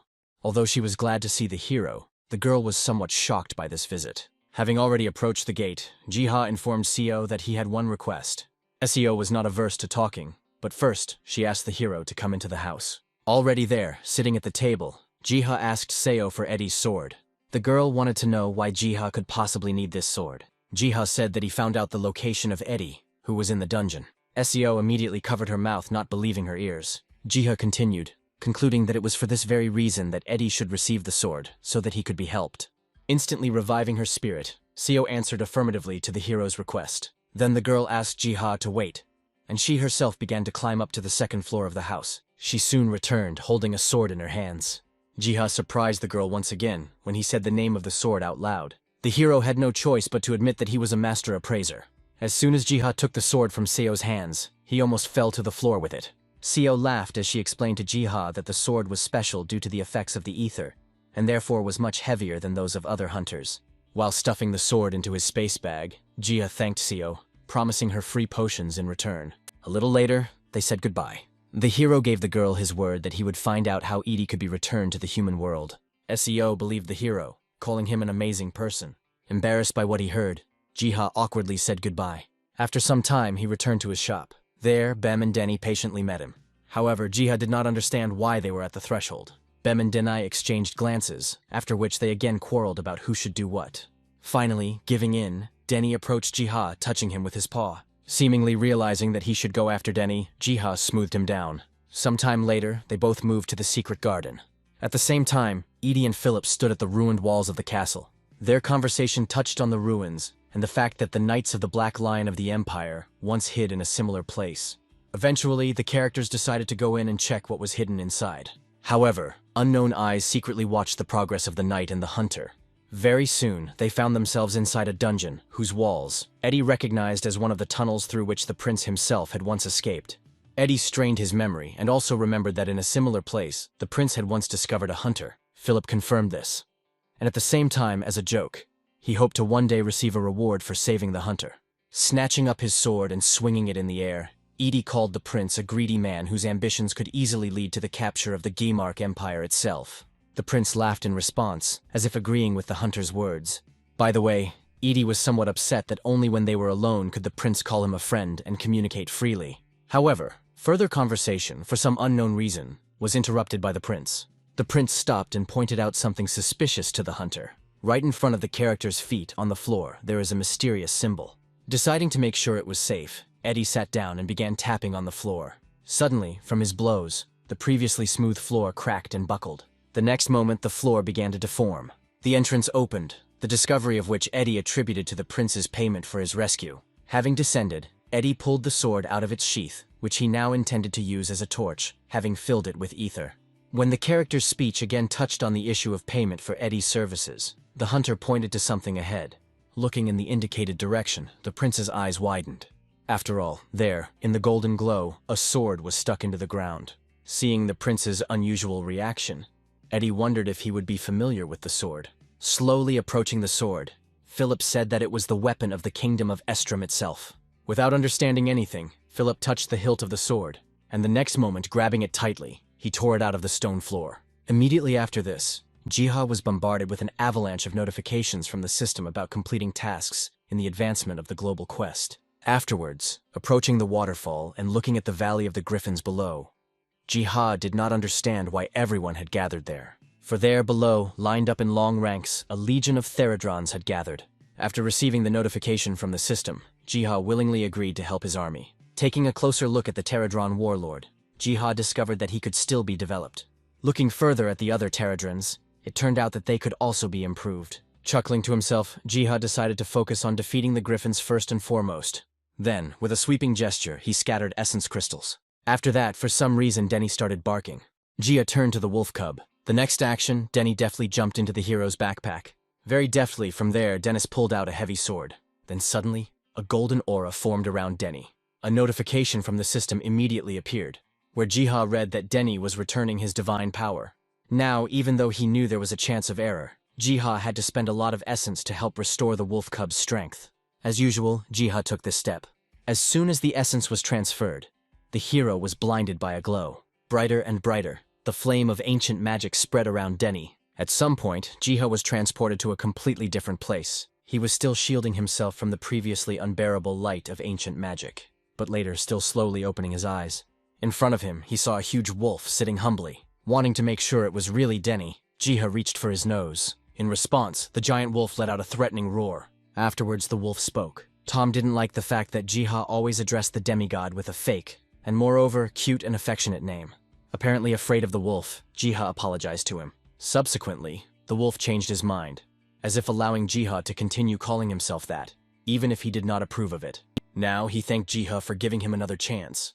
Jiha was a little embarrassed and adjusted his glasses, not even knowing what to answer. The wolf continued speaking, mentioning the high significance of the future. According to Growlo, it seemed that only Jiha could predetermine what the world would be like in the future. For this reason, the wolf urged Jiha to grow up as soon as possible. These speeches were quite mysterious for Jiha. Then, under Growlo's words about a new imminent meeting, Jiha was struck by another flash of light. With a deep sigh, Jiha opened his eyes. He found himself lying in the middle of a clearing. Next, Jiha began to rise, albeit with difficulty. Being serious, the hero remembered Growlo's words about the future. And so Jiha intended to do everything that was in his power. At that very moment, the Pterodron commander flew up to Jiha. Taking out a spellbook and a quill from his backpack, Jiha decided it was time to end the griffin hunt. Next, the hero began to actively draw something on the pages. While below, under the waterfall, the griffins flew, flapping their majestic wings. Somewhere in this same interval, having left the dungeon, the prince could not believe that he had returned the legendary sword again. Edie, who was nearby, also noted that obtaining a new sword should help in the fight against the monsters. Suddenly, turning to the prince, the hunter told him that the sword could act as a call to action. Edie made his words more specific by saying that Philip should have turned his new sword against Baron Grom. However, Eddie was not averse to dealing with the gentleman on his own, if the prince gave permission to do so. After thinking, the prince replied that no matter how bad the masters were, they still remained subjects. Sighing, the hunter was not at all surprised by the good-natured prince's answer. At that very second, Philip saw something in the sky. Eddie did the same and looked up. Far ahead, somewhere in the mountains, something was shining dimly. At the same time, not being particularly pleased with the result, Jiha looked at how the Theradrons tried to deal with the Griffins. After all, unlike the Griffins, air battles were very difficult for the Theradrons. The only one who could truly fight the Griffins on equal terms was the Pterodron Knight. But then, Jiha noticed how another group of Theradrons appeared at the bottom of the valley. Walking in dense rows, they carried nets with them. The hero rejoiced at the incredible resourcefulness of the Pterodrons. After all, relying on their strength and agility, the Griffins themselves often flew into such nets. As they moved, the Theradrons cast nets over the Griffins. Finally, the scales of power shifted in favor of the Theradrons. Somewhere around this time, a glow flared up to the side of Jiha. Once again, the Pterodron warlord leveled up and also acquired a valuable skill. The next moment, its claws began to spark with renewed strength. By performing the gesture, the military leader released this force into freedom. Like an unbearable stream, she struck towards the Griffins. With just one ability, the mighty birds were crushed. Later, Jiha idolized the military leader in every way for his skillful use of such an ability. At the same time, a golden flash of light illuminated the prince and the hunter. Even from afar, they saw that the flash of light was created by the giant beetle already known to the characters. Further, the characters believed that the beetles had come to help them. Having snatched up their blades, the prince and the hunter wanted to repay each other with mutual assistance. At some point, a Pterodron began to rush towards them. Having run up quite skillfully, the beetle began to draw something on the ground. The characters looked at the drawing with puzzlement, thinking that it depicted a house. After which, Pterodron began to point to a village that was located in the distance. The characters looked at each other, then Eddie said that something must have happened in the village. Next, approaching Theradron, Prince Philip thanked him for his help. As always, Jiha was secretly watching all this. At least somehow the hero tried to help the village of survivors. Hurrying back to the village, the characters hoped that nothing terrible had happened there. At some point, Eddie gasped and stopped in place. The hunter said that some cunning bastard had crossed the line after all. In front of them now lay a bloody corpse. Approaching the body and examining it, Philip said that the dead man looked like a soldier of Baron Grom himself. Then, Philip suggested that the hunter hurry, because Baron Grom had probably already taken Saint Selena hostage. Edie drew his sword and made it clear that he would be happy to punish the Baron. However, the whole situation did not answer the question of where the other knights had gone. At the same time, a crowd was buzzing near the village's fortress walls. Approaching the edge of the wall, the guard looked down and then gave the command. The gates opened, and the captive people and their escorts entered. One of them, the prince's own knight, was being driven from behind by the Baron's soldiers. Baron Grom and Perojak watched all this, literally standing to the side. The noble lords regretted that the prince himself was not among the prisoners, even though they knew that he would return sooner or later. Then, at the Baron's command, they brought in the knight Zion and made him kneel. The knight did not want to tell the Baron anything, only regretting that he had not cut off his head earlier. Smiling, the Baron readily agreed to this. Later, turning away, Grom ordered that Zion be hanged in public, and the others thrown into prison. Suddenly, pushing the soldiers aside, Selena rushed forward, saying that the Baron would not get away with such atrocities. Grabbing the girl tightly by the face, Grom said that any threats from the fanatic were not scary to him, and therefore, Grom offered Selena to serve that god, and not an imaginary one. Unexpectedly, the tip of a sword appeared next to the Baron's neck. Uncertainly, the Baron turned around, seeing one of the soldiers point a sword at him. Immediately after this, Prince Philip, removing his mask, made it known that he would no longer allow the Baron to torment the people. Grom bared his teeth and cursed. At the same time, Perojak started shouting, asking the soldiers to save the Baron. Suddenly, Eddie hugged him from behind, making it clear that the soldiers would have to face more than just the prince. Grabbing Perojak by the collar, Eddie warned the soldiers that he would chop down anyone who stood up for the scoundrel. Meanwhile, dragging Perojak along with him, Edie turned to Zion, asking him to finally start doing something. Very soon, Perojak and Grom were on their knees. The next minute, Prince Philip approached them, reaching for his sword, publicly upset that the Baron had let the people down. The prince's hand gripped the hilt of the sword tightly, slowly pulling it out of its sheath. Only now did Grom realize that the prince was holding the royal sword itself. Raising his sword above himself, the prince proclaimed that he would restore the kingdom of Estrom. From above, Jiha watched with satisfaction as the prince's power finally took root. At the same moment, for completing the first quest chain, Jiha was already assigned a ton of new quests. Some of them concerned Selena. Others concerned Prince Philip himself. After reading everything, Jiha scratched his ear and understood that upon completion, he would be given access to the sanctuary. Although the hero did not understand what was being discussed. Looking into the distance, Jiha thought that they were talking about an area covered in fog. Given all this, Jiha had no other choice. Once again taking on the role of God's messenger, he had to give a new prophecy. But first, he returned to the Griffin raid, which had already ended. Now, Jiha commanded that the Theradrons get rid of those griffins and move the essence to the garden. Right there, he saw something egg-shaped that a group of Theradrons were dragging along with them. Looking closer, a description of griffin eggs that could be hatched appeared before Jiha's eyes. From the abundance of missions and skills, the hero grabbed his head, because the information was overwhelming him. Instantly, another panel with data appeared in front of Jiha. Already there, Jiha read that the Theradrons had found the Miriel mineral, and the hero's army itself had now been joined by Theradron workers. Jiha even gasped in fascination at such news. And then, he took the Theradron worker into his hand. The worker Theradron raised its claw, showing the hero the resource that had been collected in the deployment zone. Ultimately, the system offered Jiha the opportunity to choose a reward for all the work he had done so far. Jiha's choice fell on the artifact. Emerging from the void as a clot of magic, a dagger materialized in reality in Jiha's palm. The dagger's properties were astonishing, and Jiha was especially interested in its resistance to poisons. Remembering Betty, Jiha thought that such a weapon would be ideal for the girl. Soon, the Theradron knight appeared nearby, whom the hero was glad to see. He sat on Jiha's palm, showing off his wings, which were covered with Miriel. And yet, Jiha openly stated that a single Theradron knight was not capable of crushing entire armies. At the same time, for some reason, Jiha remembered the village of survivors. After all, there was a celebration going on there right now. People drank and rejoiced that they had managed to overcome the crisis. Meanwhile, Edie and Zion argued with each other that the plan almost fell apart, because a lot of knights managed to get captured. Gradually, their communication touched upon the future fate of Grom and Parojak. Looking at the cells where the gentleman was sitting, the prince said that he was thinking about expelling them. Eddie disagreed with this decision, openly believing that the prince was once again demonstrating his softness. In the end, Edie called the prince a stubborn man. However, touching the hunter's shoulder, Philip made it clear that such advice would forever remain in the prince's heart. Afterwards, the topic of their conversation was devoted to food problems. The prince shook his head, intending to secure the trade route first, and then contact the wild elves. This conversation was interrupted when Saint Selene appeared nearby. The maiden was excited and wanted to show the prince something. Immediately, she crossed her arms and closed her eyes, and the next moment, she raised her hands up, creating a whole text of runes in the air. The ancient language was recognized by the knight Zion, who read aloud something about the apostle. Then, rejoicing, Selena announced that it was precisely this prophecy that the god's confidant had asked to be conveyed to the prince. Thoughtfully speaking about the confidant of God, Philip touched the symbols in the air. During the same period, Jiha was glad that he had managed to establish long-term contact with Selena through her prayers. At the same time, having fulfilled the next requirements in the quest chain, from now on, Jiha could freely communicate with Selena. At that very moment, Eddie touched the prince's shoulder, reminding him that the apostle could have been a beetle that had once come to the aid of the knights. Selena also heard strange talk about the beetle. The knights tried to explain to the maiden how they were saved by the beetle, which obviously acted on the orders of God himself.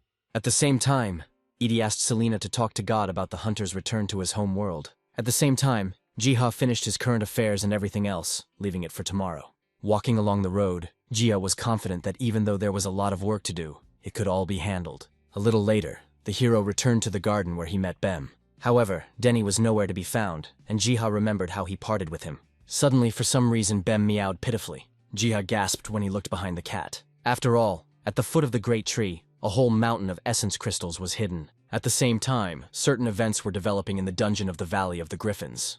The group of hunters followed exactly what they had read in the encyclopedia. Betty nodded, activating her paper canvas skill. In one moment, dozens of pages burst out of the girl's book. The pages began to accelerate and hit the griffins' faces straight. Being disoriented, this allowed the other hunters to begin their attack. SEO jumped up and used the skill Stormy Sword Dance. Just a couple of minutes later, the hunt, which would have previously lasted for hours, was already over. At this moment, one of the knights turned around. After all, behind them, Leah was now projecting her destructive fire magic. With cries of horror, the hunters began to flee from the flames. Then came the ringing laughter of Leah, who was proud of the fact that she had destroyed a lot of griffins with her flame.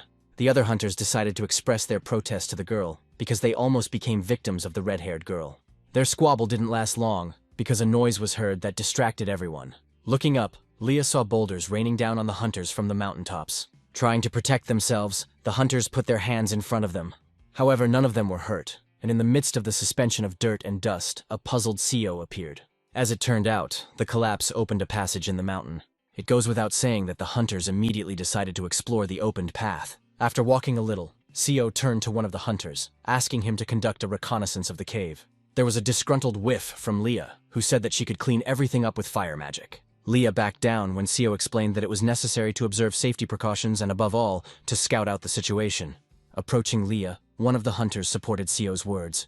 Afterwards, he took a step, but suddenly stumbled. Unable to maintain his balance, the hunter screamed and began to fall backwards. Eventually, he fell on his back and hit himself hard. Nuna came to him and cast a healing spell on the poor guy. At that very moment, Betty slipped between the characters, wanting to look at something. Leaning against the floor, the girl said out loud that the shape was recognizable. It turned out that the entire raid group stumbled upon a teleportation circle, whose analog Betty had already encountered earlier. At the same time, in the village, Grom and Parojak were taken out of their cages. Some people didn't even believe that such scoundrels would simply be taken and let go. Not wanting to miss the moment, Grom said that the prince would regret it if he expelled the Baron from the village. Philip slowly began to approach him. Having reached the bound man, the prince turned to the Baron. Next, Philip reached for his sword. By putting the point of his sword to the Baron's throat, the prince gave him a chance for redemption. He warned of the consequences if the Baron tried to harm the people. Having warned that in this case, Grom would lose his head, the prince ordered that the Baron be untied. The prisoners were released and immediately began to run away. Gritting his teeth in resentment, Grom swore that he would still get even with the prince. Watching all this from the side, Eddie concluded that the prince was, after all, soft-hearted. Quite quickly, before the prince's eyes, Edie and Zion even managed to quarrel. And again, Jiha was watching this scene, still acknowledging that Prince Philip was a wonderful man. Afterwards, another notification from the system appeared, with whose text Jiha easily agreed. After all, as it turned out, the other monsters had become quite wild when the prince's knights dealt with the demon orcs on the mountain. As for everything else, Jiha asked the Pterodron Knight to sort it out. At the same time, suddenly, a portal circle lit up on the ground in front of the knights. Gradually, the Pterodron Knight appeared from there. With all his might, he raised his claws before the astonished knights. Philip and Edie immediately recognized the overgrown beetle as the already familiar apostle of God. Immediately, the Pterodron Knight pointed somewhere to the north. Taking the hunter with him, the prince decided to go after the beetle and asked everyone else to follow at a distance. A little later, following the beetle, the prince noted that this route was familiar because guilds once walked along it. Eddie stretched, hoping that the giant beetle would help him find a new sword for the hunter. But at some point, the beetle stopped. Then raising his claw, he approached the rock. Then delivering a powerful crushing blow, Edie and Philip put their hands out in front of them, protecting themselves from the stone fragments that flew in all directions. A second later, they saw that there was a camouflage barrier hidden at the site of the impact. Immediately, Eddie turned to the beetle, asking it not to do that anymore, because it was frightening the hunter. The prince asked the beetle not to listen to the hunter's nonsense, and thanked Pterodron for his help. Nodding in approval, the Pterodron Knight spread his wings and soared into the air. A minute later, the knights, who were worried about the menacing sounds, reached the prince and the hunter. They were interrupted by Eddie, who took Zion with him to check the passage opened by the beetle. Even though he didn't really want to, Zion still went with Edie. Very soon, they found themselves inside a tunnel. After walking some distance, Zion stopped dead in his tracks. After all, the characters came across a hidden food warehouse, hidden by Baron Grom himself. A little later, leaving the cave, Edie informed the prince about the good find. Later, having loaded the supplies onto the cart, the prince gave Zion instructions to ensure that the food was delivered to the village as quickly as possible. Meanwhile, Eddie himself was unhappy, because despite the discovery of the missing food, there were no weapons anywhere nearby. Sighing and stretching, Eddie spoke openly to the prince that this time the debt had been paid, and the hunter should return to his world. Suddenly, somewhere ahead, a desperate cry was heard. People abandoned everything and ran in all directions. After all, from above, being higher than the trees themselves, the wolf's flickering eyes looked down on them. It was his appearance that frightened those who were driving the cart. The prince and the hunter instantly drew their swords. Clearly agitated, Eddie couldn't understand where such a huge thing had come from. A long roar was heard from a wolf that bared its fangs. The prince was no less worried. but gathering his will into a fist, he let the hunter know that he would approach from a different angle. Suddenly, Eddie stopped the prince and stepped in front of him. Turning around, Edie concluded that the prince must take responsibility for his people. Meanwhile, it seemed as if the wolf had stopped paying any attention to the people below him. Standing in front of the wolf, Edie shouted to the prince that he would distract the creature's attention to himself. The prince himself also sent other people as far away from the dangerous place as possible. Still, listening to Edie's words, in his thoughts, the prince asked the hunter to survive. The next moment, the wolf took a step. Eddie was not afraid, but on the contrary, he was glad that after a long time, he would again be able to give it his all. Right now, a notification from the system appeared in front of the hunter. As soon as Eddie read about the test of strength, the great wolf went on the attack. His body, like a dark cloud, cast a shadow over the area where Eddie was. Subsequently, the wolf's paw and the hunter's sword met. With the last of his strength, Eddie held back the wolf's incredible onslaught. And yet I was forced to retreat slightly. Having fallen to the ground, smiling, the hunter rose up quite dexterously. Being serious, Eddie assured himself that he would fight to the last. The next moment, saturating the sword with ether, then the wolf himself ran up to him and let out a piercing roar. Edie let out a cry and went on the attack. The huge wolf responded in exactly the same way. But at the moment when the two were about to collide, the hunter made a tackle. Eddie slid under the wolf's body, stopping at its hind legs. Then, he performed a jump with a turn and a simultaneous swing of the sword. To his shock, the huge wolf skillfully avoided such an attack. Eddie's surprise was so great that the hunter almost fell into a stupor. The next second, a clawed paw struck the hunter's block. Although Eddie withstood the blow, he was thrown back a couple of meters. Having quickly recovered again, Eddie said that the wolf had plenty of strength. He concluded that the rank of the monster was no less than the catastrophe. At the same time, further down the road, knights and villagers were fighting a fierce battle with goblins that had attacked the cart. Commanding the defenders, Philip shouted that in any case, supplies had to be delivered to the village. The prince was angry that he could not go to help Edie. At the same time, Jiha was confused, because the cooldown time before using God's apostle had not yet passed. Besides, right now, an important quest was being carried out. Clutching his head, Jiha guessed that something was happening in the fog.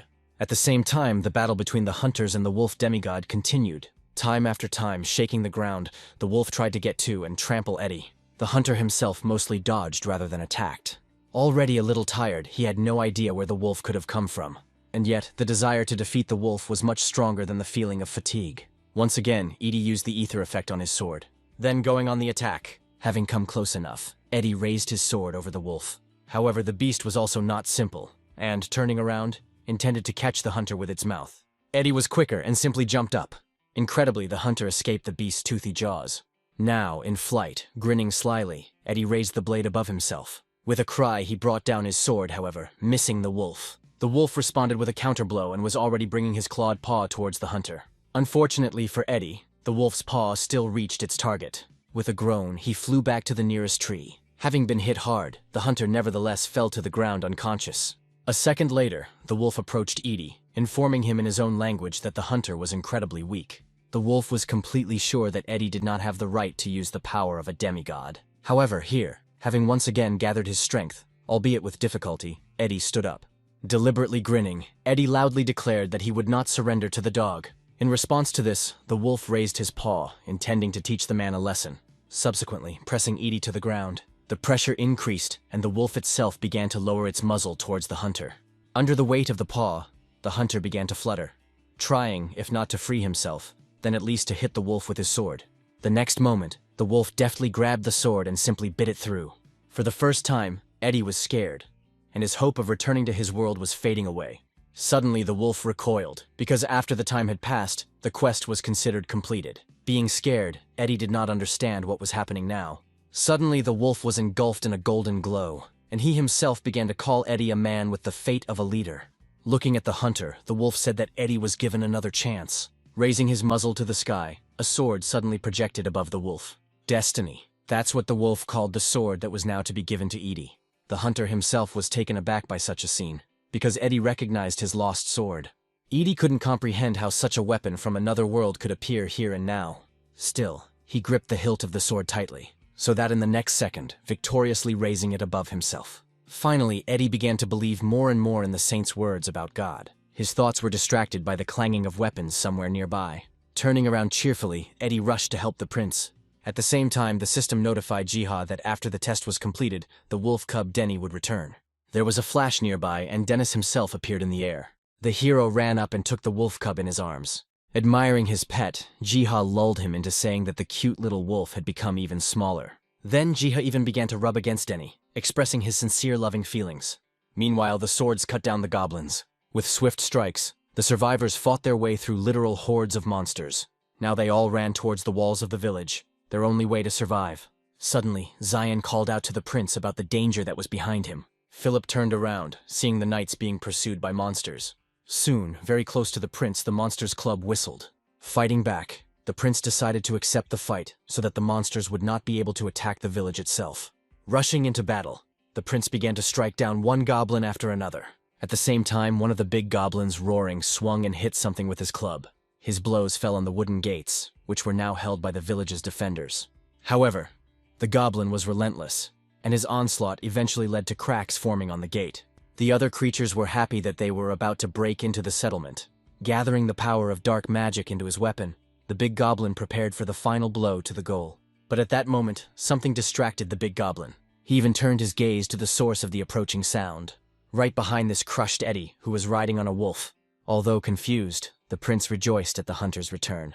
Meanwhile, to the shock of the goblins, their leading warrior was completely defeated. The hunter's ringing laughter was heard. Signifying his return, Edie raised his sword. The prince began to slowly approach towards that direction. Immediately, having barely seen the death of their healthy warrior and the arrival of the rider on the wolf, the goblins began to scatter. However, Philip himself did not understand where Edie suddenly got a riding animal in the form of a wolf. Eddie couldn't give a clear answer, only stating that he received the wolf for his confession. Next, he jumped off the wolf, intending to show something to the prince. Turning to the wolf, Eddie commanded him to return. Then the wolf let out a howl and began to fill with a golden glow, gradually dissolving physically and turning into a state of golden pollen. All of this went into the sword itself. Later, Eddie said that the giant wolf must have been the hunter's guardian, since he was testing him and did not intend to kill him. At the same time, Edie told about his sword, a weapon that the hunter had inherited from the old world. Eddie frankly believed that the wolf was the key to the hunter being able to return to his world. After hearing all this, the prince became thoughtful, explaining that there was sense in such speeches. After which, Philip said that Edie was probably considered the god Ark, the Wicked One. Their conversation was abruptly interrupted as the gates of the settlement opened. Both characters looked towards the gate. After all, Saint Selena ran out from there, worried about the prince. Philip let the girl know that everything was fine with him. Moreover, the prince pointed out that he managed to return to the village the supplies that had previously been stolen by the lords. The next moment, Saint Selena took the prince by the hand, thanking him for the work he had done. Selena laughed at the hunter himself, as she considered Edie's envious behavior to be blasphemy. Later, the prince called everyone to go to the village. Already entering the village, the prince appeased the hunter, telling him that everyone took him seriously. As before, Jiha secretly observed all these conversations and events. Even though Eddie didn't know about it, Jiha gave his word that he would help the hunter return to the human world. Afterwards, stroking Denny, Jiha said that they too should have returned. A minute or two later, Jiha returned to the garden. There, Bem joyfully greeted everyone. Having squatted down, Jiha began to show off Denny, who had become even smaller since the last meeting between the cat and the wolf. Dexterously, Bem intercepted the wolf cub from Jiha's hands, grabbing him by the scruff of the neck. Even though Jiha didn't know it, Bem was now praising Denny for a job well done. Even though Denny argued with Bem, he still knew that there was a lot of work ahead for the demigods. Finally, more politely, Bem once again praised Denny for a job well done. Afterwards, Jiha was attracted by a loud cat meow. Wagging his tail, Bem approached Jiha.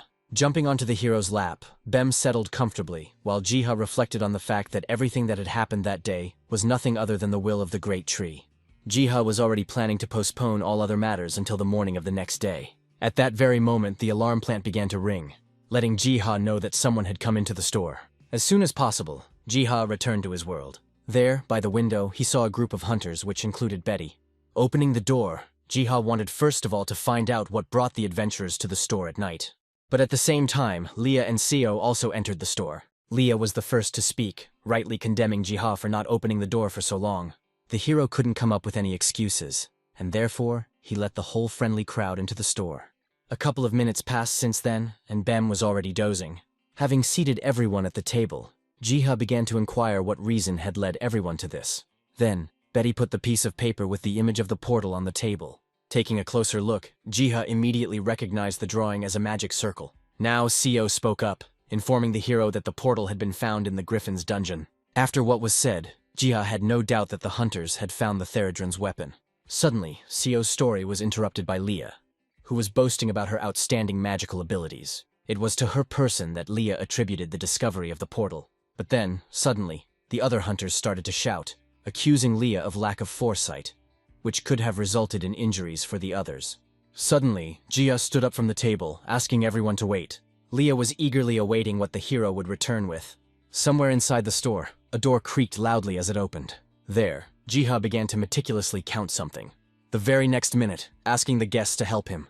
A moment later, Jiha appeared, dragging something extremely heavy behind him. Soon a pile of essence crystals was placed on the table. Taking one of the crystals in her hands, Leah had no idea that essence existed in such sizes. Next, Jiha spoke, explaining the principle of activating portals using essence crystals.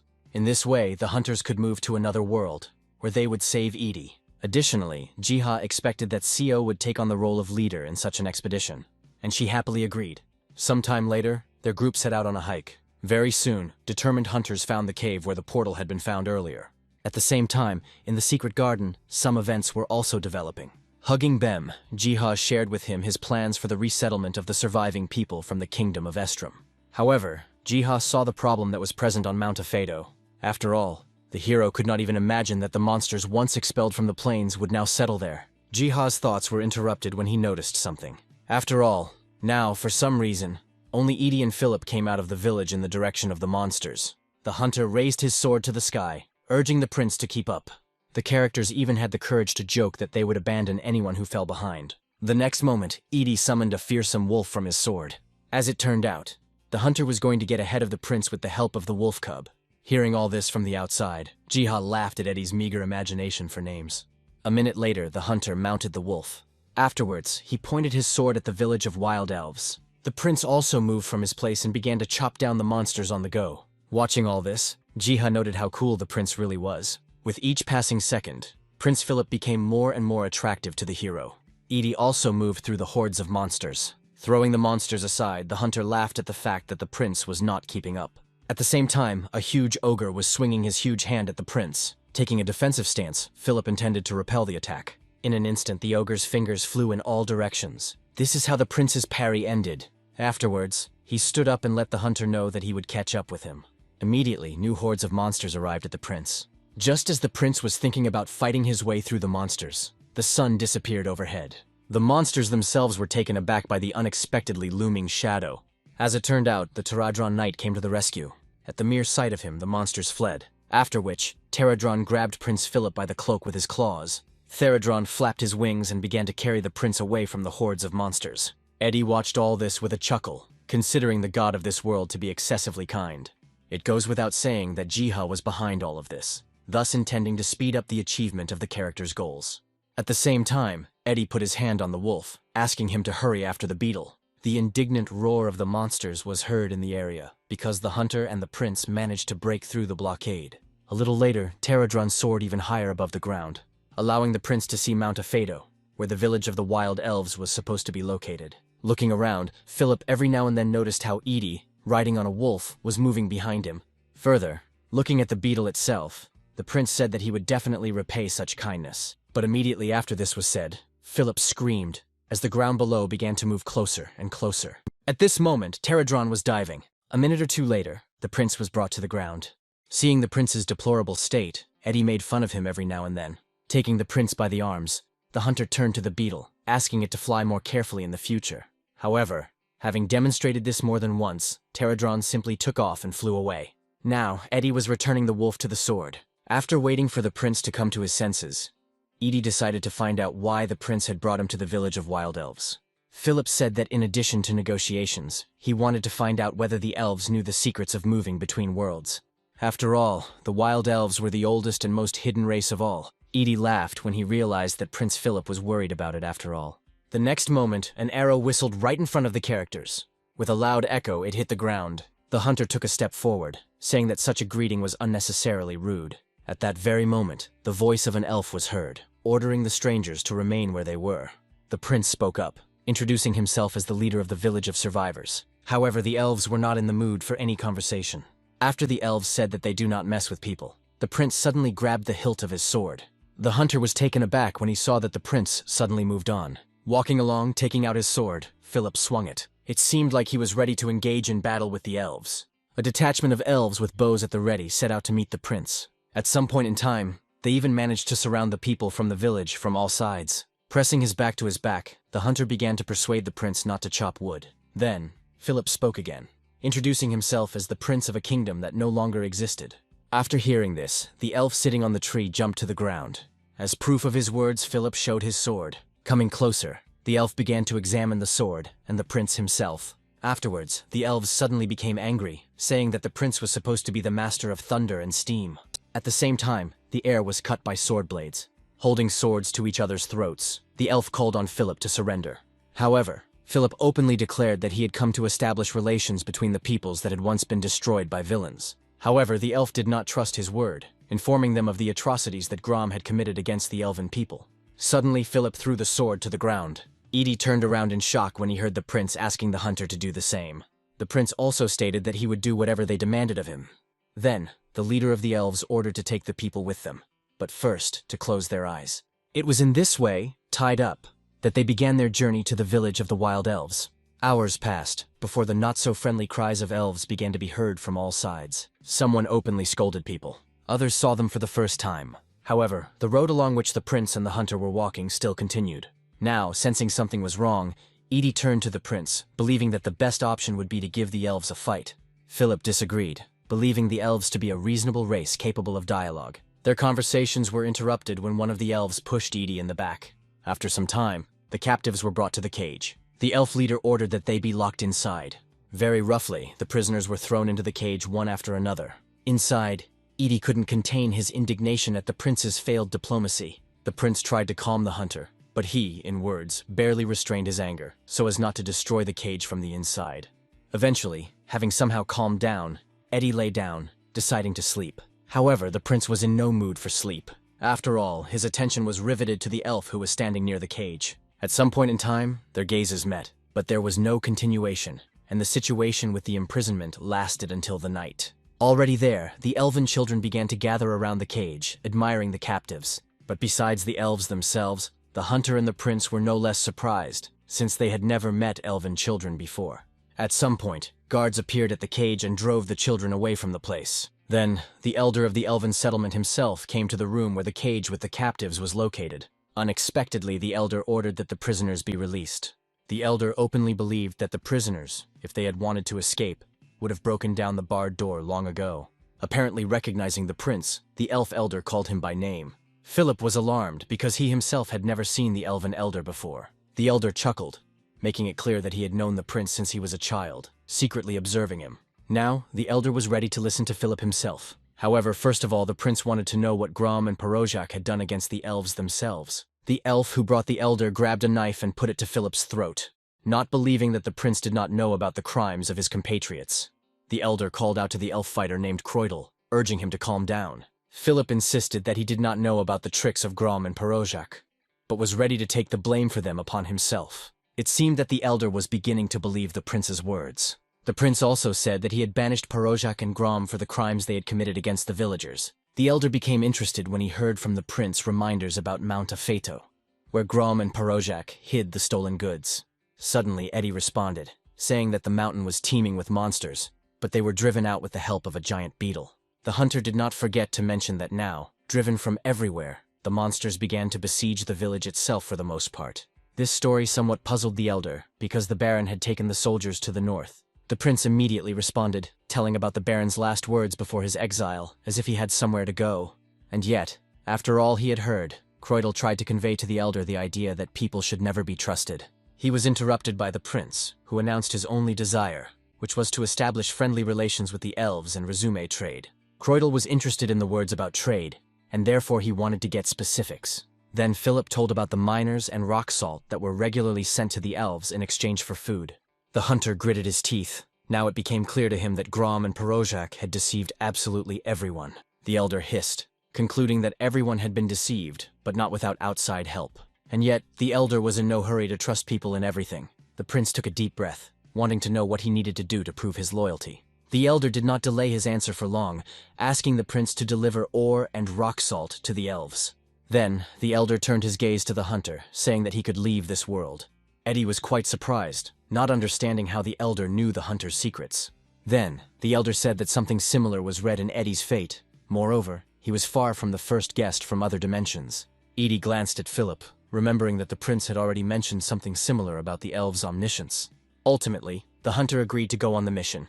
Besides, Eddie expected to get his sword back, since he couldn't break through the hordes of monsters with bare hands. Croydle glanced at the elder, as if he wanted to object to something. But it so happened that after some time the bonds on Edie's hands were cut. Still annoyed by the elder's decision, Croydle brought the sword to Edie. The characters briefly exchanged barbs. As if threatening, the hunter hinted to the elf that the prince was not such a nice guy who was unlikely to sit in captivity for long. The elf frowned, not believing that any human could defeat Croydle himself. But at this moment in time, a strong wind suddenly blew. Both characters looked up to the sky. Suddenly, Eddie rejoiced, saying that the god arc always appeared at the right time. At first, a Theradron knight flew over the characters, and then dozens of smaller beetles flew after him. Seeing this, the elder became excited, because he had no idea that the workers of the great tree still existed. As before, all of this was observed by Jiha, for whom it was a revelation to gain access to the wild elves' territory. Immediately, the hero received a new batch of notifications from the system regarding quests, where the next chain of tasks was blocked until Jiha solved the problems of the villagers. At the same time, the elves scattered in all directions. Stealthily, they watched the Theradrons. When they landed opposite Edie, instantly Jiha contacted the Theradron knight and commanded him to help the prince and, to begin with, give the crystals to the elves. Immediately after this, a precious stone was placed into the elder's hands. Clearly worried, the elder could not believe that the legendary Theradrons had come for the people themselves. Edie confirmed this, also pointing to the stone in the elder's hands. Suddenly the Theradron knight's claw reached out towards something.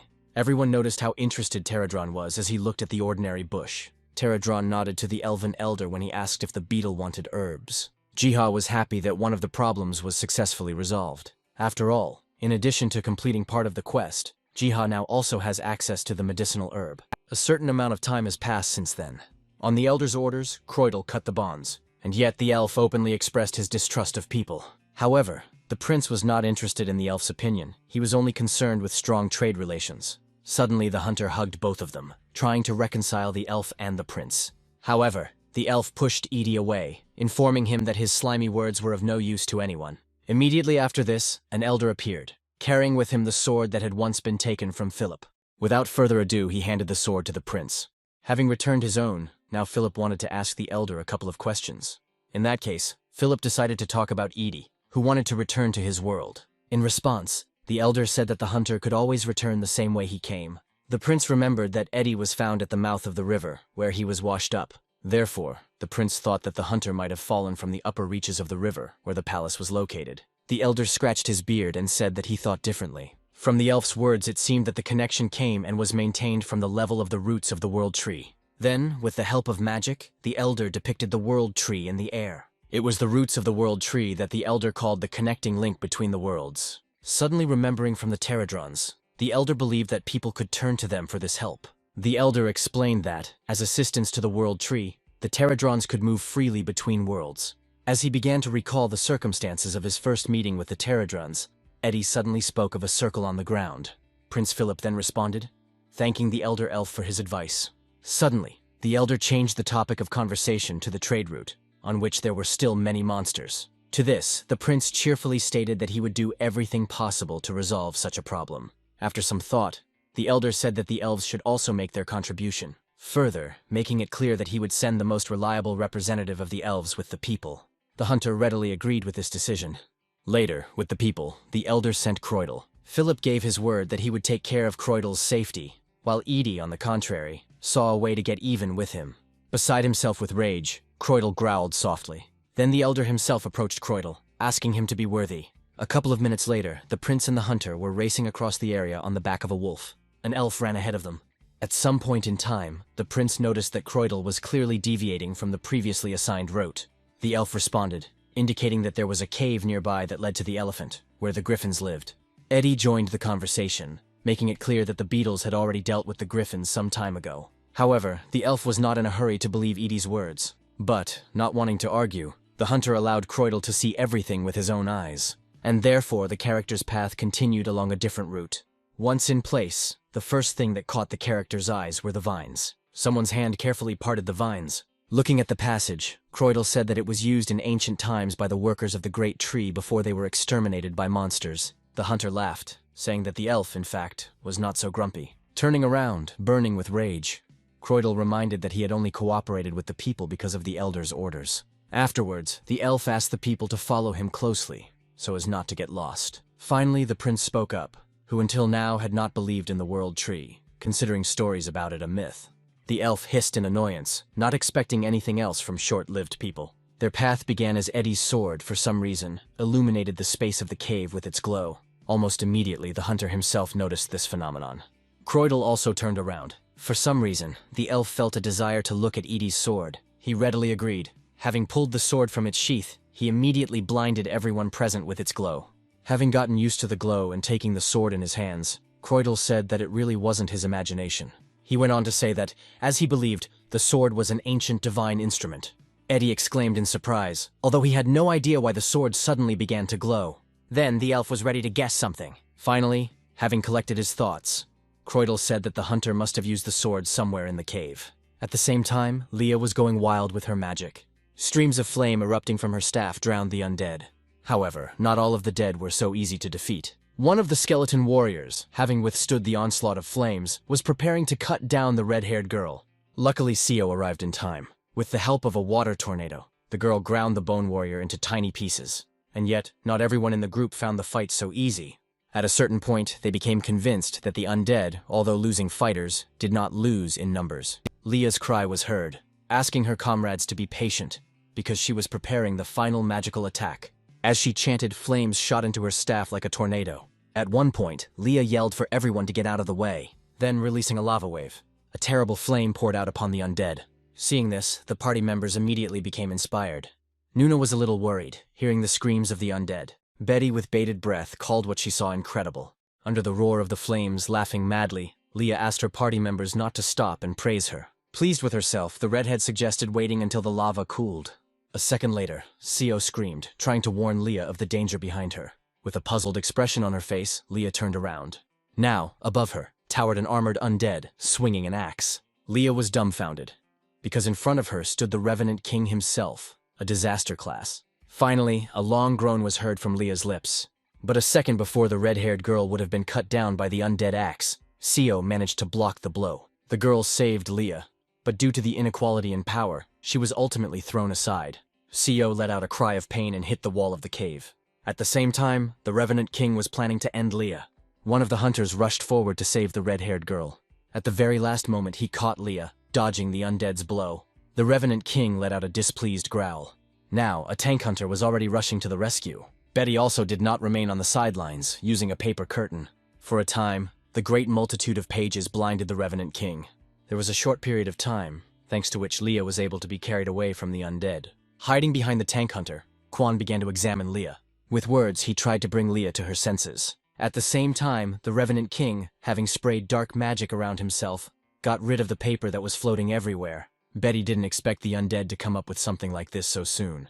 Immediately, the Revenant King grabbed the handle of his axe. Meanwhile, Nuna ran up to Seo and began to heal her with spells. Breathing heavily, Seo couldn't wrap his head around how the Revenant King himself had ended up in such a place. He, as if answering Seo, flashed his eyes. At that very second, a notification about receiving a blessing and strengthening appeared in front of the girl. Subsequently, all these system windows intertwined, compressed, and exploded with rays of magic. Seo was temporarily struck dumb by the sight. For some reason, this magic began to accumulate around Seo herself. When her body was endowed with a ton of enhancements, the girl, although somewhat afraid of an open fight with the Revenant King, was still ready to try. As expected, the one who sent these blessings was Jiha. As he watched, he hoped that Seo would have enough strength to defeat the undead. Taking a closer look, Jiha confirmed that the boss was a calamity level. And this only meant that even with all the reinforcements, Seo might not survive. Then, taking a book of spells out of his backpack, Jiha decided to realize the potential of the recently obtained medicinal herb. At the same time, the battle between the Revenant King and the hunters began. Leah had already come to her senses, although she had no idea how to resist such a creature. In the end, Quan encouraged Leah to help others instead of standing on the sidelines. The redhead agreed, besides being unable to allow some skeleton to defeat Leah. Together they rushed into battle. Meanwhile, the fight between the boss and Seo began. Being under the reinforcements, the girl deftly dodged the boss's heavy blows. However, all her attempts to attack were unsuccessful. Because of this, Seo decided to focus on the skeletal joints, where there was the least armor. Once close to Betty, Leah urged her to help Seo by distracting the skeleton. The girl readily agreed, again calling on the pages of the book for help. But this time, the pages did not fly before the monster's eyes. On the contrary, they seemed to be noticing the weak spots in the Revenant King's armor. The skeleton did not notice or feel all of this, and therefore continued to fight with Seo.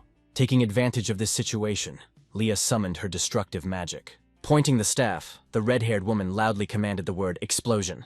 A pillar of flame struck the Revenant King's armor, simultaneously setting fire to the sheets that had previously been embedded in vulnerable spots.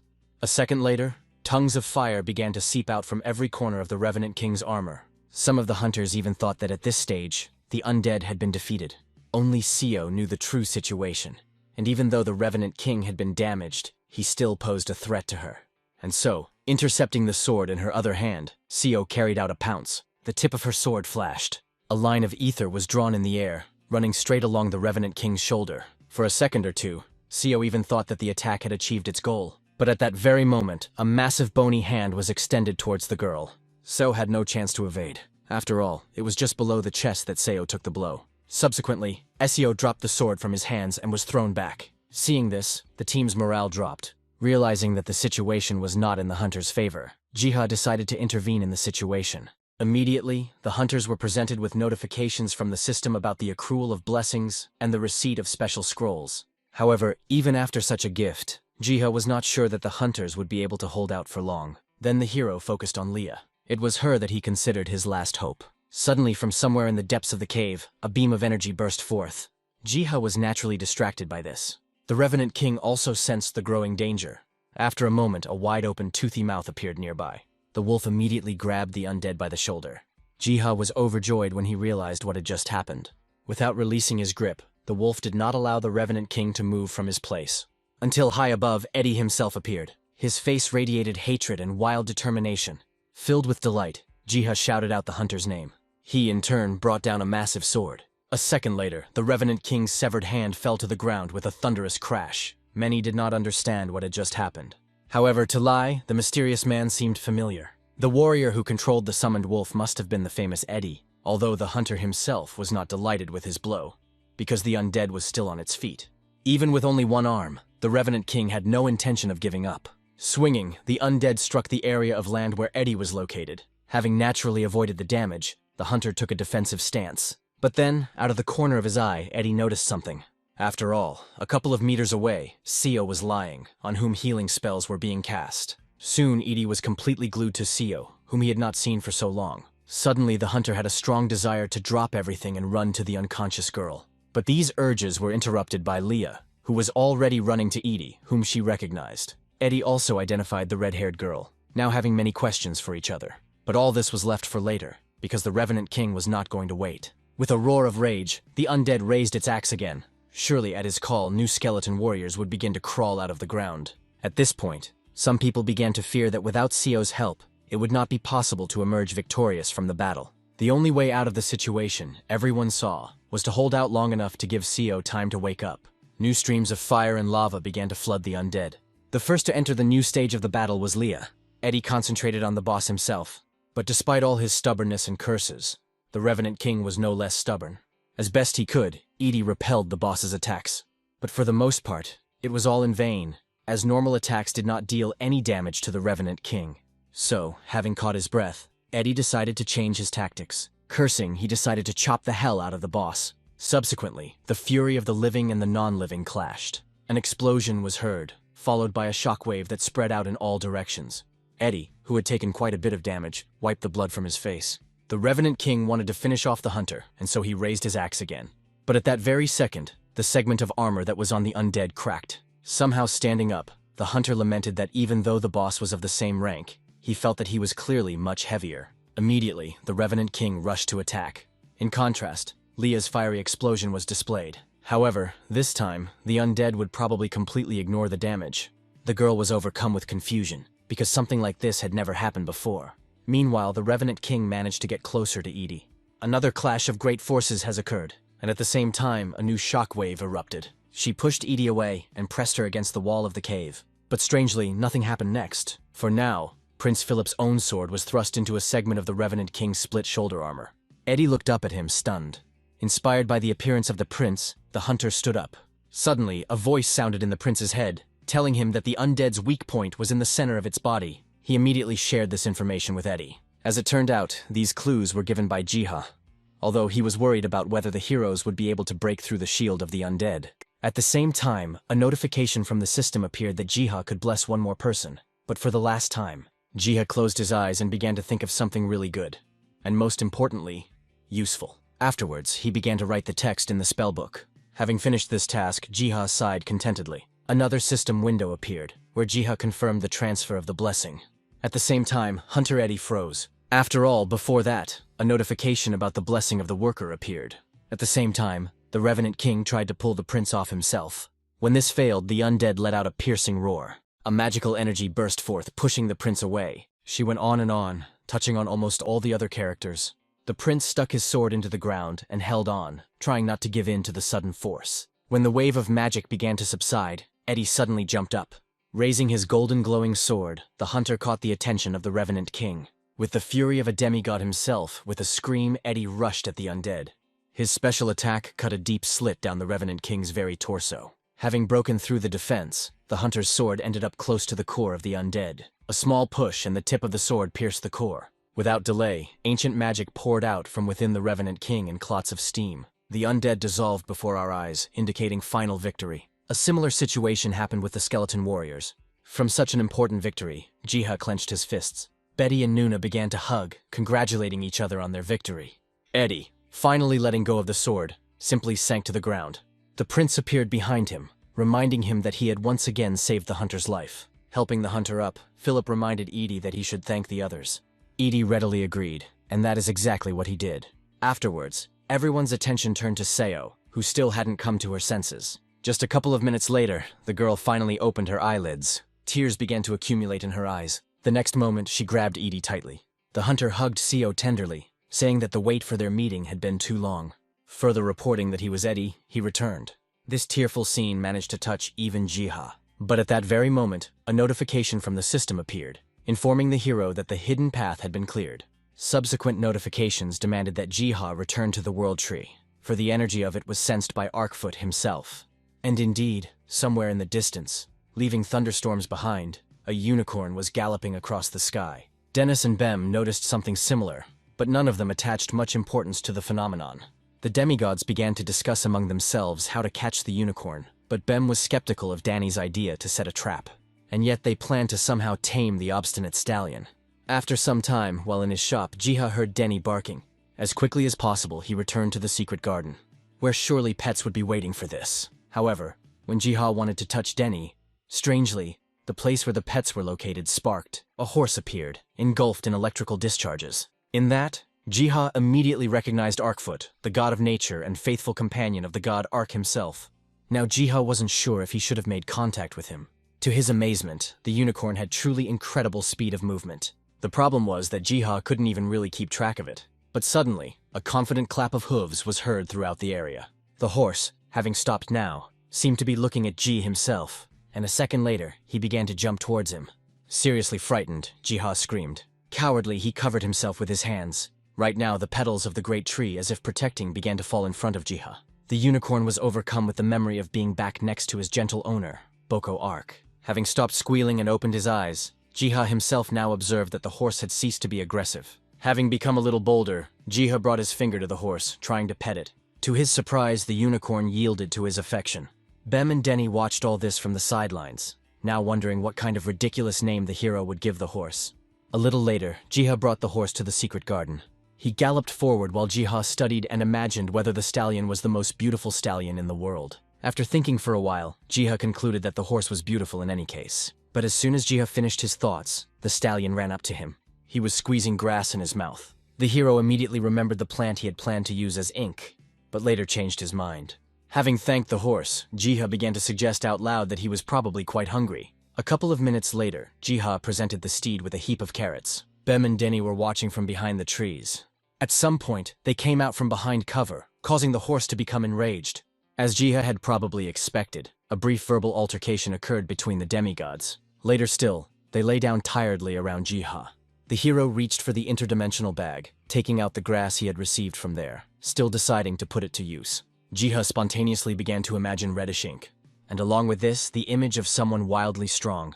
Soon after the manipulations were carried out, the first glass with red ink was ready. Pleased with himself, Jiha corked the bottle. Now, Jiha began to think about how he would be able to explain the presence of man's foal. Hours passed since then, and a new day began. Looking at his shop, Jiha concluded that in this place, Manu would be cramped. The hero thought so before the gates opened. Looking through those, Jiha discovered a beautiful meadow. However, to Jiha's horror, even after passing through the gates, they remained open on a permanent basis. Somewhere around the same time, the bell at the front door of the store rang. Seo entered and immediately greeted the hero. Jiha was happy in return, but with the girl, her shadow Edie also came. A few seconds later, Seo bowed to Jiha for saving the girl's beloved. Very quickly, Edie joined Seo in this gesture. Jiha asked to leave thanks, inviting the characters to drink tea. After some time, the meeting of the guests with Man did take place. While petting the stallion, Seo tried in vain to find out where Jiha had gotten such a cutie. Later, over tea, the characters discussed among themselves Edie's existence in another world. Looking at the couple in love, Jiha even thought that finally he too would begin to have a calm life. But everything changed a couple of days later. To his shock, griffins descended upon the secret garden, devouring everything in their path. These were chicks that had hatched only 4 days ago, but had already managed to do a lot of things. Even Bem and Denny couldn't cope with them. With the pterodrons buzzing, Jiha began to think about how to calm the griffins. Unable to find anything better to solve this problem, Jiha turned to the pterodrons. Pointing to the griffin cubs, Jiha asked that the pterodrons take them away. Silently agreeing, the pterodron knight flew towards the griffins. Hanging in the air, he began to attract the attention of those. At some point, the baby griffins became interested. As Jiha expected, the pterodron knight once again solved the problems. Immediately after this, a notification appeared informing Jiha that the purified monsters were being led to the shrine. For such an action, Jiha was again gifted with blessings and even a certain awakening skill. Poking at the system window, Jiha began to wonder whether the hero would now be able to read the unawakened skills of other hunters. Looking at the pterodrons, it immediately became clear to Jiha that they had absorption abilities. The system gave further clarification on this matter, from which it became clear that the pterodrons had a chance to adopt the enemy's skill if they absorbed it. After everything that happened and what he read, Jiha was inspired by the idea of awakening hidden skills in other hunters. But first of all, Jiha was going to help people close to him. At that very moment, the system window appeared again, offering Jiha to take on the arrangement of the sanctuary for a symbolic fee. Jiha naturally agreed, now having the chance to interfere in the life of almost every creature. By chance, Jiha awkwardly leaned against the water's surface. Instantly, the hero received a new notification from the system that such interference caused earthquakes. The hero recoiled guiltily, deciding to take care of the shelter's affairs. As it turned out, the soil in the sanctuary was not fertile, and to correct this situation, Jiha had to get some worms. Just as Jiha was starting to puzzle over the situation, a pterodron knight sat on his shoulder. As if anticipating the hero's wishes, the pterodrons were already actively catching worms. Jiha laughed happily, thanking the pterodrons again for the rescue. For completing the quest related to the worms, the system notified Jiha that the fog over the sanctuary had cleared. Taking a closer look at the new lands, Jiha saw something strange there. Indeed, mantis shrimp were present in large numbers off the shores of the sanctuary. Jiha recalled that in the world of people, they became a real scourge. However, the legions of pterodrons were already armed with the bark of the world tree. Jiha exclaimed in surprise when he realized that the pterodrons were going to use the bark as a shield. Believing that something like this would work, Jiha led his troops into battle. As the pterodrons approached, the mantis shrimp also began to move. With one lightning-fast move, the mantis shrimp took out a ton of pterodrons at once. Jiha saw how in a split second the situation began to turn against the pterodrons. Jiha suddenly remembered that there was a potion hidden in the hut, created from the seeds of the world tree. Having obtained the potion as quickly as possible, Jiha gave it to the pterodrons. The next minute, the area was illuminated by a golden glow. The pterodrons, revived in strength and spirit, were ready to continue the battle. Suddenly, their commander ducked his head, thrusting his spike forward. All the other pterodrons did the same. And then, with a general onslaught, they struck the ranks of the mantis shrimp. The first in front of them was the military leader himself. The collision eventually took place. From the fog of battle, a military leader suddenly appeared. At maximum speed, he flew straight towards the mantis shrimp. Sliding through their dense ranks, Therodron swung its claws, cutting down the mantids. Jiha clenched his fist, finally seeing that the mantis shrimp were also starting to suffer significant losses. In the end, victory went to the Pterodrons. Immediately after this, Jiha noticed that the commander's body was glowing strangely. When Jiha asked the commander about acquiring new skills, he knelt down. Then with all his might, he struck the ground with his claw. A terrifying wave spread out in all directions from the place of impact. Jiha was ready to squeal with delight, because the warlord, apparently, managed to absorb the skill of the mantis shrimp. Immediately, Jiha opened the spellbook and picked up a pen.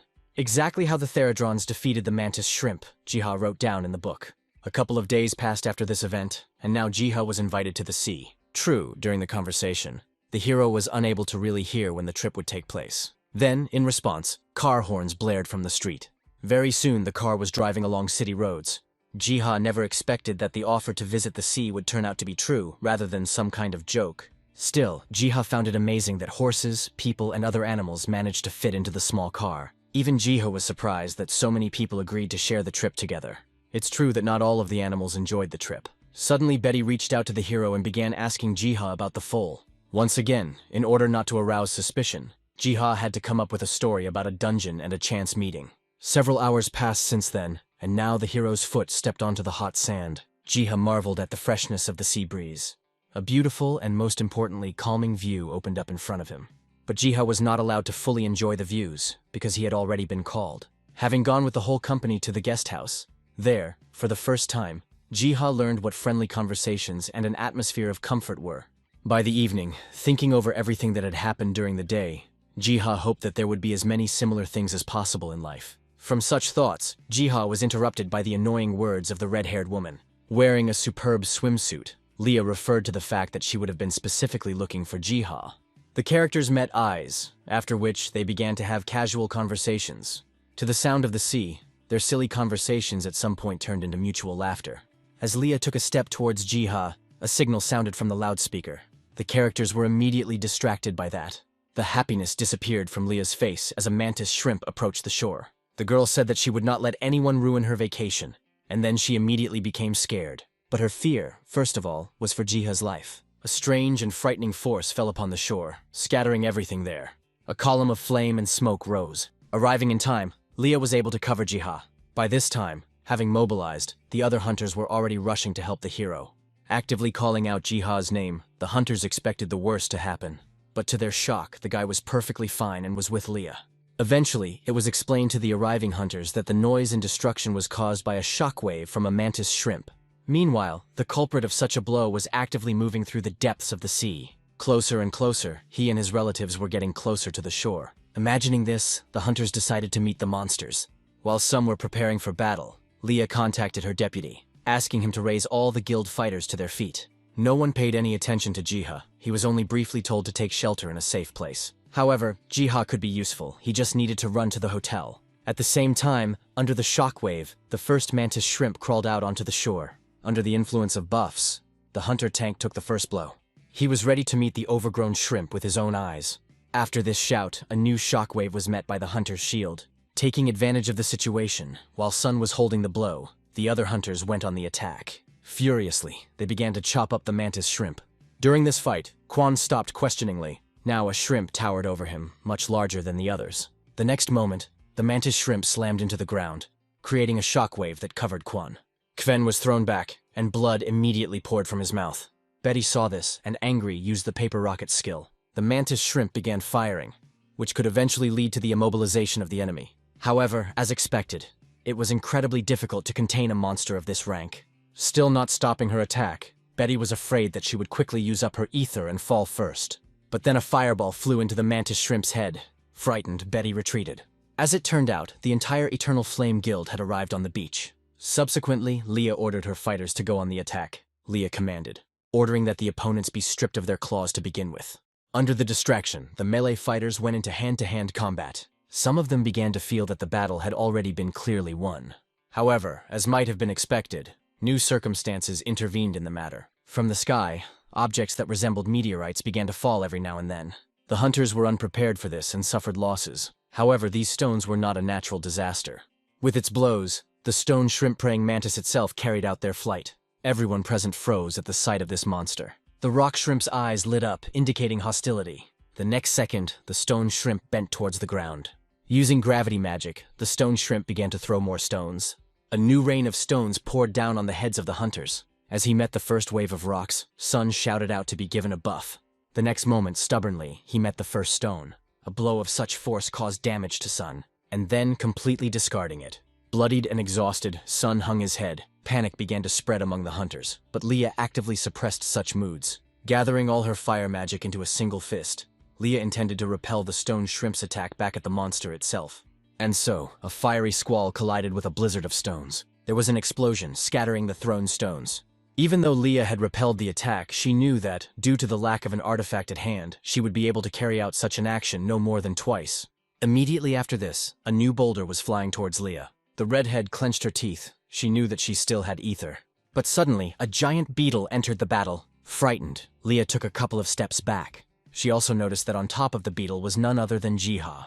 Eventually, they saw each other and exchanged short phrases. In the next couple of seconds, Jiha threw a bottle of something into Leah's hands.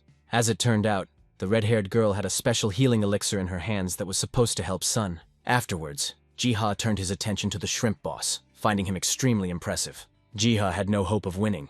The only thing he cared about was holding out until reinforcements arrived. And yet, Jiha decided to try in order to become a true hero. Then the story rolled back 10 minutes, when the hero was rummaging through his backpack. Having loaded it with healing potions, Jiha burst out of the building like a bullet. Having run a certain distance, he felt an abnormal gust of wind. To his shock, a Pterodron knight descended from somewhere in the sky. Jiha guessed that the appearance of Pterodron meant that the situation on the shore was getting worse, and so, he immediately climbed onto the beetle's back. Later, the appearance of Jiha riding a Pterodron stunned the hunters. Apparently, this emotion was transmitted to the boss, who became angry. Releasing a new gravity wave, the shrimp boss lifted more rock masses into the air. Looking at all this from the outside, Jiha believed that the hunters had never encountered such monsters before. To even the odds, Jiha poured a special elixir into Pterodron's mouth that gave him a boost. Meanwhile, the shrimp boss was about to throw his stones. A second later, an asteroid of incredible size was now flying towards Pterodron. Under the influence of the elixir, Pterodron's skills changed, and now, instead of a shockwave, an explosive strike was fired at the stone block. The thrown, red-hot mass of rocks eventually flew back at the shrimp boss. The boss didn't lose his composure and also activated his skills, thereby trying to minimize the damage to himself. However, this did not save the boss from receiving a fatal wound. Having come to her senses, Leah ordered the rest of the hunters to take care of the other shrimp.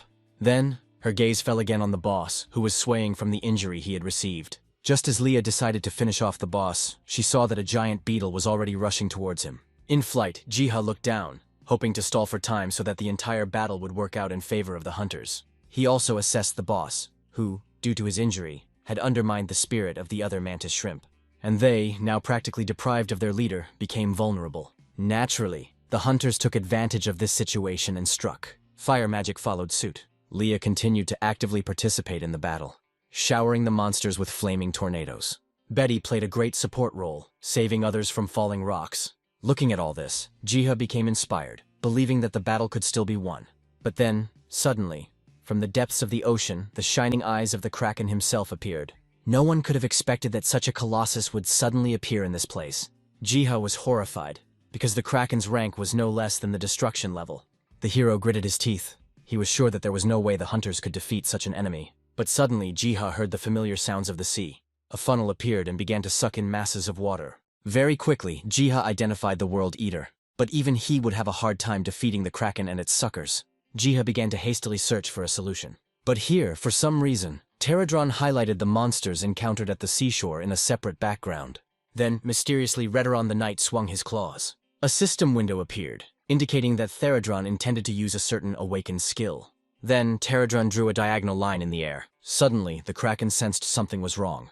At one point, the strong suction cup stopped functioning, and in the end, the monster still ended up in the whale's mouth. Ultimately, the terrifying Kraken was simply eaten. Immediately after this, victorious cries of hunters began to be heard throughout the beach. Caressing the ear, they reached G and Pterodron. The hero eventually thanked the Pterodron Knight for his help. Subsequently, the remaining monsters were defeated, and the victims were sent to the hospital. Leah found Jiha not far from the battlefield, where the hero was currently cleaning up. Leaning against the railing, Leah began to ask Jiha about the beetle. The results of their conversation remained a secret, because the story moved forward in time, when the hunters, having come to their senses after their wounds, discovered new strength in themselves. The hero generously handed out a potion to each of them, at the same time showering them with honors for winning. Then the story returned back to where Leah was swinging boredly on the railing, complaining that the girl's vacation had been completely ruined. Jiha suggested that Leah enjoy the silence, and she thought that the hero was inviting the girl to swim together. However, Jiha warned that such an activity could be unsafe, and besides, the time itself was not right. Looking at her phone, Leah hung her head in disappointment, crying that it was all a waste of time. Subsequently, both began to flirt clumsily again. Something was secretly watching this communication between the characters, and in particular Jiha from behind the mountains. It seemed that the creepy creature wanted to be reunited with its master as soon as possible. A couple of hours later, their whole friendly company was already driving back to the city. Amidst Sun's hubbub, Jiha reflected on the fact that he was, after all, happy to spend his time with these people. Dreamily, Jiha hoped that next time, the vacation would pass without such excesses. There was a loud laughter throughout the car when Jiha said that he was glad that everything had turned out well. But Jiha truly relaxed only after he returned to the store. He remembered how, at parting, Sun asked Jiha to develop a new potion that would be able to strengthen the body. After a short period of time, Jiha received a call on his phone. Answering the call, Jiha heard Leah's pleasant voice. As it turned out, the girl wanted to consult regarding the scroll she had found. Leah was angry when Jiha translated the runes as a scroll to deal heavy damage to enemies. As it turned out, Leah wanted to get exactly the same one, and therefore gave Jiha an order. As usual, Jiha agreed and began making the scroll. Quite quickly the required scroll was made. However, now Jiha doubted the advisability of issuing such a scroll, because if others found out about it, a war could start between the hunters. But Jiha saw the battles between hunters as just a drop in the ocean of problems. In fact, he feared the emergence of even stronger monsters, a response to the strengthening of the hunters. And yet, the desire to help the hunters managed to overcome fears. For some reason, Jiha turned his gaze to Mana. The other demigods were sleeping next to him, which is why the thought arose in Jiha's head to ask them for help. Having finished all his business and closed the book of spells, Jiha himself was now preparing to go to bed. A couple of days have passed since then, and the events of the story have moved to the secret garden. Walking there among the trees, Jiha noted how fresh the air had become in this place. Approaching the mountain, Jiha saw people on it. Jiha narrowed his eyes, easily recognizing Seo and Eddie. They led a squad of hunters in search of a certain seal. At some point, the hunters' conversation turned to the mythical Taoti. Sweat ran down Jiha's body, because Taoti was famous for destroying entire provinces in China. The hunters were also afraid of Taoti's strength and size, but they still continued their journey. Looking further into the area, Jiha suddenly discovered that the bridge was broken. Deciding to help the hunters, Jiha called for help from Theradron. Sometime later, the hunters came to the place where the bridge was located. The hunters froze in place when they realized that the previously destroyed bridge had, for some mysterious reason, already been restored. The only answer to this mystery that the hunters saw was that there was someone else present in this area. Later, with the help of Jiha, quite simply, the expedition of hunters managed to reach the dungeon. All their thoughts were directed towards searching for the seal. However, the hero saw that the expedition was mostly going in circles. Jiha found it strange that the expedition passed by the dark clot of energy every time. The very place from which the energy emanated resembled a mirror, which is why Jiha even thought that it was supposed to point to something. In the end, Jiha decided to help the hunters once again. At that very moment, a strange feeling came over Edie. The hunter turned around sharply and took a closer look. And indeed, as if passing through a golden membrane, a giant finger entered the world. Eddie prepared himself for the worst. Then, pouring ether into the sword, he carried out a series of strikes. The other hunters were alarmed because they did not understand what exactly Eddie was attacking. However, before he caught the other's eye, Jiha managed to remove his finger. And yet, the path to the mirror behind which Taoti was located was clear. Now Eddie wondered whether the hunters would be able to stop the mythical creature. At that very moment, a menacing voice addressed the hunters. Clearly unhappy with the awakening, the menacing voice was straining to be free. Accompanied by a wide shadow, something towered over the hunters. A creature named Shigan, posing as the guardian of the temple, was going to stop the hunters. Then Eddie's voice was heard calling on all the hunters to gather together and not to panic. Meanwhile, Shigan was preparing to deal with the uninvited guests. Realizing that a fight was inevitable, Eddie again imbued his sword with ether. The monster grinned in response, opening its mouth with a crack. Subsequently, a fiery stream burst out from there. However, Eddie dodged the fire and was already jumping and preparing to hit the keeper. In an instant, he swung his sword. The guardians' heads burst. Upon landing, Eddie heard the displeased voice of the keeper. who did not understand that the little man had such power. Eddie himself believed that he dealt with the keeper quite easily, apparently because he was made of stone.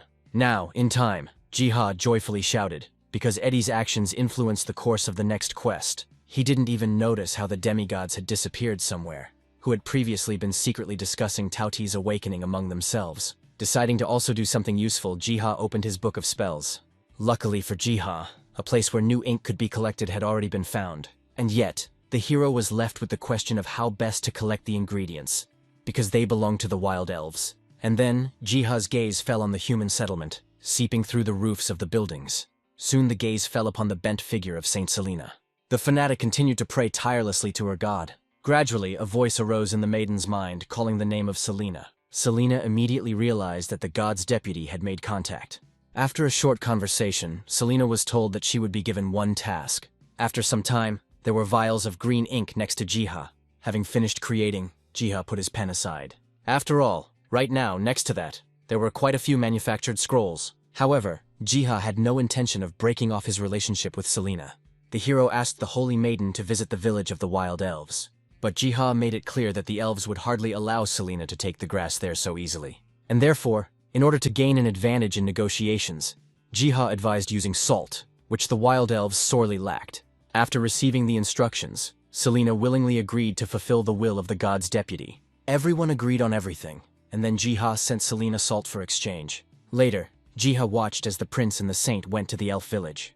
The hero found the elder's expression on his face when he saw the salt quite funny. All this meant was that for a while, Jiha wouldn't have to worry about the supply of ingredients. Sometime later, when Jiha returned to the secret garden, he was stopped by wild surprise. After all, there, one on top of the other, lay the Theradrons. As it turned out, the beetles were simply exhausted from carrying out Ji's orders. Then the story took a detour into the plot, telling how dungeons began to appear more and more often in the world, which carried a reward in the form of chests. However, opening a chest did not always indicate receiving a valuable reward. Often the catch there was incredibly meager. In connection with all this, already in the present, Jiha wanted to resolve the situation with the chests.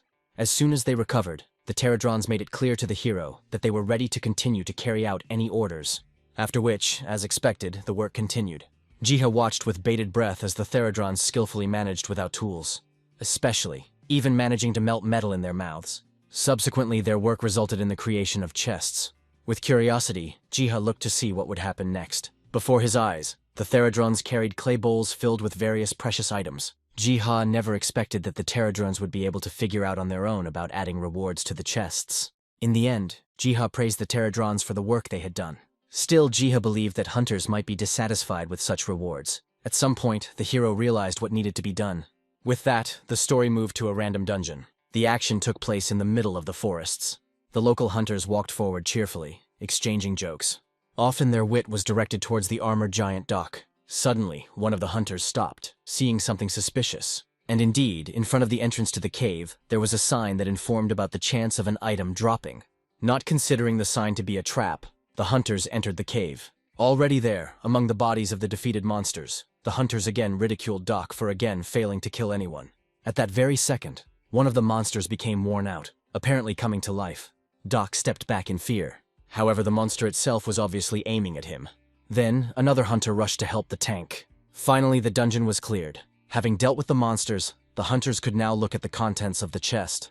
To the hunters' surprise, instead of the expected one chest, there were 5 hidden in the cave. In addition, the method of opening chests itself has changed, becoming cheaper, which could not but please hunters. As a result, useful items began to drop from chests more and more often, even if they were disposable. Sometimes, the value of such rewards was so great that hunters even doubted that they could accept it, and sometimes it turns out to be something extremely mysterious.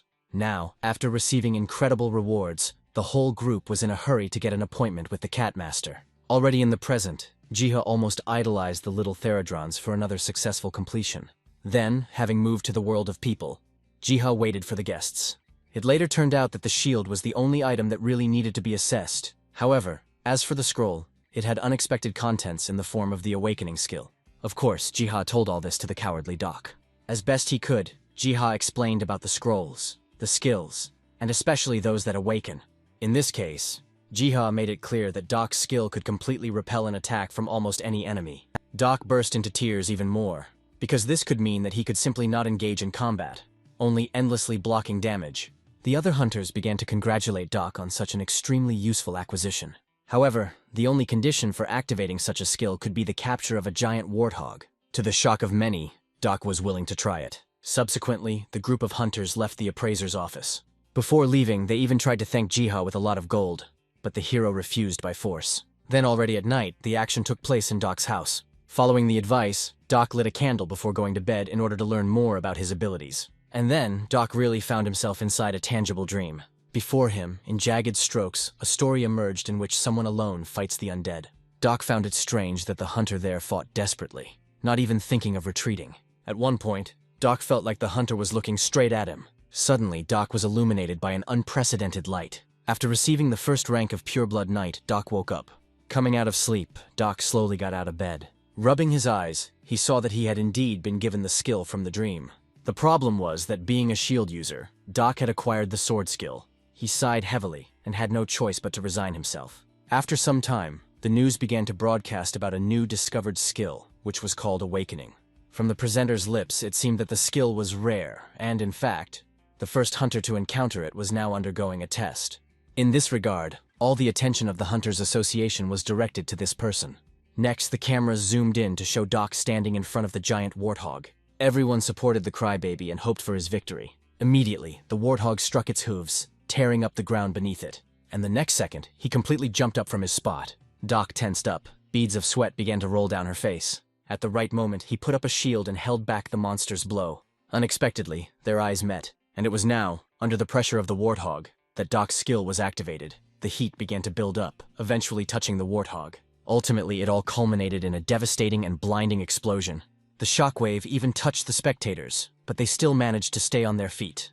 Of all of them, only the girl party member was sincerely worried about Doc's fate. Fortunately, when the curtain of fire passed, the shield man himself appeared. The world was spinning in Doc's eyes, and it even began to seem as if leaves were falling around him. He saw a strange, ghostly figure bending towards the ground a couple of meters away. The figure planted plants with care. To his partial horror, Doc recognized in this image a god in whom he had never believed. Then Doc had a revelation about his body and courage. Doc began to reflect on his role, which was to help his comrades and follow the will of God. None of Doc's group could even imagine how deep the thoughts were that were now haunting him. In their eyes, suddenly, Doc clenched his palms. Then he fell to his knees. Upon finishing, Doc made it known that he had acquired something more than just the awakening skill. Turning around and smiling, Doc called this thing the Path. Later, among themselves on forums, the hunters actively discussed what happened to Doc and the awakening itself. Meanwhile, Jiha was finishing work on something. It just so happened that after the events related to the hunter Doc, Jiha found a book in the garden. Thanks to her, from now on, Jiha knew everything about the buffs. It was by following the instructions in the book that the hero created the pedestals that would bestow blessings on the hunters. But at the same time, something new caught Jiha's attention. Smiling, the hero said to himself that what was needed happened at the right time. After all, where the hunter's gaze was directed, a group of hunters was walking again. Jiha's acquaintances, hunters, were talking among themselves about a certain water dragon. Suddenly Edie stopped, which alerted Seo. After all, there was a statue there that had appeared out of nowhere. To himself, Eddie was at a loss as to who could have done something like this. Edie looked up at the sky, unequivocally, and told himself that he understood absolutely nothing. Subsequently, the hunters had a battle with monsters in the dungeon. With the help of the statue, the hunters coped with this task without difficulty. In addition to the buffs, the statue also turned out to be able to heal hunters who were poisoned. Later, the events moved into the night, to the house of Edie and Seo. By chance, while sleeping, Eddie found himself in a strange place. Getting up from the floor, Edie saw Philip and Selena standing in front of him and talking about something. The hunter was pleased to see familiar faces. However, there was someone else there too. On the other side of the room stood a knight whom Eddie saw for the first time. Having summoned the sword, Edie believed that by defeating the knight, he would be able to adopt his abilities. But then, almost instantly, sparks struck Eddie's eyes. Having correctly anticipated the hunter's thoughts, the knight went on the attack. The knight, approaching the sword's wedge, told Eddie to maintain his pose. The hunter clenched his teeth and the sound of crossed swords could be heard. Having broken free, Eddie loudly asked the knight how he knew the hunter. However, he remained silent. Eddie gripped his sword tighter. He was already imagining the level of confrontation he would face with the knight. Changing his position, the hunter decided to do everything possible to gain the upper hand. Suddenly the knight spoke again, warning Edie of a future the hunter was completely unprepared for. After thinking for a while, Eddie asked specifically whether the knight was talking about Tao. However, the knight had something much more terrible in mind. Eddie considered such speeches to be meaningless nonsense. Then, Edie decided to change the subject of the conversation, and was already interested in the knight's personality. In response, the knight raised his hand, summoning projections of swords and calling himself the Holy Sword of the Legion. Suddenly, the projected swords turned their points towards Edie. The knight said that from now on, he would be engaged in the enlightenment of the hunter himself. Eddie became wary. He noted that the knight spoke to the hunter in such a way that he would have known him for a long time. The knight waved his sword in front of him in a mannered manner and said that he had been watching the hero for some time. Then, adding that Eddie was the strongest and most worthy among people, the knight explained to Edie that he became active because the apostle of the god Ark was born. Without receiving any more specifics, Edie thought that the whole situation might be connected with Selena and Philip. The knight no longer wished to converse, and so taking an attacking stance, called on Edie to defend himself or be consumed. Eddie himself was also preparing for battle, mentally understanding that he would not be able to achieve anything more from the knight in words. Then, using the power of ether, he simply disappeared. A second later, Eddie appeared next to the knight and attacked him, expecting a quick victory. Having held back the initial onslaught, the knight called on Edie to defend himself. Immediately, a mass of swords flew towards the hunter. Eddie himself suddenly closed his eyes. Straining, lights of ether began to run through his body, to then swing the sword and create a long line of ethereal energy. The knight's laughter was heard, praising Edie for repelling the initial attack. Then the knight used the Stormblade technique. The hunter stood his ground, but was forced to retreat in the face of such force. However, all this did not stop the knight, who now used the Whirlwind Strike technique. Immediately after this, a plasma vortex engulfed the area where Eddie was located. Meanwhile, some events were unfolding in Jiha's store. There was some alchemical work going on there, which the hero had almost finished. As a final touch, Jiha saw the resulting mixture being poured into bottles. Finally, the first batch of potions to increase physical strength was completed. Choi applauded the hero and the amazing job Jiha did. Jiha laughed in response. In fact, not being against the fact that someone stood to the side and watched someone else's work. Next, Choi almost screamed when he read the incredible properties of the potion that Jiha had made. When Choi calmed down, he mentally acknowledged how incredible Jiha's potion had been. Overall, Choi found it incredible how Jiha managed to make his potions without using most tools. After finishing marveling, Choi left Jiha's shop and said goodbye. Gradually, the day passed and evening came. Jiha was glad that his alchemy skills had grown considerably. However, the hero was already getting sleepy. Soon, he found himself in the secret garden again. In addition to enjoying the local beauty and fresh air, Jiha remembered his pets, whom he had not seen for a long time. At that very moment, for some unknown reason, the alarm plant began to ring. Jiha instantly turned his gaze to Mount Afedo, guessing something terrible. The hero even imagined that something, such as an earthquake, could damage the iron seal. A notification from the system then appeared, informing Jiha of a problem with the seal, which the Pterodrons were immediately dispatched to repair. Looking over, Jiha saw the Pterodrons begin to erect a barrier around the seal. Jiha was worried that the seal might not hold, and then a terrible evil would be unleashed. Suddenly, loud footsteps of massive paws were heard nearby. It was a black lion, Taudi's minion. Without delay, another group of Pterodrons flew out to intercept it. They began to open portals en masse. Suddenly, Jiha looked back. Almost all of the Pterodrons were missing, and the hero figured that they must have gone to battle with Tauthi's henchmen. All this could only mean that Jiha also should not waste time. Returning to his world, Jiha began to make potions for the hunters as quickly as possible. Jiha finished all this with items that served to awaken skills. In addition, Jiha actively collected data during the battle of the Pterodrons against the Black Lion. Time passed, autumn came, until something happened. Indeed, in the middle of the city, a portal of previously unseen dimensions opened. One of the nearby hunters decided to look through the portal, but was faced with a notification from the system. A look of excitement appeared on his face, after which he informed the others of the great problems related to rank. A cigarette fell from the hands of another hunter when it was announced that the dungeon level was 6th. Later, at the entrance to the portal, familiar hunters from history appeared, who discussed among themselves the clearing of the dungeon, without involving the association. Eddie argued this point of view with concern for the city itself, since other countries would prefer to wipe it off the face of the earth if they found out about a dungeon of such a level.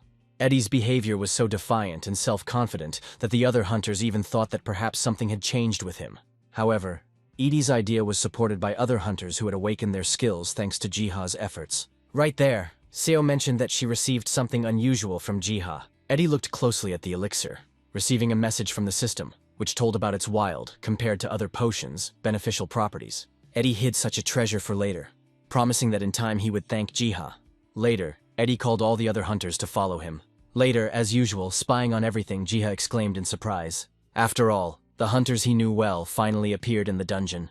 Jiha began to closely watch the progress of the hunters, being ready to support those at any moment. Jiha knew that the Pterodrons could subjugate the Black Lion, even though Tauthi lacked the strength. Moreover, Jiha had no choice but to keep his fingers crossed for his guys. While moving through the dungeon, at some point, the hunters came across a statue. Everyone received buffs from the statue and then continued on their way. One of the hunters even drank the elixir he had received earlier, stating that its characteristics had doubled. Everyone was in high spirits, especially Leah, who was ready to destroy the boss. As before, they were led by Eddie, who was already drawing his sword from its sheath. A minute later, a crash and the cracking of stones was heard. From the mountain heights, several black lions appeared at once. Eddie tensed up, alerting everyone that the enemy was coming. After which, one of the black lions, growling, began to run down the slopes of the mountain. A few seconds of descent, a jump, and lo and behold, the lion's paws have already torn apart one of the hunters. Eddie shouted out a command, making it clear what role each hunter in the group would play. The hunters stood as a united front, ready to fight to the death. Urgently, air and matter began to be cut by the swings of Sio's sword. She was supported by a mad fire phoenix that burst out of Leah's staff. Additionally, drowning monsters in lava summoning. Subsequently, a wall of fire covered the Black Lion. However, not everywhere the battle went smoothly. One of the hunters barely held back the monster's blows. At some point, this lion saw that all his other relatives had already fallen, and so he stopped and stared at the already dying fire. Eddie was already going to deal with this personally. Jumping as close as possible, he activated the Stormblade skill. The lion was defeated, and briefly, the hero discussed among themselves Eddie's new and previously unseen technique. But the hunter's joy at their quick victory was premature. For now, a more perfect lion, Bloody, was entering the scene. Malik could hardly believe that he was seeing such a rare monster in front of him. One of the hunters even shouted that this lion was a level higher than its predecessors. Slowly, Bloodlion approached the group of hunters. Next, he lifted his paw, filled with arcane magic. Anticipating the worst, Eddie gritted his teeth. He quickly turned around and commanded everyone to drink the buffing potions. At that very moment, Seo's cry was heard, fearing for Edie. Meanwhile, the hunter himself saturated his blade with the power of ether. Trying to buy time for the others, he began to fight off the Bloodlion's attacks. One of the hunters agreed with Edie's plan, reminding Seo that it would be better to go into battle fully prepared. Through the pain in her heart, Seo agreed, because this was exactly Edie's path. However, Seo was worried that Edie might disappear again. Seo was shaking with nerves, and yet, mentally, she overcame her fears. Then, turning around, she gave the order for the other hunters to search for all possible information about the Blood Lions. Luckily for them, such information was available on the Hunter's Encyclopedia website. Now that Eddie was buying time, everyone else was getting ready. Just when it seemed that Eddie's strength was leaving him, a cry from the tank hunter was heard. A large shield area appeared, distracting the Blood Lion. Next, provocation was applied. The monster reacted and rushed at the tank hunter. He, holding his position, shouted out, letting the others know that it was time to act. The hunter archer came forward. Pulling the bowstring, she released an emerald arrow. The arrow hit the target and wounded the monster. The collision with the arrow threw the lion into the air, where it spun around itself. Seo arrived urgently, covering Lev with many cuts. When Eddie was preparing to finish off Lev, suddenly an even larger paw appeared above him. Pressing it into the ground, the paw crushed the monster like an overripe fruit. Eddie froze in place. The other hunters were no less shocked. After all, out of nowhere, a huge wolf was now looking at them. However, the hunters did not lose their heads, but prepared to confront the new enemy. In response, the wolf opened his mouth. A voice that penetrated to the very depths of the soul was heard calling the hunters to stop. The wolf's eyes flashed, then he said that he was not an enemy of the hunters. Seo was ready to believe the wolf, but first she wanted to hear who he was. These questions were stopped by Eddie, who made it clear that he knew the wolf. Then, taking up his sword, Edie greeted the wolf by the name Howler.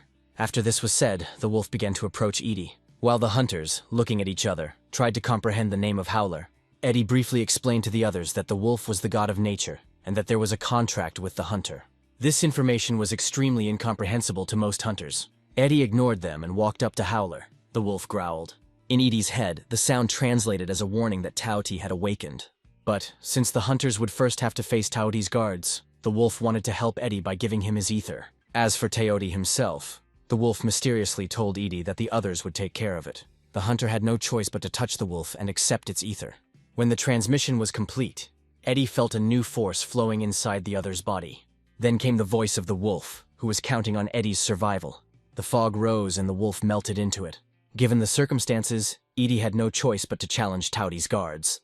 At the same time, the Touty guards complained to their master that the annoying little people had become insolent. An even more formidable creature, chewing someone, asked to leave them for itself. Having smashed the bones that were near him, the villain assured his followers that soon he would become the ruler of the heavens. Immediately after this, the gods of nature appeared on the slope. The villain laughed at them. The gods of nature were in no hurry to attack. They started a conversation with the villain about his hunger. Gradually, their conversation turned to someone greater, whom the scoundrel was protecting. Subsequently, the villain continued to mock the gods of nature because out of their mass, only 3 dared to speak out. Arkfoot spoke up, wondering if the villain would be able to handle the 3 of them. Following this, Octus and Growlo went on the attack. The monster was preparing. It knew that the gods of nature were up to some trick. The villain was ready to fight back, after which he would destroy the entire legacy of the gods of nature. Suddenly, from the other side, Arkfoot's horn flew at him. But he hit a certain barrier, and the collision with it caused an explosion. And yet, the villain was wounded. Then Octus and Growlo grabbed onto his body. With all their fury, they tried to tear the monster apart. During this battle, the villain's eyes lit up in a special way. With a roar, he managed to push Octus and Growlo off of him.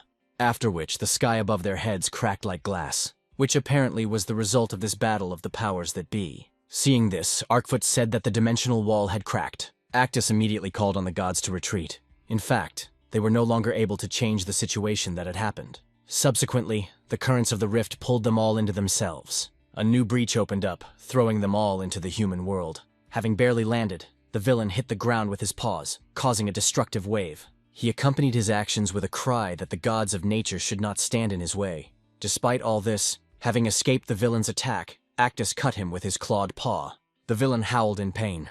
Growlo, jumping up from the other side, also made his contribution. From above, Arkfoot trampled him into the ground. Suffering damage, the villain could not come to terms with the thought that he was about to be defeated. Dying and melting like ice in the sunlight, he called out to his father one last time. Next, the story moved on to Jiha, who witnessed all his pets disappear without a trace. Wherever the hero looked, there were no skirmishes or familiar images to be seen. At the same time, something began to break through from the depths of the earth. Immediately, the alarm plant began to ring, which attracted Jiha's attention. Suspecting something was wrong, Jiha hurried to see how things were going with the hunters. As soon as Jiha looked, massive paws burst out from under the ground in the area there. The great 2-headed guardian appeared to the light. At that very moment, the guardian spewed flames from himself. Tirelessly, the guardian poured fire into the passage ahead of him.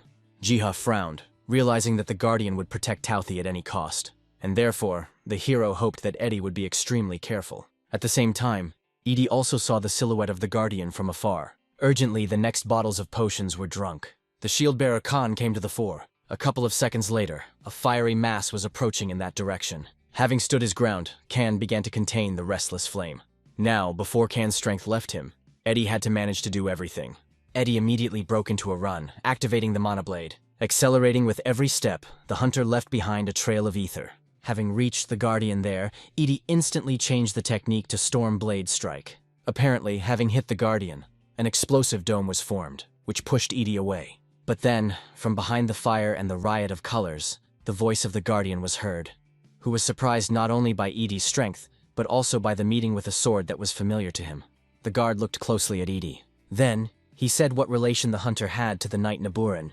True, Eddie had no intention of having a heart-to-heart talk with the monster, and therefore urged him to prepare for death. Edie's arrogance angered the guardian, causing him to prepare to turn the hunter into ashes. A few moments later, the guardian released a fiery breath. Dodging the flames, Edie responded by activating the Mana Blade skill. Following this, transforming it into Whirlwind Strike. Thunder and destruction followed, but along with them, the ringing laughter of the guardian also rang out. Responding to attack with attack, the guardian stamped his feet. Eddie jumped up, avoiding the resulting cracks, but not seeing how another paw of the guardian was already approaching him. And now, with a blow to her, the guardian managed to hit the hunter. Frightened for Eddie, Jiha shouted his name with all his might. Eddie himself flew into some debris, now finding himself in extremely serious condition. His eyes darkened, and he woke up again in a strange dream. Standing with a sword in his hands, he listened to instructions from the knight. A little while later, Eddie begged the knight to tell him everything about the 3rd stage of the sword technique. The knight warned Edie that using unmastered mechanics forcibly would only lead to exhaustion and death of the hunter. And yet, Knight Eddie did give him some kind of gift. At that very moment, the guardian sensed something was wrong. Suddenly, the previously broken Eddie stood up, and behind him, the spirit of Growlo was clearly reflected. The sight of this enraged the Guardian, who began to shout that the hunter was behaving in an impossible manner. But after that, a wave of ether flew into the Guardian. Moving from his place, Eddie began to attack him furiously. The damage was so severe that blood immediately began to flow from the Guardian's mouth. Eddie carried out all this under the instructions of the Knight, who at least once, at the most critical moment, allowed the use of high-ranking technology. This is exactly what Edie did, and that is how he managed to defeat the Guardian. After which, with a ringing sound, Eddie's sword fell to the ground, and he himself fell to his knees and bowed his head. Meanwhile, Jiha and the other Pterodrons were already celebrating their victory. A minute later, he came to his senses, because it was still too early for the celebrations. Immediately, Jiha commanded the Pterodrons to begin restoring the seal. Some time had passed since then, and Jiha began to catch someone's crying out of the corner of his ear. After looking around, the hero was finally able to determine where the sound was coming from. And then Jiha moved in the right direction. Afterwards, he froze, and tears appeared in Jiha's eyes. After all, the gods of nature themselves stood near Jiha. The gods began to lick Jiha because they were yearning for their master. Several hours have passed since then. Jiha took care of his pets, fed them, and now enjoyed their sleep. Stroking them, Jiha decided that they were probably incredibly tired. Now, Jiha himself was already stretching, dreamily saying that it would be so wonderful if peacetime never ended. However, Jiha was wary of Tauti's arrival, believing that in such a case, the hero would have to borrow the power of the gods of nature. Therefore, Jiha had to prepare well for this event. Subsequently, Jiha was actively involved in treating his pets. At first, Jiha had to persuade those gods of nature to take the potions. With all his might, Jiha tried not to express anger regarding the disobedience of his pets. Then, using a little blackmail, Jiha managed to persuade the pets to start taking the potions. Jiha understood perfectly well that he was operating in a dirty way, but the hero had no other choice. And yet, Jiha was overjoyed, because his pets were recovering before his eyes. Over time, people began to discuss the victory over Tauti more and more often, gradually realizing that this was not the work of hunters. Gradually, everyone learned about the gods of nature, as well as the exciting fact that one of the hunters had made a contract with them. It was because of all this that an urgent conference was held in the country of Jiha. At this conference, the topic of nature gods and why and how they defeated Tauti was actively discussed. Next, the conference discussed the ancient seal and why access to it was opened in the country of Jiha.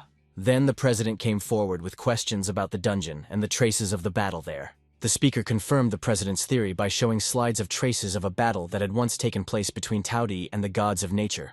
The speaker was Malik, who specified that despite the traces of the battle that were found, it was unclear who exactly left them. From Malik's words, it followed that if at least someone had died, traces of the essence should have remained. After hearing everything, the president decided that the case was closed, and there was nothing more to investigate. Next, he turned to a certain Ashley, asking her about the U.S. reaction to what had happened. Ashley spoke up, informing the president that the United States did not have most of the information, and therefore there was nothing to fear. After hearing this, Malik wanted to say something. Finally making up his mind, he informed the president that the United States wanted to know absolutely everything about the 6th-tier dungeon. Then, picking up the projector remote, Malik switched the slide to an image of a wolf, describing it as a god of nature who had signed a contract with a hunter. The president viewed such information with suspicion. Ashley sighed, thinking it was unwise to withhold information from the U.S. about contact with the god of nature. The president waved it off, in fact. He wanted to hear about how exactly the hunters managed to deal with the great monster on their own. Malik sighed. Then, he began to attribute special merit for this accomplishment to a person like Jiha. Malik described Jiha as a talented alchemist whose potions brought victory. Scratching his chin, the president responded by saying that a person like Jiha was definitely worth protecting.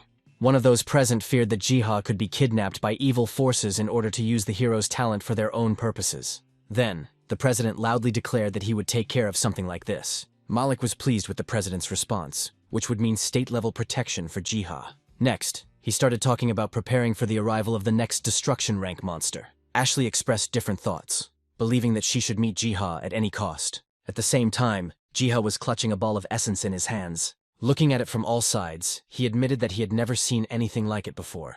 In response, Jiha only received Bem's meow when the hero asked if the orb was part of the Tawiti ether. When Jiha tried to ask Bem about the meaning of the ball, the cat suddenly began to jump and stretch his paws upward. Jiha guessed that the ball must somehow be connected to the great tree. Without further ado, in a moment of thought, Jiha's hand, which held the ball of essence, dropped. As soon as the ball touched the branch of the great tree, it grabbed the object. In the next few seconds, the ball strangely flew upward. Suddenly, a strong wind blew and leaves fell from the great tree. Jiha looked up at the treetops, seeing how they were being transformed. The hero was completely enchanted. The light emanating from within the great tree even attracted the attention of the gods of nature. Suddenly, somewhere behind Jiha, a clicking sound was heard. The hero looked back with interest. A goat came up to him, making a beeping sound. Confused, Jiha greeted the goat. Sitting down, the hero tried to ask the goat where she came from. But she, only bleeding once more, began to walk away towards the portal that had appeared out of nowhere. Without a second thought, Jiha followed the goat into the portal. After passing, Jiha saw a library of incredible proportions. When Jiha asked if a goat ruled this place, a more confident bleating was heard in response. Jiha found this place amazing, now thinking about what name to give the new pet. After a moment of brainstorming, Jiha named the goat Yoni. Subsequently, Jiha began to study the library, where, as it turned out, in order to read books, one had to pay essence first. Jiha even thought that in a similar place, other books should be kept, which, under other circumstances, could be found in the dungeon. However, when Jiha's thoughts began to turn to other finds, he was distracted by a familiar buzzing sound. It's not clear where pterodrons appeared in the library. Jiha tried to touch them, but pulled his hand away in time. After all, in fact, the pterodrons in the library were different from those that lived under the great tree. Not only their color was different, but even their sizes. Almost immediately, Jiha guessed that the local pterodrons belonged to the world tree itself. Jiha noted that their behavior was characterized by constant rearrangement of books and constant recording. Suddenly, Yoni presented Jiha with a book, as if the hero was obliged to read it. Having opened it, Jiha plunged into the meticulous work of listing everything that was in the world of portals. Afterwards, Jiha asked Yoni if there were any books in the library about the mines in the portal world. Quite cleverly, the goat knocked several books off the shelves. Jiha picked up the books, letting Yoni know that he would borrow them for a while. After these events, the story moved back some time. Looking at the great tree, Jiha believed that it grew as people defeated various monsters. Suddenly, his thoughts were interrupted by the sounds of water. Then, starting to look around, Jiha soon noticed a wonderful waterfall. Because of the thick fog, Jiha had never noticed this waterfall before. Immediately after this, bees began to fly past Ji, and the hero witnessed the presence of hives nearby, some of which even had levers. Jiha began to look as one of the pterodrons grabbed the lever. The lever was lowered, causing drops of honey to filter out of the hive. As it turned out, these drops of honey were painstakingly collected by pterodrons. Jiha's shock turned to surprise, as the bees, for some unknown reason, did not attack the pterodrons. A system window immediately appeared, informing Jiha about the discovery of a new honey-based ingredient.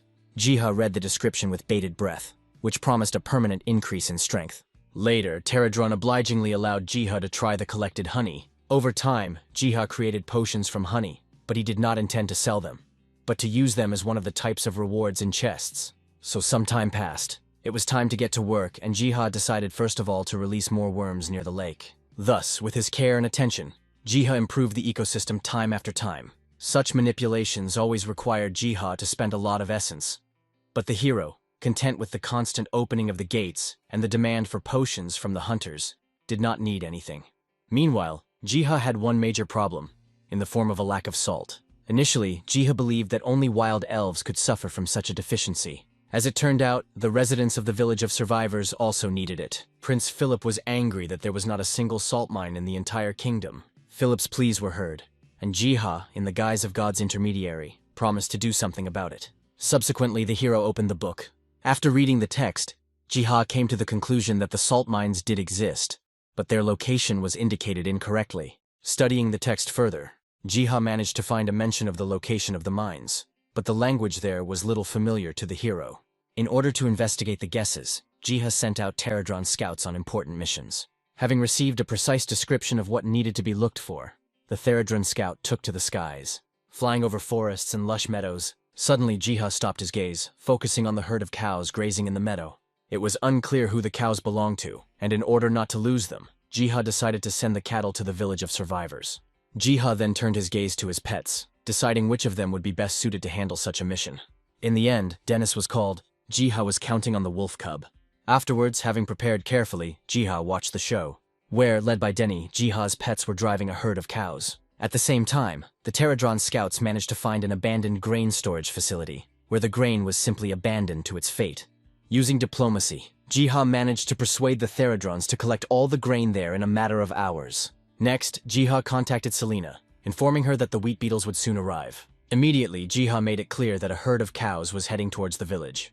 Ultimately, Jiha's incredible care turned into a food paradise for the village of survivors. Jiha also helped with smaller things, often donating healing potions to the people of the village. At the same time, in the house where the shield maker Doc lived, prayers were actively heard. The hunter knelt down and prayed to God for everything good and against everything bad. And yet the scripture that Doc professed seemed incomplete. The hunter keenly felt that for his spiritual growth, he would need a teacher. But Doc didn't believe in such a person, nor in religion itself, because something similar had already been destroyed in the world of portals. Doc sighed heavily and didn't know what to do with his faith in the future. Somewhere in the hunter's head, the statement was suddenly born that he could do whatever he wanted, and with this thought he began to put on his armor. Doc was determined that even without a teacher, he would move forward with determination. Gradually, the events of the story moved to the dungeon. There, using the power of the Iron Shield, Doc scattered hordes of monsters. Other hunters praised Doc, because with his help, clearing any dungeon was sped up several times. Suddenly, one of the hunters from the group saw a pterodron in the sky. Afterwards, all members of the group watched as the beetle flew through an invisible wall. For some reason, the hunters even wanted to follow the beetle. Having done so over time, Doc stood rooted to the spot. After all, in front of the entire group, there were now fortress walls whose gates were open. Inside, the hunters saw houses, and also people who led their lives. A little to the side, in the middle of the fields, the hunters observed pterodrons rummaging in the ground. Doc was at a loss as to the location he had found and the behavior of the pterodrons. Eventually, he decided to go closer and take a closer look. Almost immediately, a loud call to stop was heard. Doc's path was blocked by guards who called him an invader. The settlers began to actively arm themselves, and at the same time, sent messengers to the prince and the Holy Virgin. As their most powerful fighters and defenders, the settlers fielded the pterodrons. The hunters themselves were confused by this reaction. The next minute, the quiet sound of feet was heard. The settlers dispersed before the steps of the beautiful Saint Selena. The hunters were stunned. The girl looked so much like the statues they had encountered earlier in the raids. The prince's commanding voice was also heard, asking him to explain the situation. The female part of the hunting group immediately became excited, seeing in the prince an unprecedented handsome man. While the hunters were actively discussing the prince's appearance, he greeted strangers. Unexpectedly, the prince asked if the strangers came from the same place from which Edie had once come. The characters started talking, and it became a revelation to Doc that the famous hunter Eddie had lived among the local people for several years. Remembering Edie's report upon his return, Doc realized that he had just spoken to Prince Philip himself. Selena also approached the prince and began to ask whether the strangers were really hunters. In response, Doc nodded approvingly. Almost at the same moment, having spoken about the saint, Doc fell to his knees. To everyone's surprise, Doc asked Selena for enlightenment. Doc explained that he wanted to know everything about the Lord. Doc lamented that in the earthly world, the religion of the God Ark was practically not respected. For Selena, these words and Doc's zeal were like a gift from God, to which she reciprocated. After a brief ceremony, Selena offered Doc an amulet as a symbol of the God Ark's faith. Clutching the amulet in his fist, Doc thanked Selena. Subsequently, the hunters were accepted into the village as friends. Long conversations followed, containing the fate of Edie and the future fate of the village itself. Time passed quickly, and hours later, the hunters were forced to return to the dungeon. This day was significant for Doc. A couple of days have passed since then, and the events of the story have moved on to Jiha's store. There, the hero was visited by Doc. Radiating happiness, Doc told Jiha that he had received a blessing from Saint Selena. After reflecting on Doc's story, Jiha described everything that happened as becoming an apostle. Doc looked at Ji with confusion and asked him again. Jiha explained that Doc could become something like a religious disseminator. Realizing everything and hitting himself on the armor, Doc thanked Jiha for the explanation. Hours passed since this meeting, and now the hero returned to the secret garden. In the middle of the earth, Jiha suddenly discovered the queen of the pterodrons. Squatting down, Jiha began to question the queen about what had happened to her, but she suddenly puffed out her cheeks. As best she could, the queen of the pterodrons spoke the word Terracid.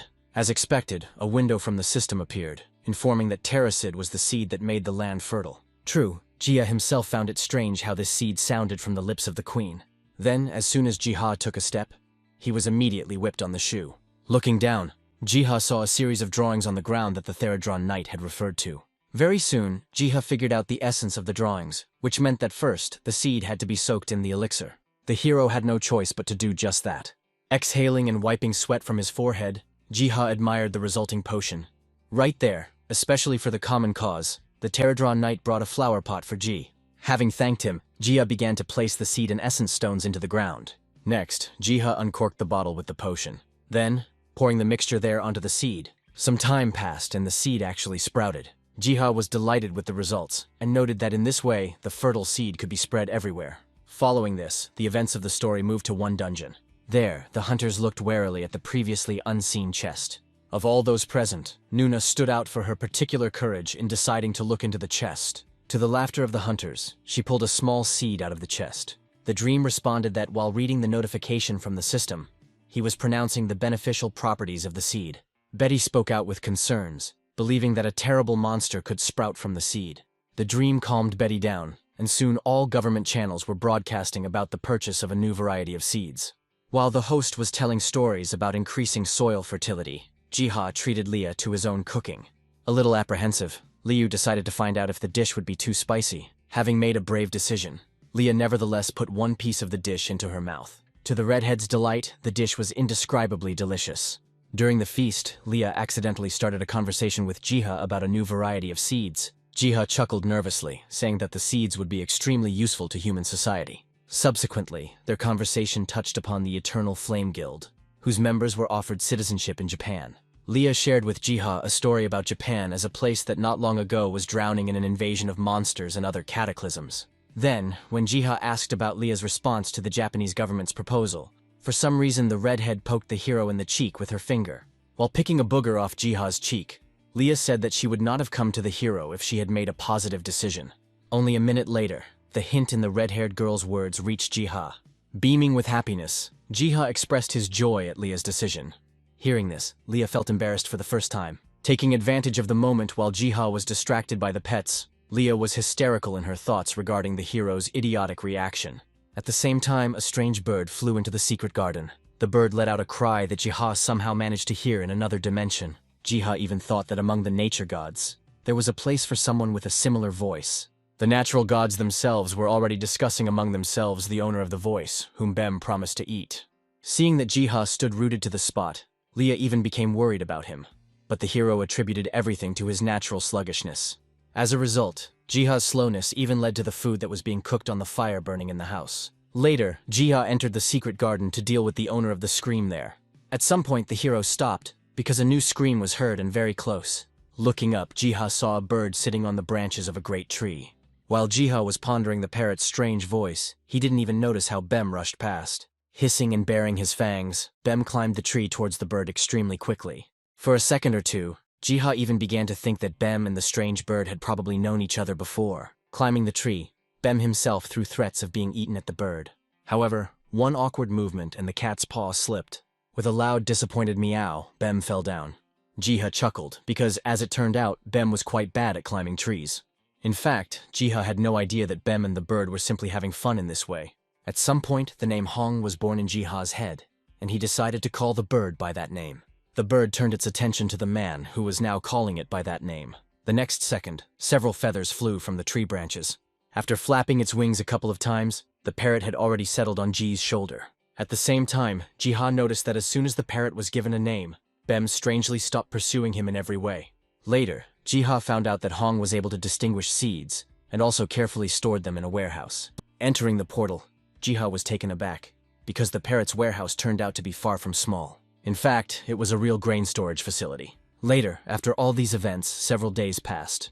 Late in the evening, someone was actively typing. The phrase about the seed vault was entered into the search query. The answer was found very quickly, and it turned out that such a storage facility served as an opportunity to save cultures in the event of global cataclysms. And then, after, the survivors would be able to repopulate the surface with life. But as it turned out, this project was on the verge of death, because over the years, more and more investors refused to support it. Jiha sighed heavily, dreamily imagining how great it would be to transfer the seeds from the storage to the secret garden.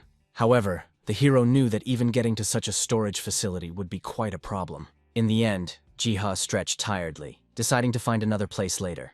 At the same time, the gods of nature themselves were looking at some maps. Suddenly, a parrot flew up and grabbed Ji's hair with its beak. In this way, the bird tried to force Jiha to follow it. The hero froze when he clearly heard Hong's voice urging him to follow him. Later, the bird confirmed that it could talk. Eventually, Jiha was released on his promise to follow the bird. Then, stubbornly, Jiha followed the bird along to the exit to the street. Already there, something happened that managed to strike the hero. Hong transformed into a huge phoenix, asking Jiha to climb onto his back. Next, the bird raised its beak, thereby making it clear where both were heading. Jiha was horrified when he realized that they were going to take him to the North Pole itself. However, with his wings spread, Hong assured Jiha that everything was absolutely fine. Clumsily, Jiha climbed onto the bird, and the very next second, a sharp gust of air hit him in the face. Soaring high into the sky, Hong actively glided there. Over time, Jiha even managed to somehow get used to flying.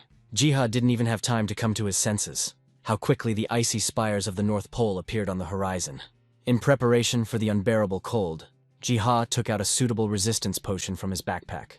Another minute passed, and then Hong's claws began to scrape against the ice. As Jiha climbed down, he thanked Hong while turning his head to the side in delight. After all, there was already a horde of Theradrons present there. In this regard, Jiha had no choice but to begin implementing his plan. Following this, Jiha took command. However, something suddenly distracted him. After all, in the midst of the darkness of the icy wastelands, he noticed and heard someone else. Taking a closer look, Jiha realized that these were real werewolves. Jiha wasn't particularly worried about this, since the support for it was provided by the Theradrons themselves. Jiha then began to formulate a plan that included the capture of the territory by the Theradrons. With a group of Theradrons, but much smaller, the hero planned to penetrate the storage facility itself, where he would steal the seeds. The tasks were distributed and the plan began to be implemented. While the battle was going on outwardly as planned, Jiha penetrated the storage facility itself. As soon as Jiha entered the storage facility, he stepped into a long, tangled web of high-tech tunnels.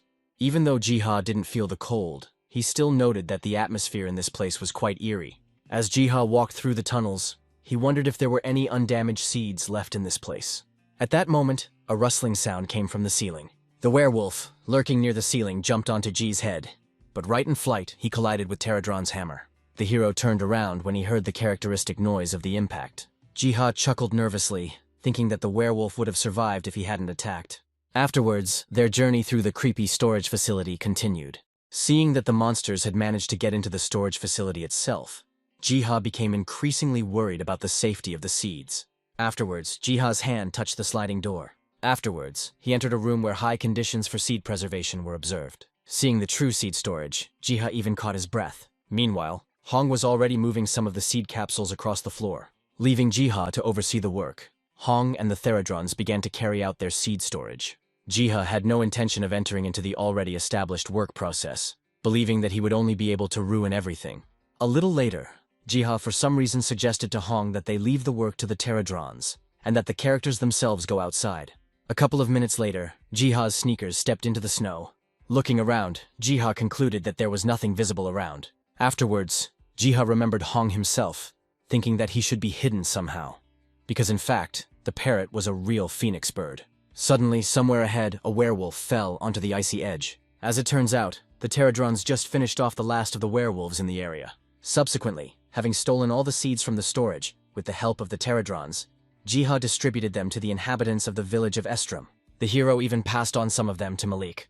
Afterwards, each used the seeds received from Jiha for their own purposes. Thus, with considerable effort on Malik's part, the smart farm concept was created and presented.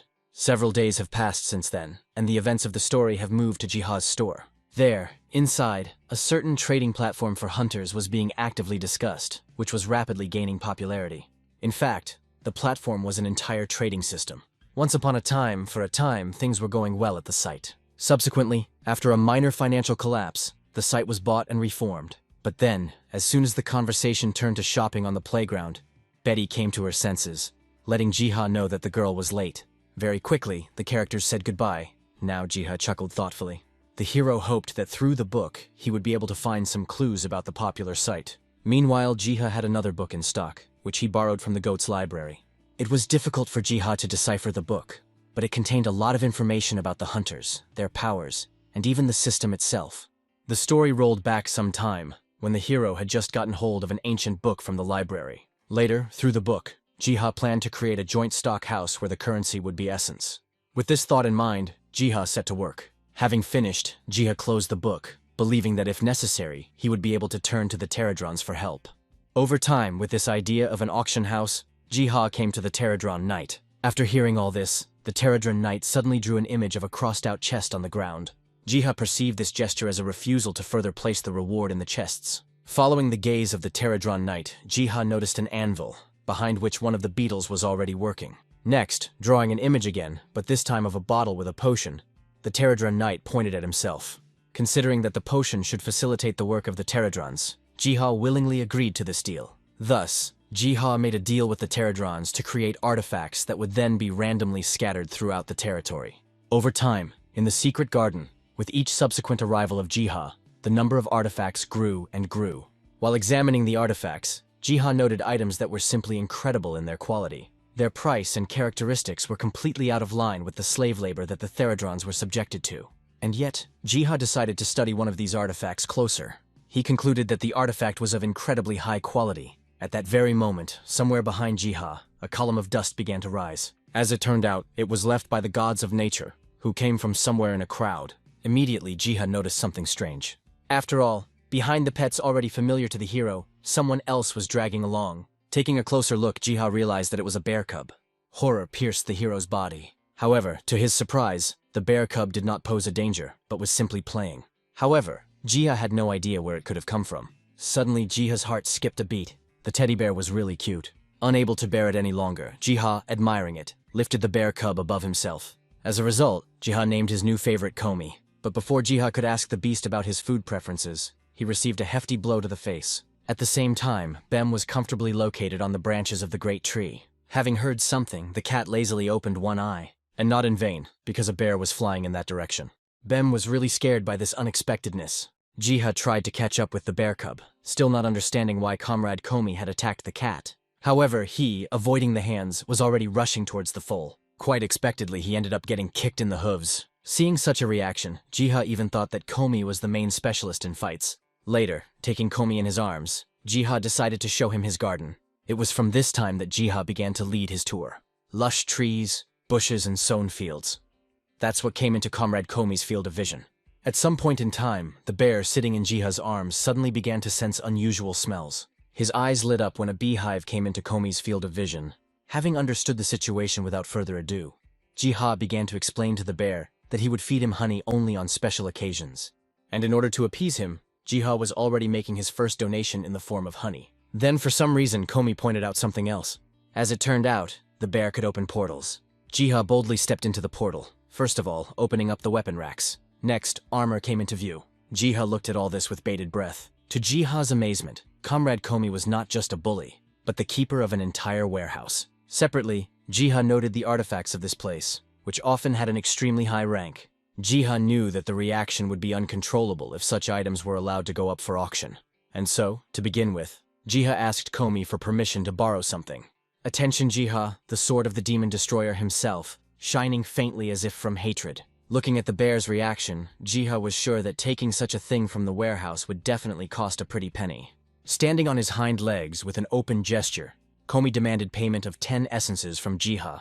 The hero had no choice but to make a deal. Having already gotten his hands on the sword, Jiha began to imagine how quickly he would be able to compensate for his expenses with it. A day has passed since then, and little by little, hysteria has begun to develop among the hunters. After all, no one had ever encountered such powerful artifacts before, much less at auctions. In a matter of minutes, hundreds of thousands of greedy eyes were directed at the sword. A frantic bidding began, and soon, the highest bidder bought the sword. Next, the scene moved to Edie's house. Looking at his phone screen, Eddie actively commented on how stormy the recent auction had been. Still, the hunter believed that the price spent on such an artifact was too high. Be that as it may, now Eddie had the ethereal blade itself in his possession. SEO, who was sitting next to him, did not take a particularly kind attitude towards such expenses of her beloved. When Eddie continued his topic of evaluating the new sword, SEO confessed that the famous catmaster was none other than Jiha. Following this, the action moved to a random dungeon. There, the stone monster rushed towards the hunters. Immediately after this, an electric ringing was heard, and an uneven line of ether divided the monster into two halves. As it turned out, such power came from a recently purchased sword. Malik, who was nearby at the time, noted that the power contained in the sword was no joke. Now it was true, he believed in the description of the demon destroyer. Eddie completely agreed with Malik's emotions, also noting that the sword additionally granted the skill of thievery. Eddie explained that the secret of this function was revealed by the Catmaster himself.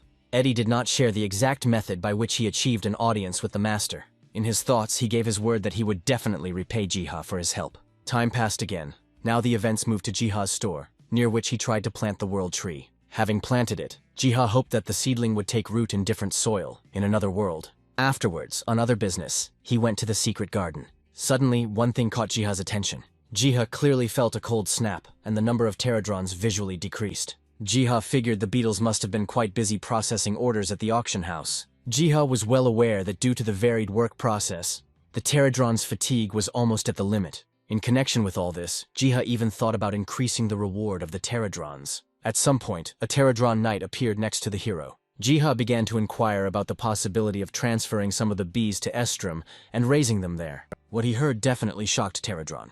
Jiha began to calm the Pterodron knight, explaining that he was simply going to increase the number of bees. Jiha guaranteed that he would definitely return the bees. On this note, the hero tore down one of the hives. Afterwards, the events moved to the village of survivors. There, in a calm environment, Selena brewed herself a drink.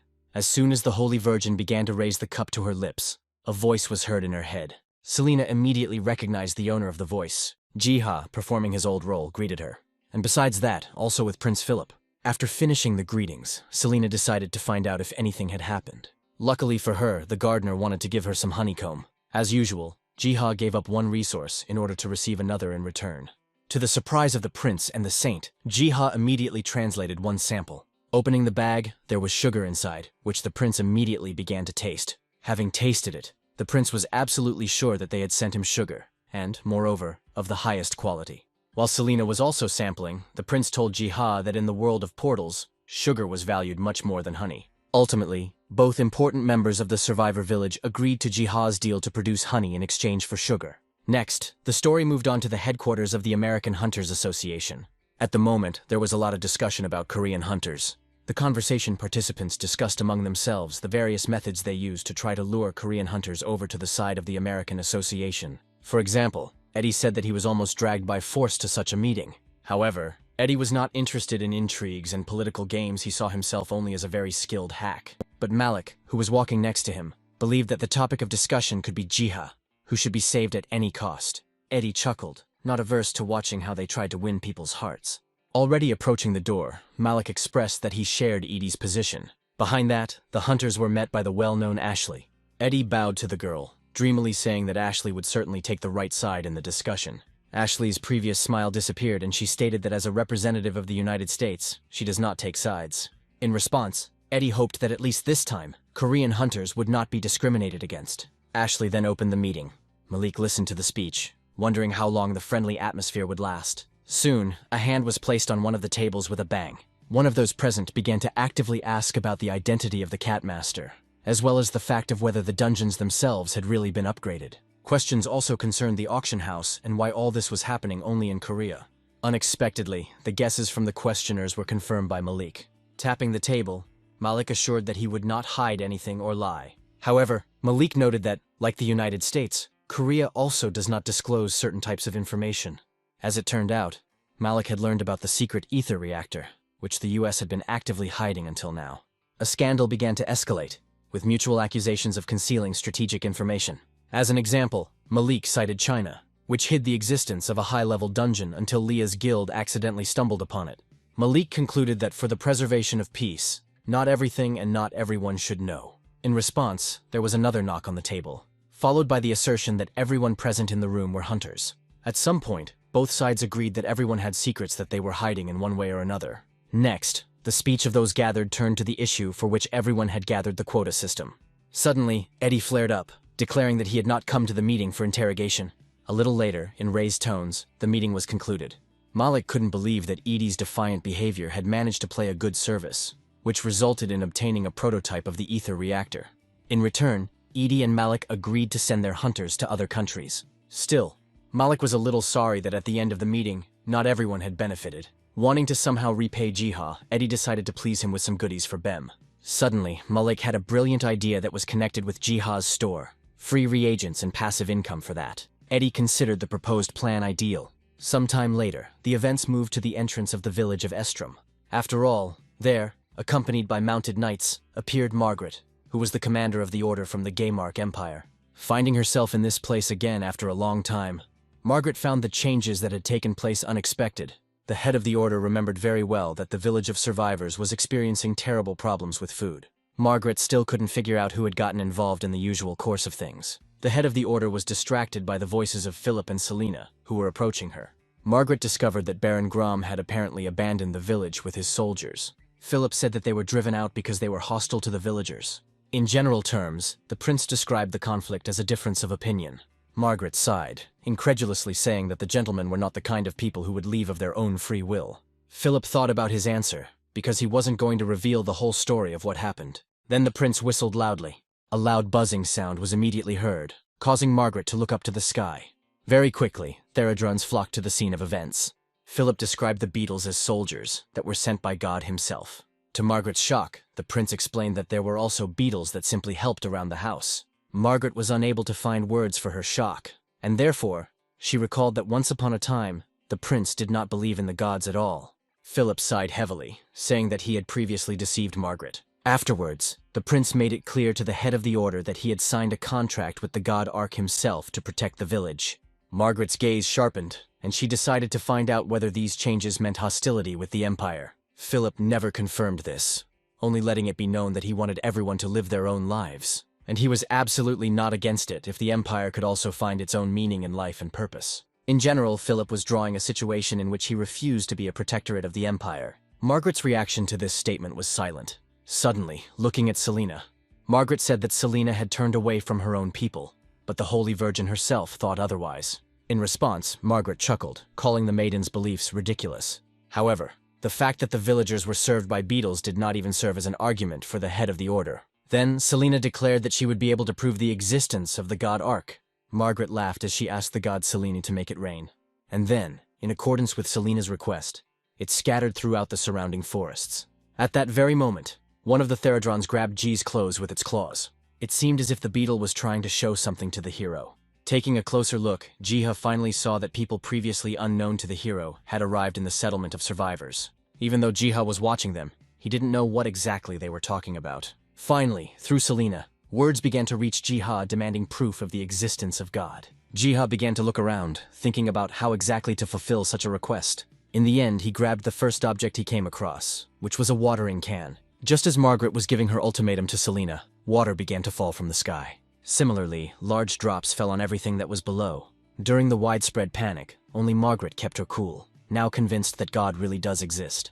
The prince and the Holy Virgin merely watched humbly as Margaret's nights were washed with copious amounts of water. Hours have passed since then and evening has come. Margaret, who had also been hit by large drops of water before, suddenly came to her senses. Rising from the pillow, she had no idea where she was. Selina explained to the head of the order that she lost consciousness when a drop of water fell on Margaret's head. After hearing this, slowly, memories began to return to Margaret. Selina made it clear that at Margaret's request, the god Ark had called down rain. Putting her hand to her face, Margaret could hardly believe what had happened. Selina continued, stating that from now on, Margaret was obliged to join the god Ark. Selina insisted that Margaret had no right to deny the truth that lay before her. Then, rising from her seat, Selina urged Margaret to follow her in order to obtain even more convincing evidence. After some time, Selina brought Margaret to the place where the Holy Virgin was praying. Then, falling to her knees, Selina began to call out to her god. Margaret humbly waited to see what would come out of this performance. At some point, ignoring the stone ceiling, a hand descended into the room. Margaret was stunned with horror. Selina herself was calm and offered the head of the order to sit on her palm, as if the god wanted to show her something.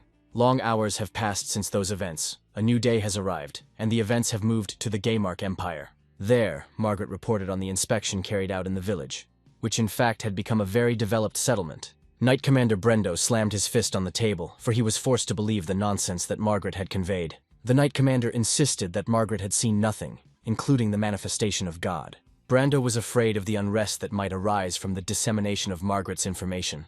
Margaret agreed to this demand and later, disappointedly, hit the edge of the table. With her head in her hands, Margaret asked God for forgiveness for all the time she had not believed and rejected him. Afterwards, the events of the story moved to the headquarters of the American Hunters Association, where they were actively discussing a proposal from Korea. In the end, they moved to a single agreement, after which the matter itself was handed over to the Psychers. The president of the American Association hoped that they would learn as much as possible about Korean hunters. A little later, in the same place, the report on the case itself was discussed. The head of the association was informed that the psychers confirmed the rumors that were circulating around the Korean hunters.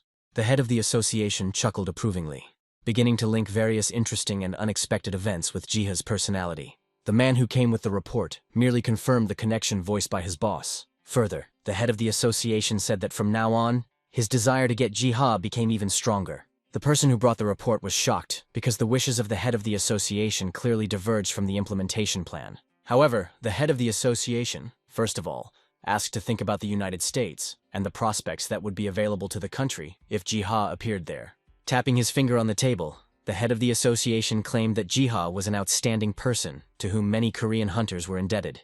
But in particular, the head of the association singled out potions and scrolls, which were the main value in Jiha's activities. Later, the head of the association even to some extent called Jiha a saint. After these and distant conversations, the events of the story moved to the surface of the water. Somewhere out there, in the midst of the deep waters, the World Eater was swimming towards a certain shore. He was devastated. It was teeming with various dangerous and disgusting creatures. Looking at all this, the whale admitted that he could not leave this place in such a state. Subsequently, accompanied by the thought that all living things must live, the whale opened its mouth. In an instant, the surrounding waters began to foam. As they hit the coastline, they washed away the evil spirits that lived there. Ultimately, under the action of the water pressure, it ends up in the whale's mouth itself. Having finished and having looked at the coastline one last time, the whale disappeared under the depths of the water. Afterwards, the action moved to Jiha, who was in the secret garden. Suddenly, the hero caught the sound of a bell. After closing the book, Jiha believed that this event was somehow connected with Bem. Meowing in response, Bem began to pull Jiha by the bottom of his clothes. As it turned out, Bem was leading the hero to the coastline.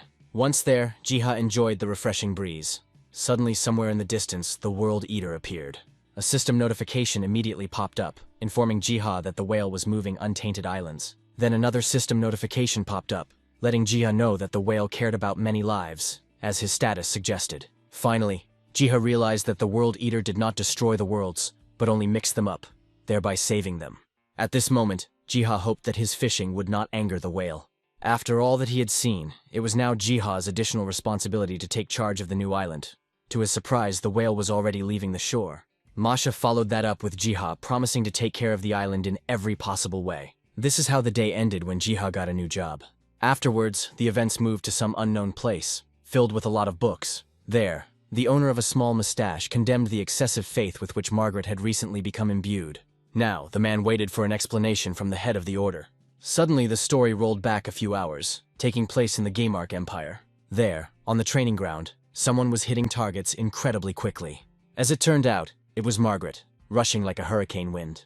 After a while, her training ended, and the knight was congratulated. The source of the congratulations was Bartok, the founder of the order. Afterwards, Bartok came up and put his hand on Margaret's shoulder, asking her to come into his office. To all questions from Margaret regarding this proposal, Bartok said that he would like to talk about the God Ark.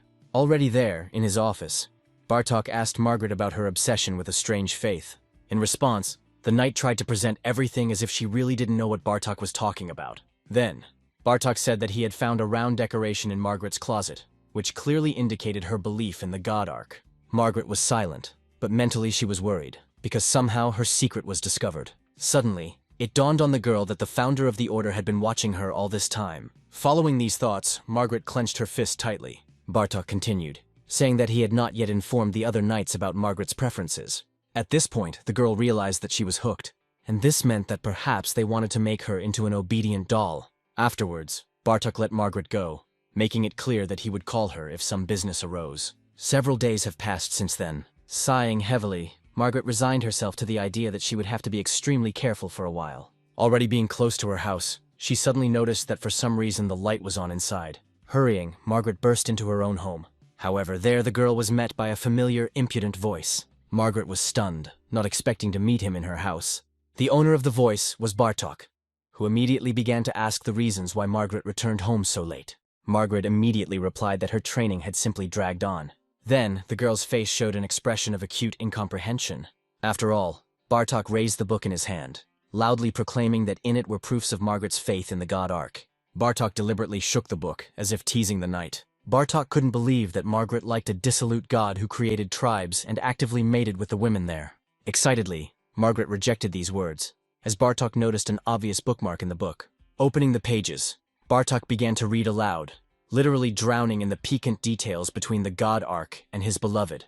After a couple of seconds, Margaret made a move, trying to snatch the book from Bartok's hands. However, any attempts by her were blocked by the guards. For now, it was peaceful. The guards asked Margaret to be restrained and sweet. The girl sighed, only now realizing that she had committed a very reckless act. Then, Margaret agreed with Bartok's words that the Empire was born not by the will of God, but in order to rule the world. Bartok hoped that Margaret had not yet forgotten the oath she had once given to the Emperor himself. Then, the founder of the Order remembered Brando. And also that for him, Margaret was like a daughter.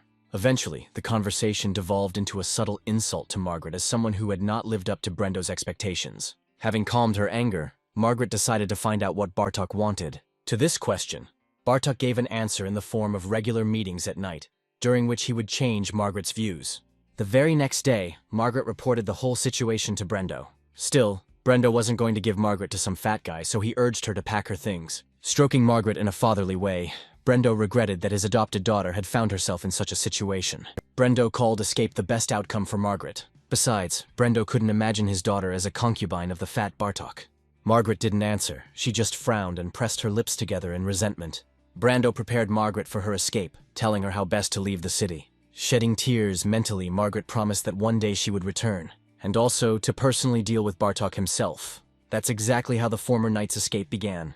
Sometime later, the guards noticed her, not hiding their delight. For some reason, the girl was dressed incredibly beautifully, to which the guards thought that the girl was going to meet Bartok. The action continued, and now evening was already coming to the city. At some point, Margaret asked to go to the restroom, to which she received permission. Watching Margaret hurry to the restroom, the guards laughed at what a fun night awaited Bartok.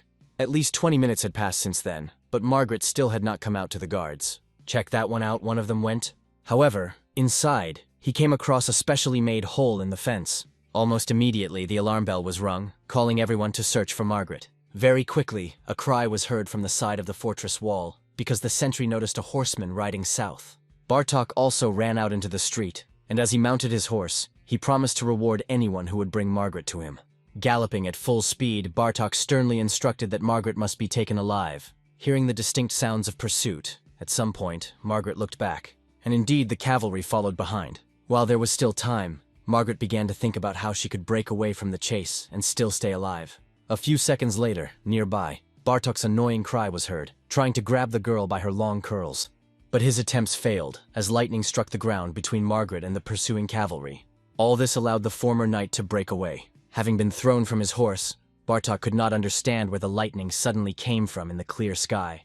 However, it was not lightning at all, but the god of nature Arkfoot himself. The story shifted back some time when Jiha discovered the Pterodrons hard at work on something. Coming closer, Jiha began to peer at the writing. Suddenly, Jiha asked if what was stated there was true. Grabbing the piece of paper, Jiha began to read aloud about how Margaret was pursued by knights. Jiha considered this kind of information to be quite a problem. Having urgently run up to the miniature, Jiha began to get confused about his subsequent actions. Jiha first looked around the forest, but saw no sign of Margaret anywhere. Then I turned my attention to the city itself, but it was also empty. Subsequently, Jiha managed to find Margaret, who was currently being chased, which means that only Mani can help in this situation. Having obeyed, the foal immediately galloped into the portal, right on the go, transforming into a powerful unicorn. Soon, when he was close to Margaret, Man caused an electric discharge with his horn. Bartok was beside himself with rage, because his plans were thwarted by some horse. But the problems were just beginning, because the subsequent pursuit was hampered by a huge crack that formed at the site of the lightning strike. Meanwhile, Man himself brought his head to Margaret. Taking courage and putting her hand to the stallion's muzzle, Margaret asked if he had come for the one. Later she sat on Mana. Not forgetting, she thanked her first steed, now commanding him to return back. With a firm grip on Man's mane, Margaret was ready for the journey. Almost instantly, the god of nature left the area. Astride the mythical steed, Margaret watched the landscape change rapidly beneath her. The girl was in great shock, not really knowing whether Margaret's world was so small, or whether the heavenly horse was racing at incredible speed. It was not a couple of minutes before Margaret saw the lights of the houses of the village of Estrom below her. Margaret caught herself thinking that she owed her successful escape to the god Ark. Pretty soon, there was a commotion in the village as Margaret was spotted. Following this, Prince Philip himself was already hurrying to Margaret. Later, Jiha smiled as the system notified him of the oath of allegiance that Margaret had taken. From now on, Jiha's worries increased, since now he also had to look after Margaret. Around the same time, Mani also returned to the garden. Praising him for his efforts, Jiha also promised to feed the foal to his heart's content. Since the current urgent matters were settled, Jiha could now take care of other things. Soon, he returned to his world, where he was actively looking at his watch. Believing that he would not be late, Jiha decided to go to the right place on foot. Looking up thoughtfully, Jiha could not even guess what kind of education system they had chosen. A little later, the action moved to the building of the Hunter's Academy. It was an interesting place that was created specifically to protect people. It was there that they raised a new generation of young hunters, whose awakening they tried to lead to the highest ranks. Subsequently, those being more advanced were to replace the old hunters. In this place, in addition to theoretical classes, combat practice was also actively conducted. Jiha watched all this. The sparring didn't seem serious to Ji, and because of that, he began to worry about the real skills of the young hunters in battle. At the same time, the hero noted good preparation in the theoretical part of the training. Returning to the battle, Jiha blamed his previous impression on the fact that, as students, the students were not yet able to participate in real battles. No matter how you look at it, all this did not give the hero any peace. Jiha was afraid that the young hunters might eventually run into an insurmountable wall. All this meant only that changes were needed in the establishment. Jiha set himself the task of finding a way to improve the system. Suddenly, Quan appeared behind Jiha and the characters greeted each other. As it turned out, it was Quan who invited Jiha to the academy, since he worked here.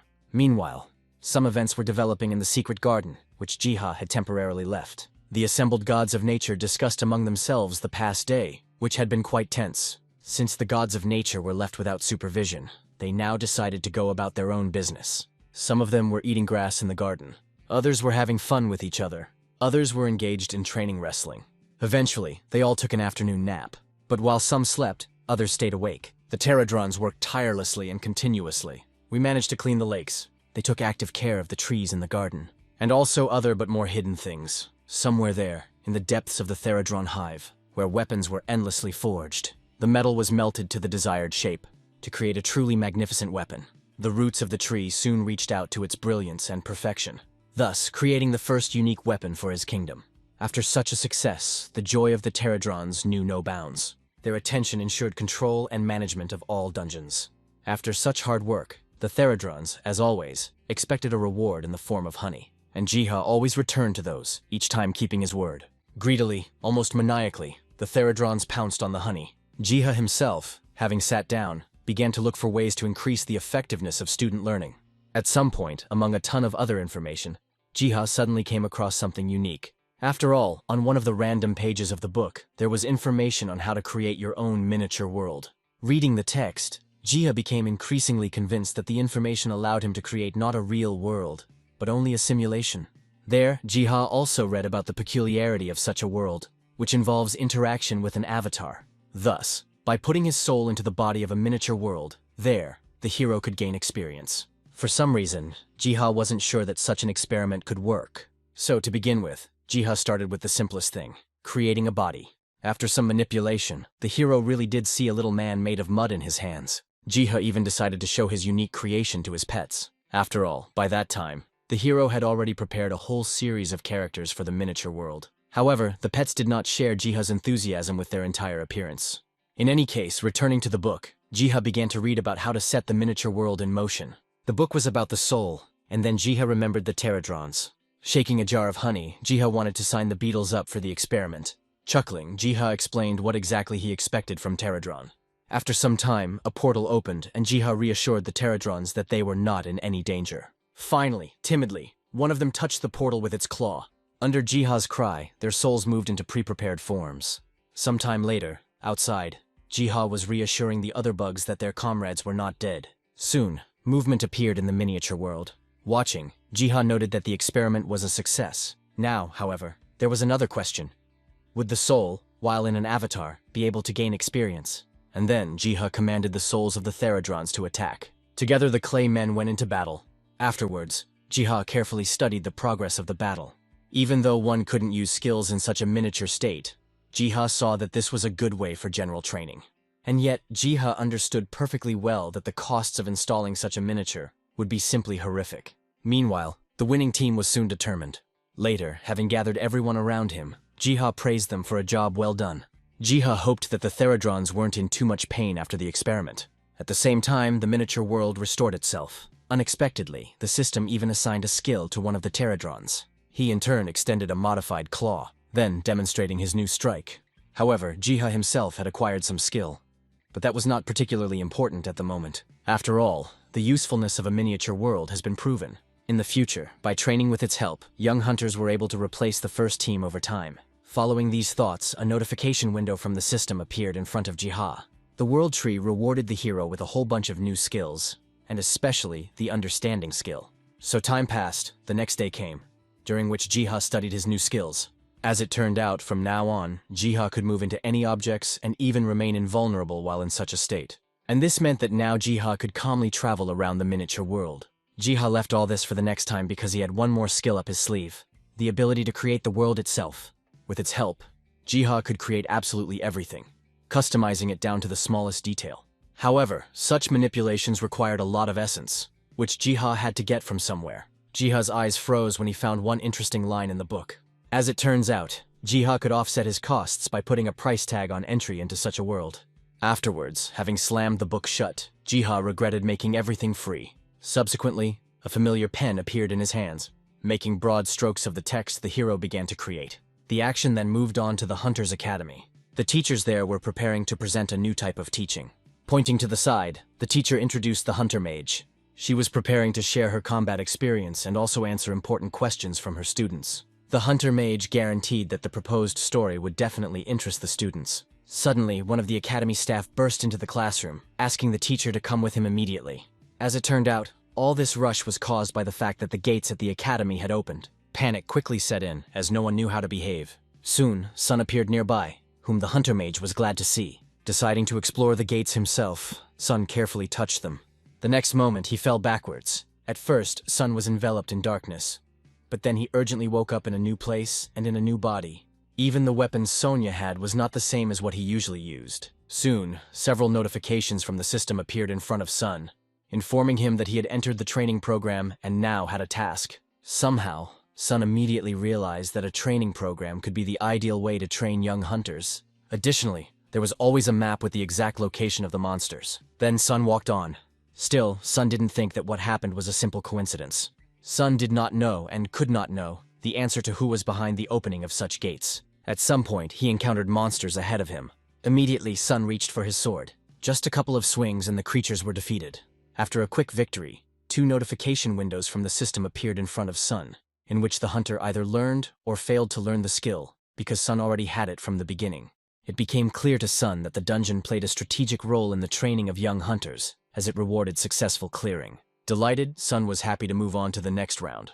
After some time, Sun woke up in his world. As it turned out, Sun lost consciousness when he tried to pass through the opened gate. After listening to the short story, Sun could no longer lie down and was in a hurry to get somewhere. Jumping up and going to the door, Sun reported that he had to urgently report everything he had seen. At the same time, a crowd began to gather at the gate. Later, the appearance of new gates and the training functions that they carried caused a furor among hunters. However, opinions on the usefulness of such a dungeon were divided. Jiha had expected such a reaction, already making plans to create a dungeon not only for beginners, but also for professionals. At the same time, hysterically, Leah asked to take the members of her guild to Jiha's store. After all, right before the red-haired girl's eyes, the gates opened. Later, the story moved back half an hour when in the store, Jiha treated Leah to tea. As soon as Jiha left, Leah began to think about her speeches regarding how to lasso the bespectacled man. But she was distracted from these thoughts by a certain view from the window. Particles of ether were scattered throughout the immediate area when suddenly the gates opened. Later, in the present, Leah learned that the dungeon served as a training room.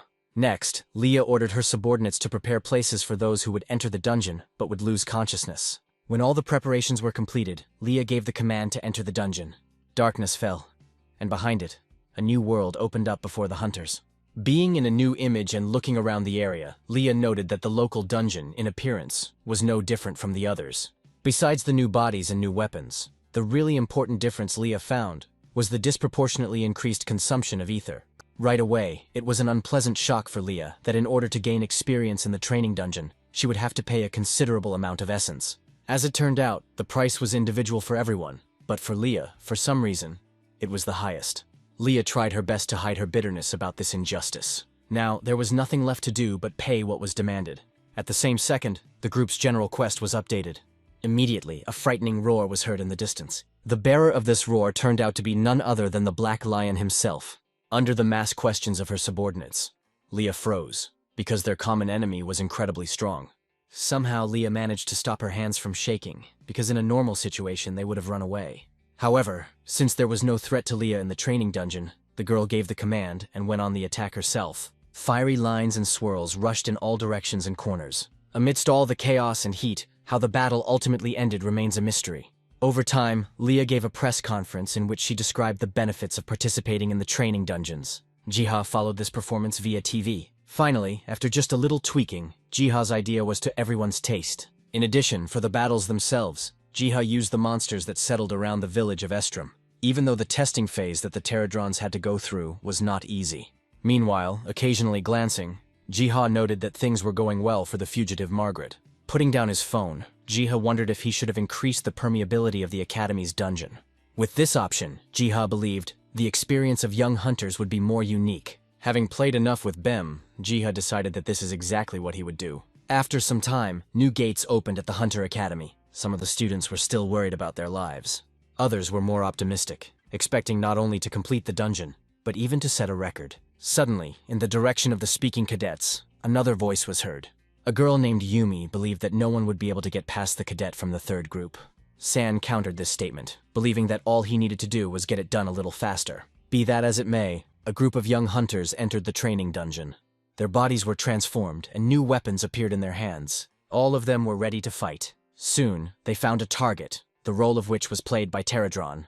At some point, the flesh-tearing monster fired its spikes. The shells flew in all directions, which the young hunters elegantly dodged. Suddenly, one of the hunters used three-way strike. The blow hit its target, causing the monster to panic.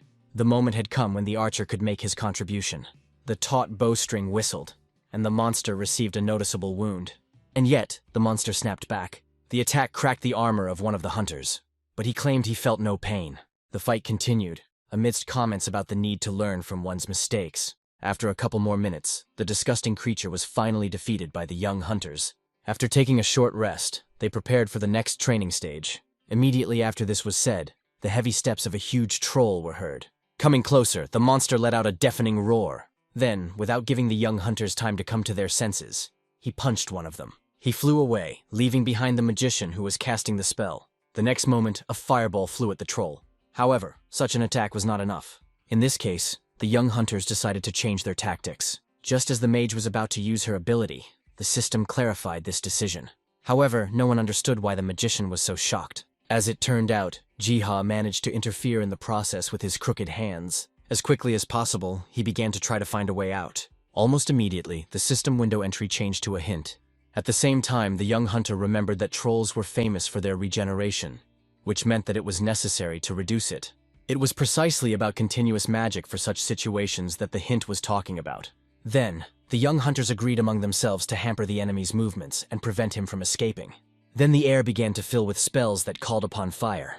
Having finished, the mage ordered the fire to consume the monster. Almost immediately, a wall of fire erupted from under the troll's feet like a tornado. Very quickly, the heat burned the troll. Right before the eyes of the young hunters, he gradually turned to dust. Immediately after this victory, a new system window appeared in front of the young hunters. Everyone was overjoyed because the third stage of the test had been successfully completed. The young hunters accurately recounted the consequences of this fight and how the system behaved to the teacher. However, this was the first time she had heard of anything like this. Still, the teacher was interested in what special tactics the group used to get through the third stage so quickly. The students honestly told about the system's advice, after which, as a reward for successfully completing the dungeon, they began to beg for the opportunity to leave the academy. The teacher was opposite, but immediately warned that she would go with the students themselves. Sometime later, the car was speeding along the highway. Their path lay to the store in the 7th district. Getting out of the car, the young hunters were amazed at how many people were crowded in this place. Among the many faces, especially for the children, Doc stood out, already better known as the Apostle of the God Ark.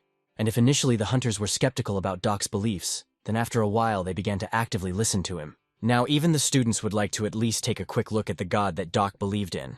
At the same time, the teacher decided to leave in order to get permission to enter, which she informed the children about. While the teacher was away, the children's attention fell on a tall tree that grew next to the store. They even started pushing each other out of a desire to get a closer look at the tree. Suddenly, Leah called out to the children and introduced herself. Leah praised the students for completing the dungeon, believing that with time, they would surpass the redhead. Leah's words and appearance touched the young hunters to the very depths of their souls. Afterwards, Jiha himself introduced himself to the children. As it turned out, both Leah and Jiha had their fans among the younger generation. Subsequently, their entire group visited the hero's store. The children's eyes lit up as they admired the abundance of potions and scrolls. This same behavior was noted by Jiha. Their current surprise was comparable to how the once young students had achieved complete victory in the dungeon. And then Jiha called out to them tenderly. Having prepared a whole basket of gifts for them, Jiha hoped that one day, the students would become outstanding hunters. Jiha's kindness, as well as the miraculous potions he produced, were actively discussed by other characters. And yet, the greatest pleasure was to watch the students' reactions. The teacher smiled broadly, seeing how the children could rejoice over such little things. After these events, Jiha returned to the secret garden. While harvesting, Jiha kept thinking about how many pleasant emotions this meeting with the young hunters had brought him. While Jiha was thinking about all this, someone behind him was taking quiet little steps. Subsequently, the entire crowd of pets pounced on Ji. Among them, but for more peaceful purposes, even Mani was present. Jiha had no choice but to treat her pets with fruits picked from the trees. Unexpectedly, therodrons appeared nearby. They left, grabbed the seeds of the fruits, and then quickly flew away. As it turned out, they contributed to the spread of the garden by planting seeds. It expanded, adding to the quality and diversity of its crops. One of these cultures, glowing strangely, attracted Jiha's attention. Not long after, Jiha discovered that the vegetables, strangely, did not spoil, even when they were long ripe. Having thought about it, Jiha came to the conclusion that the vegetables were saved from a similar fate by the world tree itself. Around this time, a voice came into Jiha's head, calling out to God and telling him that the honey had been collected. As Jiha had suspected, the source of the voice was Selena. Jiha answered naturally, but was surprised that Selena had brought such a vessel filled with honey with her. As agreed upon in the terms of the deal, Jiha sent sugar in return. Next came Selena's thanks, to which Jiha only smiled shyly. Immediately, Jiha was already being pulled by the Therodron Knight's pants. The hero came to his senses, because the Therodrons were now demanding payment in the form of honey. As quickly as possible, Jiha poured the viscous sweet substance into the container. Seeing the reaction of the Therodrons, Jiha was once again convinced of how dependent they were on honey. Then something strange happened. The Therodron Knight shared a drop of honey with Jiha himself. Of course, Jiha accepted such a gift. A little later, other Therodrons wanted something from Jiha. The beetle actively tried to lead the hero. Jiha followed after, later seeing how Therodron scratched the ground with his claw. Looking, Jiha did not at all understand what they were trying to show him. To Jiha's shock, a minute later, a very decent drawing was made on the ground. Studying the drawing and paying attention to the small details, Jiha guessed that it depicted seeds. Naturally, Jiha wanted to know where the Therodrons planned to deliver the seeds. Then, Beetle drew a new picture, in which the hero recognized the Earth itself. At some point, it dawned on Jiha that the Therodrons were planning to spread the seeds all over the world. Jiha even wondered why he really couldn't help the whole world. And besides, there was no reason to refuse. Jiha hoped that the Therodrons themselves would be able to help him in this matter. Several days have passed since then. The hero was actively entering information about the Therodrons into the Hunter's Encyclopedia. After which, the existence of the Therodrons ceased to be a secret for the whole world. The hero considered such a discovery necessary for the world. Now, by chance, Jiha stumbled upon something remarkable. Before his eyes was a chat log with a ton of feedback and comments regarding system problems. Having decided to check everything himself, Jiha called up the character panel, not believing his eyes that he had leveled up considerably. Following this, already seeing the root of the problems, Jiha opened the spellbook, where he intended to change some parameters and display values in the system. Jiha encouraged himself by the fact that he had no time to rest. At the moment of making edits, Jiha Bum, who had been sleeping on his lap, woke up. While stroking the cat, the hero came up with an idea to make changes regarding the level system. Through his actions and changes, Jiha attempted to encourage monster hunting.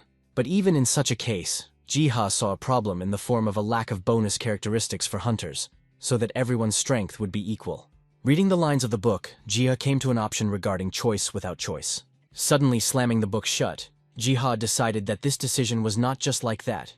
It did not exist in the book's sentences. Having decided to take a sequential approach, Jiha initially wanted to focus on the level system. So Jiha dreamily assumed to remove restrictions on weapons for the hunter's level. But Jiha saw a more profitable option in stimulating the growth of hunter levels in order to become owners of legendary weapons. It was the last version of his incredible decisions that Jiha decided to write into the Book of Spells. Almost immediately after Jiha finished writing in his book, other hunters began to encounter strange surveys from the system. For some, the changes that followed were revolutionary, while others simply did not understand what was happening. The changes that Jiha brought about were immediately implemented. From now on, it turned out that regardless of their class, hunters had a lot of privileges. Malik, who was monitoring these changes in real time, could only imagine what the future might hold for them all. Suddenly his phone started ringing. Answering the call, Malik heard an excited voice asking him to come to the 7th district, to the store. The obviously tired man who was in contact with Malik briefly explained to him about something strange that had appeared near the tree there. This something entangled the nearest houses and roads with trees and grass. A day has passed since this alarming report. Visitors to Jiha's store were actively discussing the local anomaly. Gradually, the hunters' conversations touched on the changes in the system, which, as Jiha caught out of the corner of his ear, made everyone happy. Now, with the current changes, almost anyone could go through the dungeons without much effort. The only ones who suffered, according to the hunters, were the archers, who lost a lot of money on potions and arrows. Jiha listened to all this while he was packing the order. The hunters stopped talking and thanked Jiha for his work. Jiha even shouted after his regulars to come again. Now, sighing heavily, Jiha could comprehend the fact that with his intervention, he not only fixed something, but even broke it. The new idea that was born in Jiha's head was to personally study the problem and find a solution. A few seconds later, a voice was heard desperately calling for Jiha. Going outside, the hero saw Betty there, who continued to call Jiha. Betty suddenly lifted herself off the ground and brought a sprout up to Jiha's face. Almost screaming, Betty conveyed to Jiha that the grass in this place was not from Earth. Jiha pretended as if he knew nothing about this. Then, Betty demonstrated to Jiha how plants behaved when they were applied to the soil in a special way. At the same time, Betty also reported strange seeds that were found here and there. Jiha must have remembered something and looked up from the ground. His gaze was directed at the giant tree that grew right behind the shop. Jiha understood perfectly well that such manifestations were only the beginning of something grandiose, but he was sure that this would also bring happiness. The hero's feelings were sincere. Supporting them, he sat down under the great tree. Having called up the system window, Jiha began to study the skills. One of them, whose peculiarity was movement, interested the hero, but it was not just a movement in space, but sending one's mind to any creature. For the first time, Jiha thought about how dangerous the miniature world he had created was. Jiha was afraid that one day, during the experiments, he would lose himself. During these reflections, someone called the hero. As it turned out, this was what Margaret was calling for. The young knight thanked Jiha for her miraculous rescue. The hero responded by talking about Margaret's father, to whom she owed her position in society.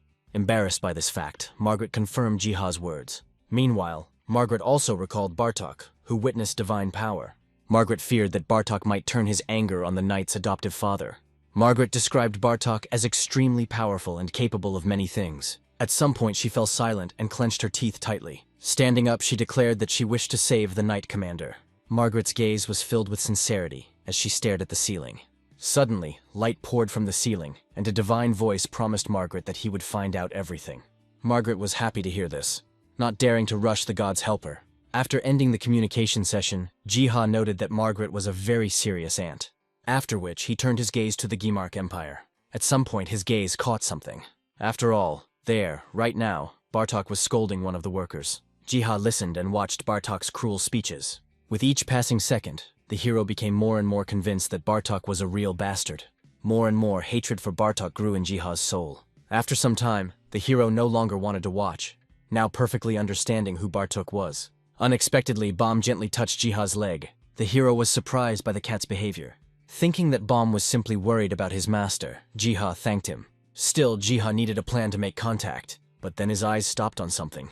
Something was passing by, barely moving its paws. It was a fat hamster, the movement of which the system allowed.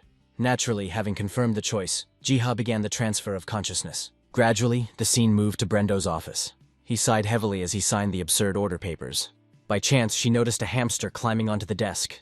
Strangely, the hamster was making its way across the desk towards Brendo.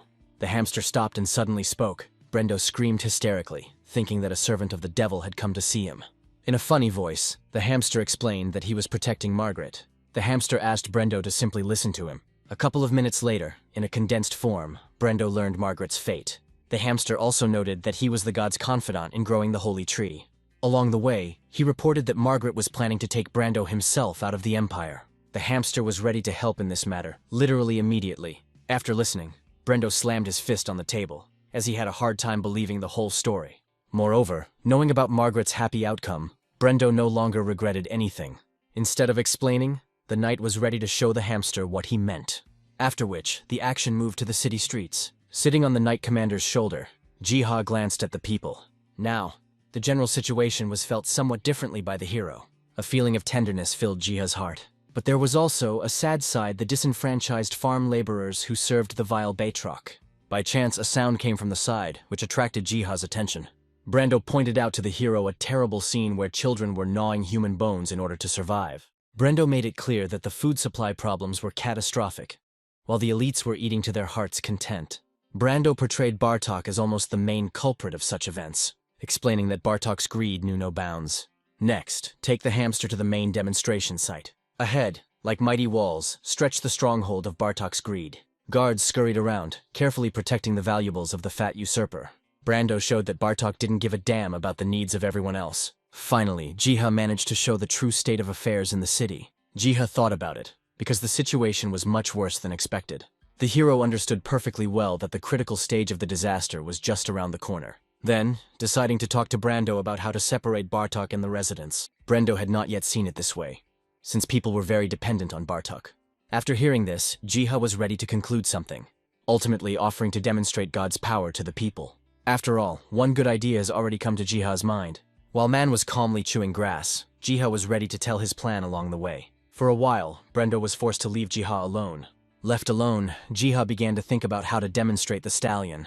But first, the hero wanted to find out what opinions were prevalent in the city. Having made some kind of plan, Jiha didn't even notice how hands were reaching out to it. In an instant, tenacious fingers squeezed the hamster. The unknown person holding the hamster began to talk out loud about Brendo's madness, that he was now communicating with animals. The servant laughed, for his master, Bartok, would have been pleased. But the servant was not sure whether the hamster had really not muttered anything before. At that very moment, to his horror, Jiha learned that for some reason the system could not remove him from the hamster's body. While discussing Bartok's future successes out loud, the servant threw the hamster into his bag. Whistling cheerfully to himself, he carried Jiha to meet his master. As soon as this event occurred, the alarm plant gave a signal. All the gods of nature were alarmed. Comrade Komi was the first to speak out, believing that Jijika should be rescued immediately. Bomb was in complete agreement, giving instructions to the other gods. At the same time, in the village of survivors, Margaret received a message. The girl turned around in fear, not expecting anything like this. Her gaze flickered as the messenger read Brendo's name on the paper. Having revealed that, Margaret began to read the message from her adoptive father about meeting a strange talking hamster. The letter made it clear that Brendo knew about Jiha's disappearance. Margaret clenched her fists at Bartok's meanness. Deciding that the scoundrel should be taught a lesson, the knight grabbed her sword. The only thing Margaret hoped for was that Jiha would be able to stand up for herself. While Bartok, the girl, took over. Coming out of her house, the knight saw a familiar golden mane. Without further ado, she mounted Mana. The knightess was amazed that every time the heavenly horse appeared just in time. Frowning, she asked that man help this time too. Meanwhile, some action was also taking place in Bartok's office. The fat man looked at the mouse, which the servant described as a manifestation of the devil. Such information, even though it might be false, was to Bartok's liking. Ultimately, he thanked the servant, promising to reward him later. Jiha himself, sitting in the cage, was thinking about how absurdly he had fallen into a trap. While waiting for the ability to wear off, Jiha witnessed someone burst into Bartok's office. Another servant convinced Bartok that he had to take a look at what was happening now. Pointing to the window, the servant spoke of some unidentified creature in the sky. Bartok didn't really believe the tales until he himself was stunned. And indeed, a golden horse hung in the sky above the city itself. Fear, uncertainty, and a host of other feelings overwhelmed Bartok. Immediately, the previous encounter with this horse surfaced in Bartok's mind, which is why he now wanted to run without looking back. And so, at incredible speeds, saving himself, Bartok rushed out of his office. There was a commotion, and everyone suddenly forgot about the hamster. Trying to somehow attract attention to himself, raising his voice, Jiha began to call Mani. At the same time, the stallion was jumping on the roofs of houses. A few moments later, having delivered Margaret where she needed to go. Having thanked the stallion, Margaret let him go about his business. Finally, the time came for the knight to demonstrate her prowess. To the sound of Margaret's sword being drawn from its sheath, Mani shook the heavens with thunder. An electric discharge erupted, destroying the room where Jiha was imprisoned. But the blow was so strong that the little hamster went into an uncontrolled flight, until in the end, he landed successfully on Mani's nose. Immediately starting to feel him up, Jiha thanked the horse for saving him. But before he set off in pursuit of Bartok, Jiha saw something else. Furiously, the sword drew blood from the knights. Their armor was shattered, and death groans were heard from within. It turned out that Margaret was behind all this bloody madness. Very quickly, Jiha realized that, in rushing to help, Mani had brought Margaret with him. Now Jiha saw Margaret as the antibody that had rid the Empire of cancer cells. There was a fierce battle going on down there in the streets. One of the knights had managed to catch Margaret in a mistake when he was met with a blow from a shield. Breathing heavily, Brendo managed to come to the aid of his adopted daughter. He was glad not only to see Margaret, but also to know that she was safe. In the middle of a street littered with corpses, the characters suddenly began to have a pleasant conversation, praising her for her endurance and determination. At one point, Brendo even put his hand to Margaret's head. Finally, he recognized her as a true knight. Brendo urged the girl to spread her wings and fully demonstrate herself, because the right hour had struck. At the same time, Bartok was rushing along the streets, desperately shuffling his legs. While fleeing, he even managed to threaten those around him. At some point, a painfully familiar voice called out to Bartok. Bartok guessed who the voice might belong to, but he was not going to stop, hoping to escape into the forest. The scoundrel had only a little time left when his foot tripped over something. Having lost his balance, the oaf was already falling uncontrollably. At the same time, under the influence of the Black Lion's technique, Margaret flew up to him. In the air, she swung her sword, causing the fat man to immediately spit out blood. The wound was severe and Bartok fell to his knees. Smoothly, next to his neck, a blade flashed. Holding her sword at the ready, Margaret herself condemned Bartok. There followed a moment of lingering anticipation, during which Bartok reflected on his unenviable situation. But he couldn't allow himself to be outplayed by anyone, much less die so shamefully. Not wanting to give up so easily, Bartok reached for his hidden blade. With a furious cry of hatred, he was ready to give his last fight. But using the Black Lion Claw skill, Margaret got ahead of him, dealing him 10 quick blows. A dying breath escaped Bartok's throat. The dagger fell from his hands, and his thoughts were devoted to the lost opportunities to capture the kingdom. Finally, he fell down dead. Jiha, in the form of a hamster, was watching all this, and he did not wish such a fate on Bartok. Suddenly, Jiha remembered Eddie's words that enemies had to be exterminated, giving the future the opportunity to develop. But the hero was not sure of this, since he did not consider himself part of the world of warriors. However, he respected other people's paths, ultimately making the decision to pay more attention to and understand the world around us. The skill's cooldown wore off, and Jiha was finally able to leave the hamster's body, leaving the unfortunate animal alone with Margaret, who looked at him strangely. Now, with a lot of other work to do, Jiha looked at the world map. By pointing, Jiha gave orders to the Theradrons to help the people from the Empire get to the village of survivors. As a motivation for the beetles, Jiha noted that honey production would also increase. But Jiha's previous persuasions were no longer working well. The Pterodrons were constantly whispering among themselves. The Pterodrons' intransigence was only a minor problem, while the main obstacle Jiha saw was the cultural differences between the two countries' inhabitants. The hero had to urgently come up with a plan on how best to reconcile people who had been fighting for centuries.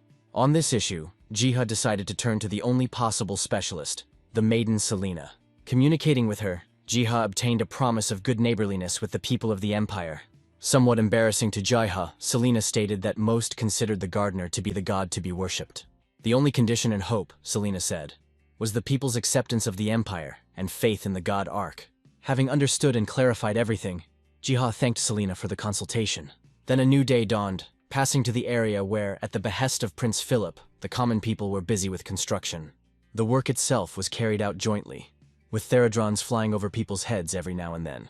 As they finished their work with the report, workers approached the prince every now and then. Philip himself was about to finish his business any minute now. After some time, people walked along the paved roads. Philip assessed the extent of the work carried out, hoping that everything done would help the settlers. The prince did not forget to thank the people who participated in this common cause. However, they all, in unison, declared that the main worker was only Philip.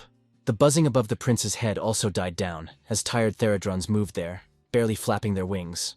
Along the way, Philip recalled the moment when he learned about the upcoming resettlers and their numbers. At that time, the task seemed almost impossible to the prince. But Jiha, being in the form of a divine sign, promised to help with everything. Even now in the present, Philip kept looking at how the representatives of God were actively helping people. And therefore, the prince's confidence in greater and better changes was present.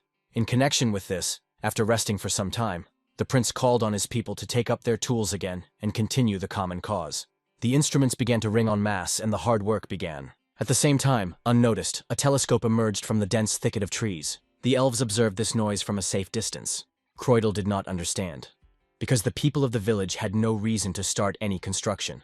The elf scout Kreutz also didn't know the answer, but noted that the roads were being repaired everywhere, and even a new village was being built. Sitting in the tree, the elves discussed among themselves the situation with the split in the Gimark Empire, which is probably why Philip expected an influx of refugees. Kreudel himself, in general, did not care about the affairs of people. He was only worried that the salt trade routes would be blocked. The scout was indignant, accusing Kreudel of being particularly to blame for the depletion of the salt reserves. Kreudel waved it off, but nevertheless acknowledged that friendly relationships with people are important. The elf didn't even notice how the hamster stealthily approached him. Suddenly the hamster spoke, admitting that he was glad to meet Kreudel. The elf was amazed because for the first time in his long life he met a talking hamster. Events jumped forward, moving into the evening and taking place in the village of survivors. There, Philip and Selina asked the new guests to wait for someone. The elves were also present, among whom was Kreudel, who was still amazed by the hamster. At some point, the door to the room where everyone was swung open. The prince was encouraged when he realized that a representative had arrived. But for some reason, Baum went inside. Everyone was amazed at the arrival of the most ordinary beast. The little leopard stubbornly moved forward until a talking hamster appeared from behind his neck. The elves immediately expressed their skepticism, considering such a creature unworthy of the title of representative. But Jiha tried to justify himself by saying that the form of it was completely different. All this was a prelude, because the hero wanted to talk about something. And so, idly, he opened the meeting of representatives of the surviving countries. Subsequently, the discussion went well, and many issues were quickly resolved.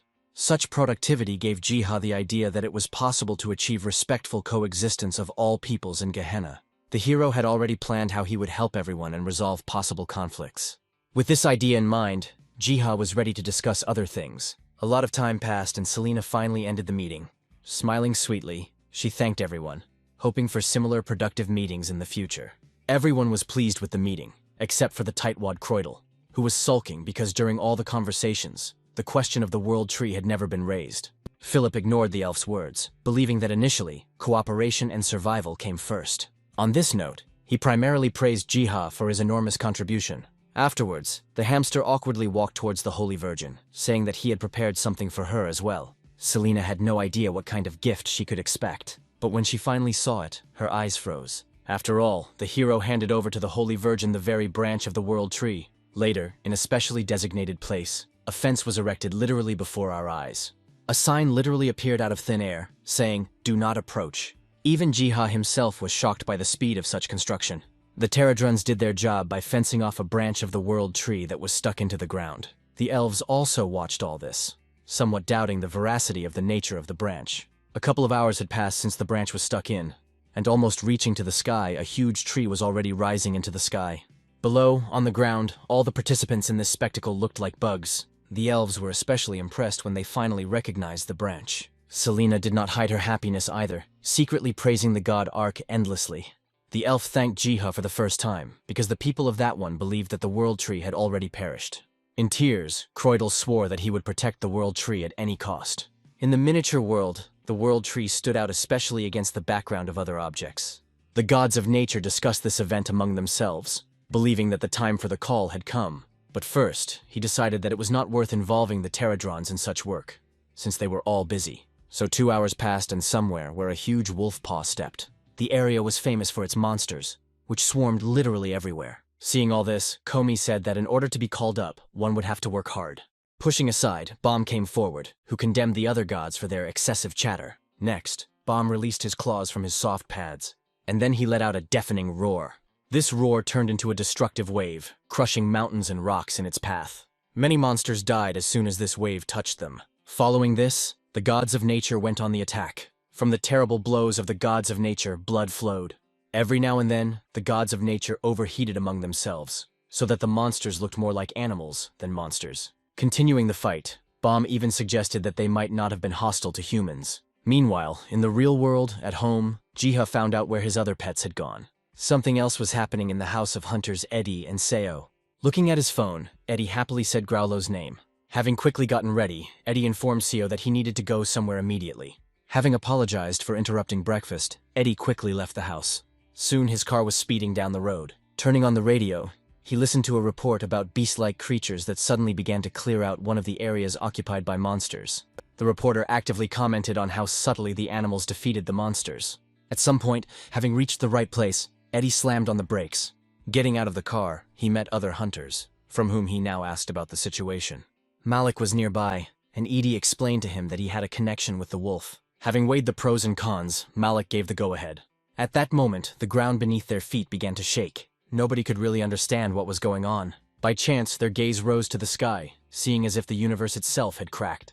A little more and a hole formed in place of the crack. Magical fragments rained down on everyone who was below. Food. Eddie opened his eyes and saw an unimaginable picture. For some reason, he clearly looked at the world of Estrom. Finding themselves there against their will, the hunters walked forward. While Edie couldn't believe his eyes, Malik ordered the area to be blocked. Unlike many, Eddie was not afraid, but hoped for a meeting. Images of Prince Philip and Saint Selena flashed through his mind. Malik heard this, but did not understand what Edie was muttering about. At the same time, the prince carried out his daily training, when a painfully familiar voice called out to him. The prince clearly saw Eddie running towards him, believing that he was imagining things. And yet, they met and exchanged greetings. Then, as quickly as possible, Edie tried to explain to the prince that he had been transported to the world of Earth. The prince shuddered as he saw that the familiar landscape had disappeared. Laughing out loud, Edie welcomed Philip into his world. Meanwhile, somewhere far, far away, dark processes were taking place. Under the vibration of the unification of two different worlds, a hand broke through the dead earth. Someone was finally ready to meet the gardener of God. Half an hour later, the prince's fingers were tapping nervously on the table. Worried, the prince once again tried to understand where he had ended up. The hunter confirmed the prince's guesses, and the other characters were clearly despondent. Eddie tried to ease the atmosphere of confusion by using his charisma. So, to begin with, he decided to introduce himself again. Telling everyone present his name, Eddie described himself as a hunter who was ready to provide any assistance. A couple of days had passed since this meeting, and now the action was taking place at a hunters' conference. Prince Philip gave a long speech there. The prince thanked the hunters for their help, vowing to provide reciprocal support. Philip hoped that the oaths and agreements made were fair. Almost everyone followed these events, finding the prince to be quite a handsome man. While preparing goods in his shop, Jiha kept thinking about what had happened. He guessed that the mischievous gods of nature were involved in all this. So the first to be subjected to the test and interrogation was Comrade Komi. Through him, the hero tried to get to the truth. At some point, Jiha decided that such events would clearly not have happened with the permission of the tree. Therefore, having changed his anger to mercy, Jiha decided to finally feed the pets. Soon, placing a bowl filled with food on the ground, Jiha hoped that the connection between the worlds had not become too close, and he could still interfere in the affairs of Gehenna. The difference was that from now on, Jiha's decisions could also affect the earth. For the first time, the hero truly felt like a deity. At the same time, it seemed that Jiha had managed to grasp the purpose of the world tree itself. He was sure that the tree wanted to resettle the survivors from Gehenna to Earth. A couple of days passed since then, and here, cute little legs were walking into Jiha's store. Bringing the others with her, Leah demonstrated the tree that had grown in this place.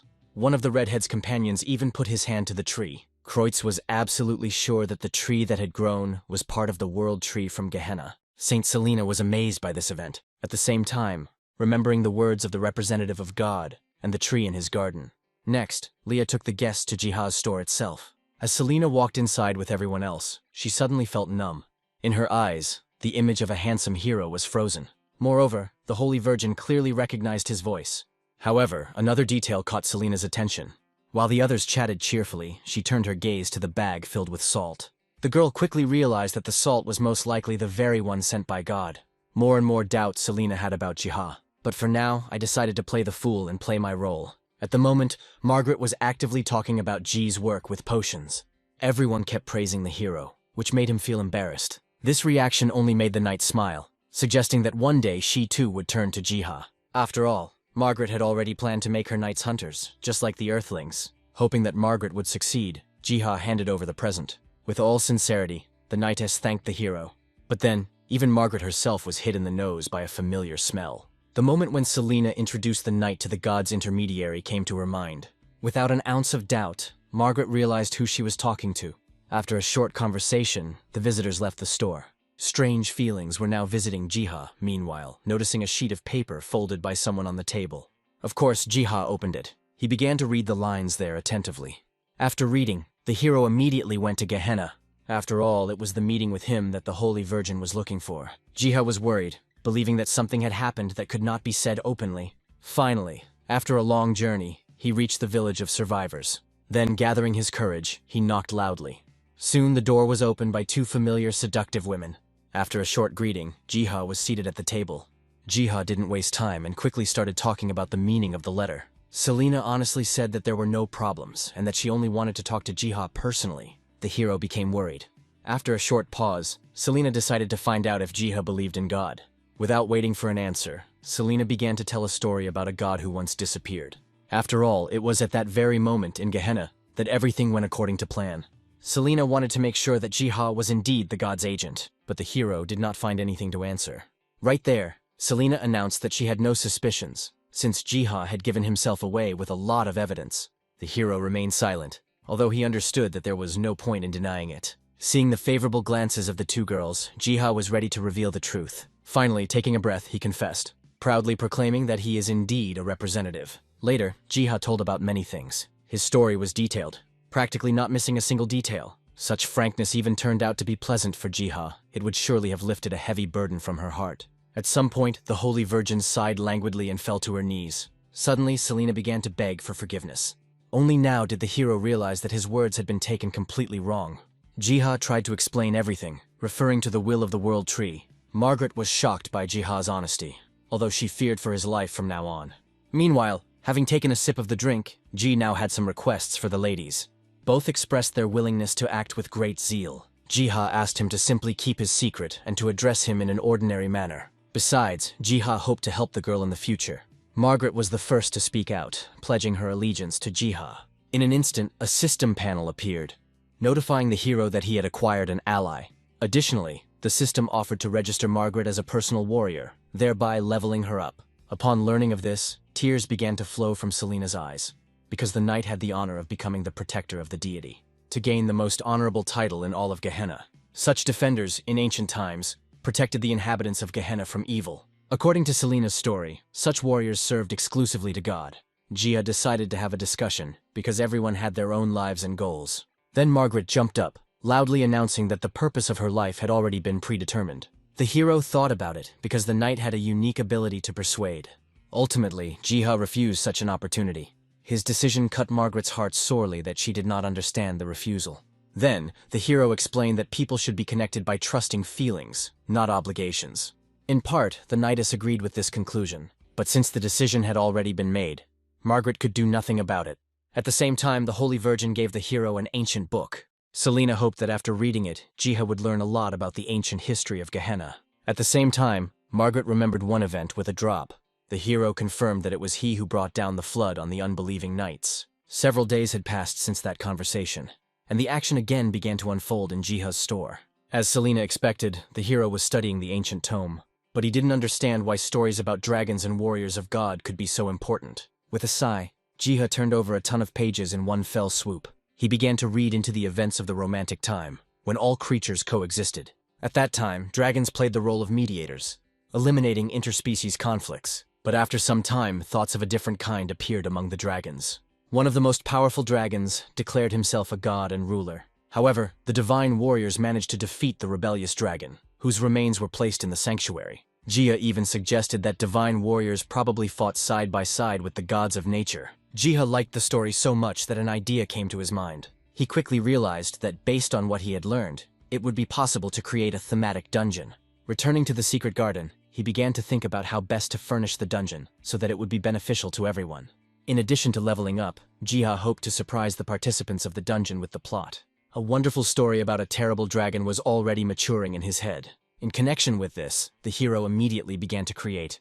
Many settings were made, and now all that was left for Jiha to do was create a layout. For this, the hero called together all his faithful assistants. Comrade Komi also wanted to participate and encouraged other gods to do this. In the end, the parrot agreed to help him. Hong was only worried that only 2 nature gods were being sent for this matter, but Komi saw no problems with this option.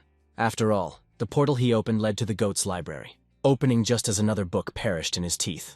A huge bear paw emerged from the portal, intending to take Yang with it, at one point grabbing him along with him. The portal closed as quickly as it had opened, leaving behind scattered books. The action moved to the area of the scorching sun. The portal brought the gods of nature straight into the desert. Following the goat, many began to doubt that they were going in the right direction. But to all questions or reproaches directed at him, Yang responded only by bleating. Understanding many languages, the parrot translated for Yang, who asked him not to blame himself. At some point, Comrade Komi lost his patience and was ready to hit the goat, but the fight did not take place, because a hare fell right next to them on the sand. The gods of nature suddenly turned their attention to him. Suddenly the hare began to gesticulate actively. Through Yang and Hong, it became clear that he was asking for help. Then the rabbit grabbed Komi by the paw. Then he desperately pulled after him. Subsequently, the rabbit led the gods of nature to a special place in the desert. There, from where a quiet rumble could be heard throughout the entire area, to where the terrifying lizard drake lived. Immediately, Komi transformed into a mighty bear, striking the lizard. With just one blow, the bear defeated him, now leaving the rabbit nation in confusion. The menacing appearance and hungry look made the rabbits think that now the bear would become their new problem. But then, from behind their fur, a rabbit guide appeared. The leader of the rabbits guessed that the bear could hardly be a new danger. At the same time, in the secret garden, Jiha was idle. Looking around sleepily, he suddenly caught something with his gaze. After all, the fog that hid the area to the east had cleared. Almost immediately, Bom and Denny arrived at Jiha's place. It would seem that the pets would be right in inviting the hero to explore new territory. At the same time, something else happened. A portal opened nearby, from which rabbits poured out en masse. Jiha was frightened, not expecting such an invasion. Somewhere behind the horde of rabbits, completely different ears were visible. Finally, the trinity of nature gods appeared proudly. Jiha wasn't angry with those. He just didn't know where to place his new friends. Having noticed the largest and bravest rabbit, the hero guessed that he was the leader. And yet, there was no place for them in the secret garden. After Jiha said this, there was an urgent commotion in the secret garden. The rabbits began to diligently dig the ground.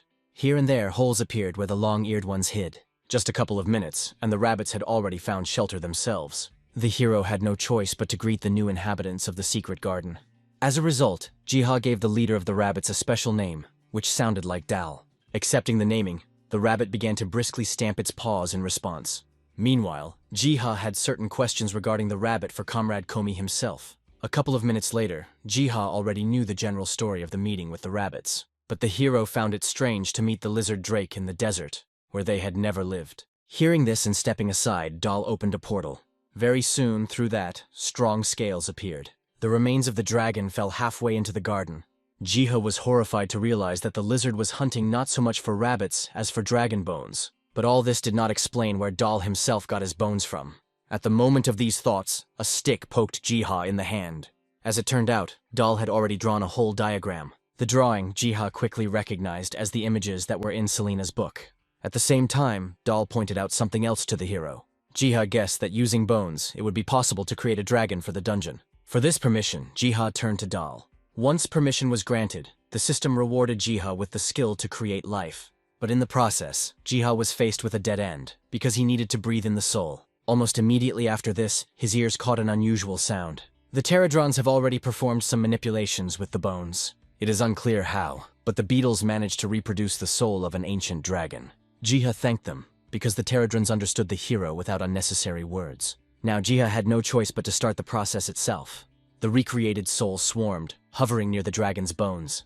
The old memory was erased so that upon awakening he would become a noble serpent. Now, all Jiha had to do was activate the skill he had recently acquired. Subsequently, the soul penetrated the bones, and the countdown of the dragon's awakening began.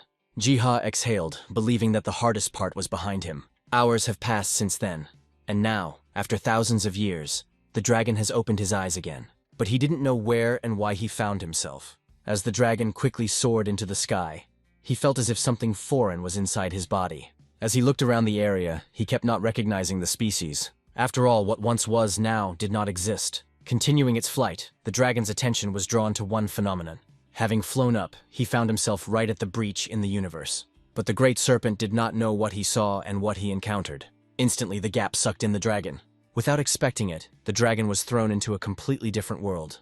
At the same time, in the department store, the redhead was jealous. She refused to understand why Jiha was so close to the complete stranger Margaret. All this worried Leah until a man from her guild burst into the store. After all, in the 7th district, a dragon appeared, splashing with flames. His appearance took everyone completely by surprise. Many were confused, not even knowing what rank the monster had. At the moment of this despair, Leah appeared. Introducing herself and her guild, the redhead was going to take control of the situation. Unexpectedly, Margaret also volunteered to help. Drawing her sword, she was ready to defend Jiha. The rival's confidence really irritated Leah. The dragon was approaching, and Leah commanded her warriors to get ready. Seeing that they were going to fight back, the dragon was filled with hatred for the worthless. As he landed, he belched flames. The swirling fire began to burn any obstacles in its path.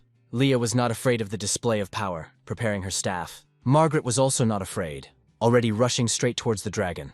Subsequently, having carried out a comprehensive media attack. Just one attack, and the dragon's breathing became confused. The great serpent did not understand why his strength had diminished so much. But as soon as the dragon tried to escape, a giant hand appeared from the sky. All the witnesses froze when they saw this. Only Margaret did not show fear, because she knew. To the dragon's shock, the giant golem grabbed him. Leah was trembling, barely holding back, not even knowing how to react to such a force. Luckily for everyone, Jiha managed to remove the dragon from the earthly world in time. He closed his eyes and scolded himself that something like this had happened.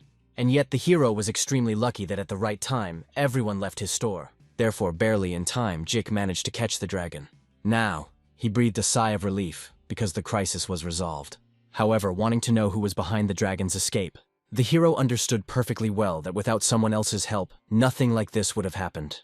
Later, Jiha learned that a terrible mistake had simply occurred. Comrade Komi was responsible for the mistake and confessed to everything. Taking him in his arms, Jiha stroked the bear cub, asking him not to be upset. Somewhere around this time, the dragon himself awakened. The first breath and familiar smell hit his nostrils. Raising his head, the dragon saw leaves falling in abundance. They flew from the tops of the tallest tree. A little later, Jiha also met the cute little dragon. The dragon spread his wings, wanting to know who he had met. Jiha introduced himself, knowing that the dragon's name was Astragon. The dragon demanded respect, to which Jiha only laughed. Not having received what was due, the dragon cackled, guessing that it was Jiha who had grabbed him. Meanwhile, Astragon did not understand where he found himself, and what kind of beads were dangling from him. Jiha paused, not intending to reveal the whole truth to Astragon. A couple of minutes later, the dragon was seething with rage, because Astragon considered the hero's words about death to be nonsense. While preparing his fire breath, he warned Jiha to tell the truth. But the next moment, he hit me on the forehead with his paw. Bomb hit Astragon, which shocked the dragon. A fight immediately broke out, because the dragon was not going to put up with his humiliating position. After some time and a couple hundred slaps, Astragon no longer looked so hot-tempered. Bomb then explained to the dragon that Jiha was carrying out the will of God. Quite briefly, Bomb explained that long ago, Astragon was overthrown and from now on, Jiha replaces the departed god. Astragon did not understand anything, much less the news that the noble dragon had become a tyrant. The gods of nature explained that it was only thanks to Jiha that the dragon deserved a second chance at life. After which, with open books, the Theradrons flew up to him. As his eyes wandered over the lines, the dragon became convinced that they were talking about him. Astragon was overcome with grief, because he realized his betrayal. Yang bleated, asking the dragon not to be upset and to accept his new destiny. Astragon let out a sigh and roared, and had no choice but to do so. However, the dragon already had some request for his new master. The great serpent needed a new mission. Astragon explained to Jiha that the mission was the meaning of the beings' lives. But the hero did not understand why he was complicating his existence so much. And so, Jiha allowed the dragon to become part of the garden. One question was settled, and now Jiha was thinking about a name for the dragon. After some thought, he named him Yeni. With that said, a breeze blew towards the dragon. The dragon was not impressed because everything sounded simple. Still, Yeni needed a specific task. After racking his brains, Jiha offered him the role of dungeon boss. In order for Yeni to understand everything, the hero was ready to tell everything in order. A couple of days passed since that conversation and Yeni was already in a different place. Watching the miniature, Jiha asked Yeni not to hold back. The dragon clicked his teeth, preparing to fight at full speed. And yet, Jiha was afraid that the dragon was still weak. In response, a scorching flame burst out from the miniature. Yeni resigned himself to his role, at least for the time being. As he was in the midst of his self-digging, the gates of the dungeon opened. Multiple steps and the ringing of armor were heard. Walking briskly, the hunters discussed the new dungeon among themselves. Of all of them, only Doc expressed any concern. Despite the encouragement, his feelings only grew worse.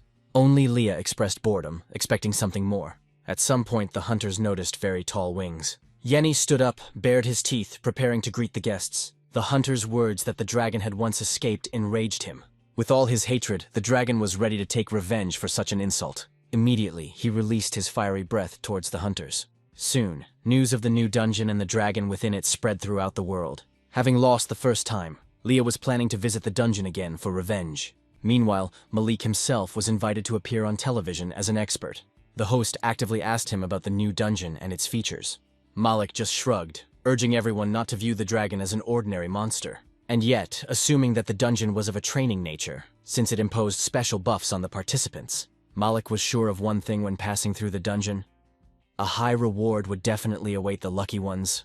Meanwhile, not all of the hunters were interested in the dungeon. Some of them preferred everyday life. Where there was work, it always ended with friendly gatherings.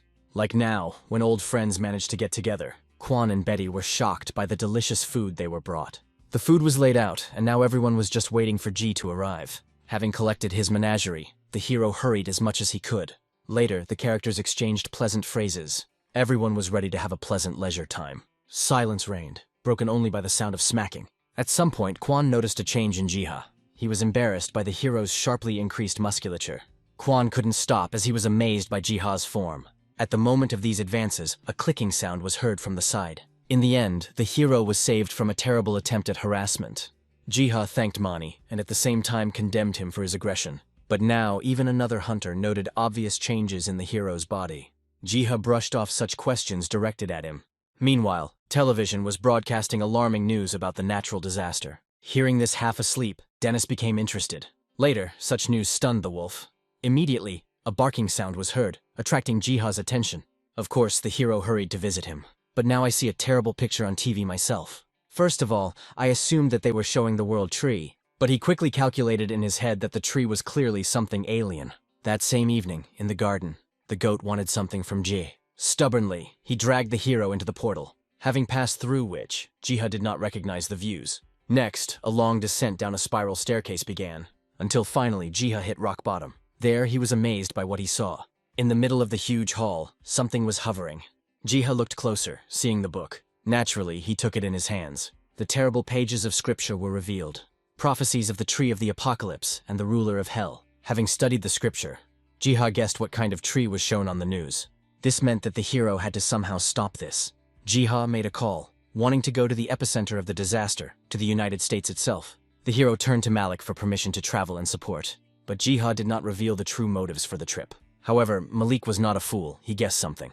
And so, without pressing questions, Malik decided to follow the hero. Finally, exhaling loudly into the phone, Malik gave Jiha the go-ahead and promised to help with something. Secretly, the gods of nature were watching these conversations.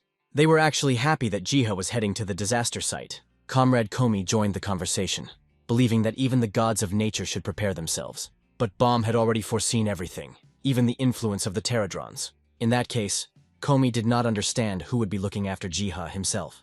After repeating the question, Bomb looked away. He just fell on the dragon Yeni. A little later, Jiha finished packing his things.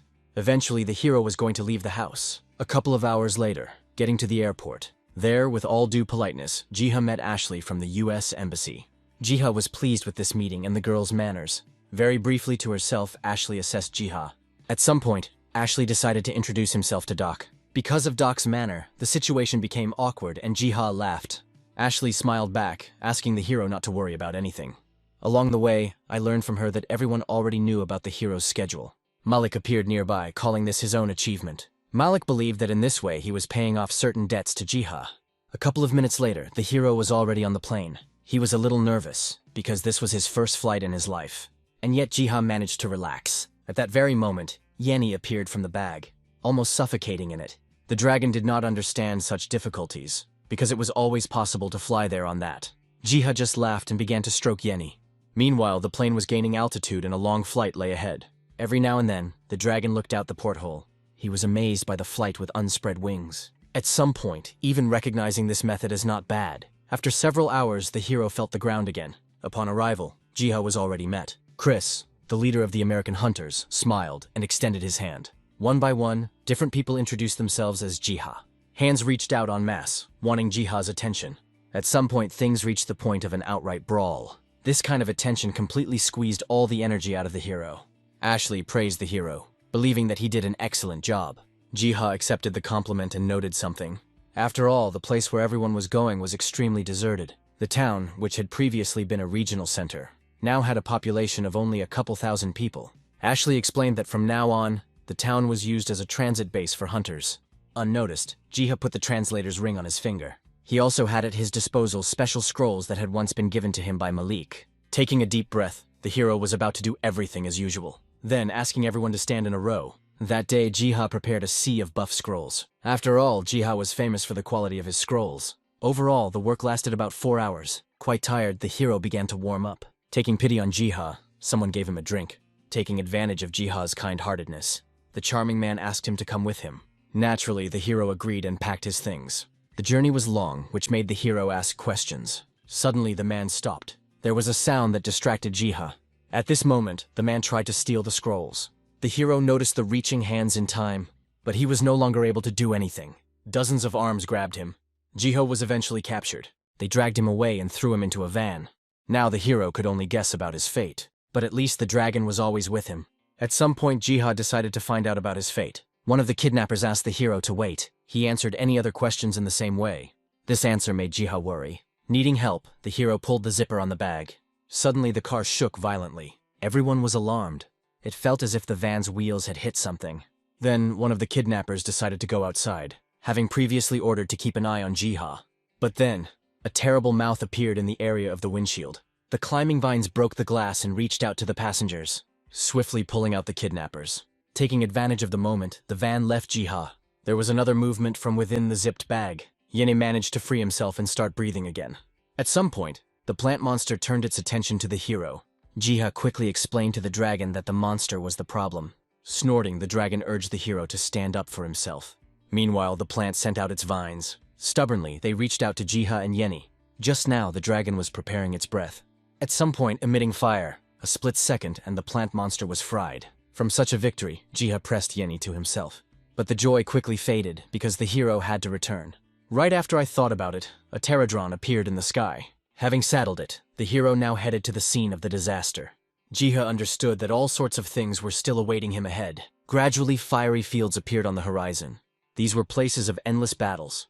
Once upon a time in the past, the World Tree divided its power. To protect the entire world, the Apocalypse Trees were created. But, as befits a good story, there were also villains. The traitor who became the ruler of the Abyss. Now the gods of nature were approaching one of these trees. With persistence, they tore out the leprous vines. Wolf Denny believed that the tree was trying to deceive. But Bohm had a different opinion. At some point, he felt something was wrong. The earth shook and the tree was torn apart from the inside. A hellish nymph was born. She giggled, knowing the gods of nature. The animals bared their teeth in response. After all, before that, the Lord of the Abyss himself appeared. Organa was in no hurry to answer the gods' questions and was dodging. She was more interested in the fake, towards which the dark goddess pointed. The gods of nature guessed that they were talking about the owner. Suddenly, new vines entangled those. Organa actively joked that she had come only to say hello. Meanwhile, Pterodron continued to carry G. At some point, a thick shadow fell on the beetle. With one wave of her hand, Organa snatched the bespectacled man from Pterodron. Milo began to stroke Jiha's hair. Bringing his face closer, Organa wanted to know how Jiha behaved as a god, but seeing that he was discouraged and frightened, she stopped. Afterwards, she sniffed, admitting that the hero smelled pretty good. The dark goddess was not against making the hero her pet.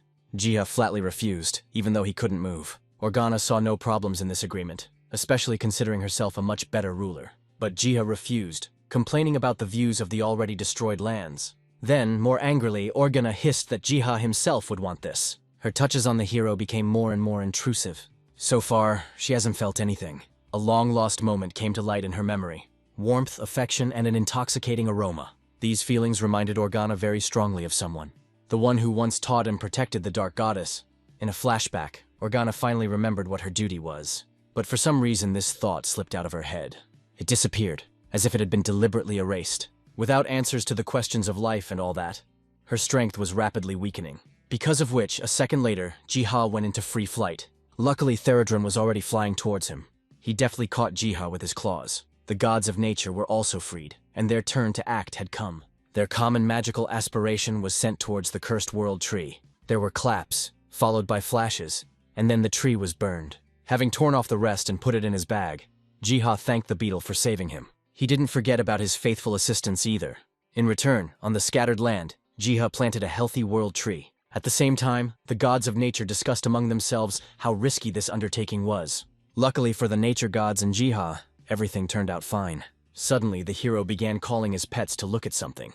In a matter of moments, the barely planted branch of the world tree grew into a whole tree. But the hero awarded this miracle not only to himself, but also to all his assistants. At this moment, Yeni has made the jump.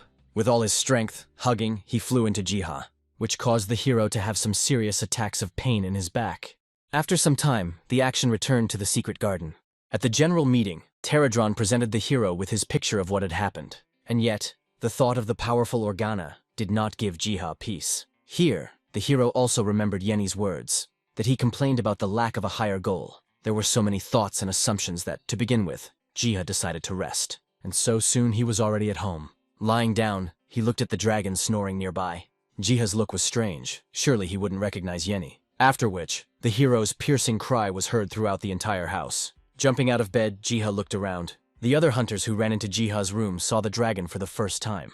Having made a mistake, Jiha did not give himself away, saying that the dragon himself burst in. Abruptly, Doc pushed Jiha aside, thinking that Yenny could be dangerous. Ashley immediately projected a lightning strike onto him. The dragon was driven away, and Jiha could only secretly ask for forgiveness. Even though the incident was over, Ashley was quick to send a report. Along the way, the blonde learned that traces of the Organa's activities had mysteriously disappeared. Due to a lot of strange events, as well as the dragon attack, Ashley advised Jiha to return to his country. And yet, seeing the hero at work, Ashley considered Jiha to be a pure and selfless person example. She could only hope that in the future, there would be more like Jiha. Also, expecting the hero to one day return to the States. Having promised this, Jiha shook his hand. Somewhere after, in the secret garden, Yenny was in a state of upset. Jiha asked him not to sulk. Even without looking at the obvious unfriendly growl, the hero stubbornly stroked the dragon.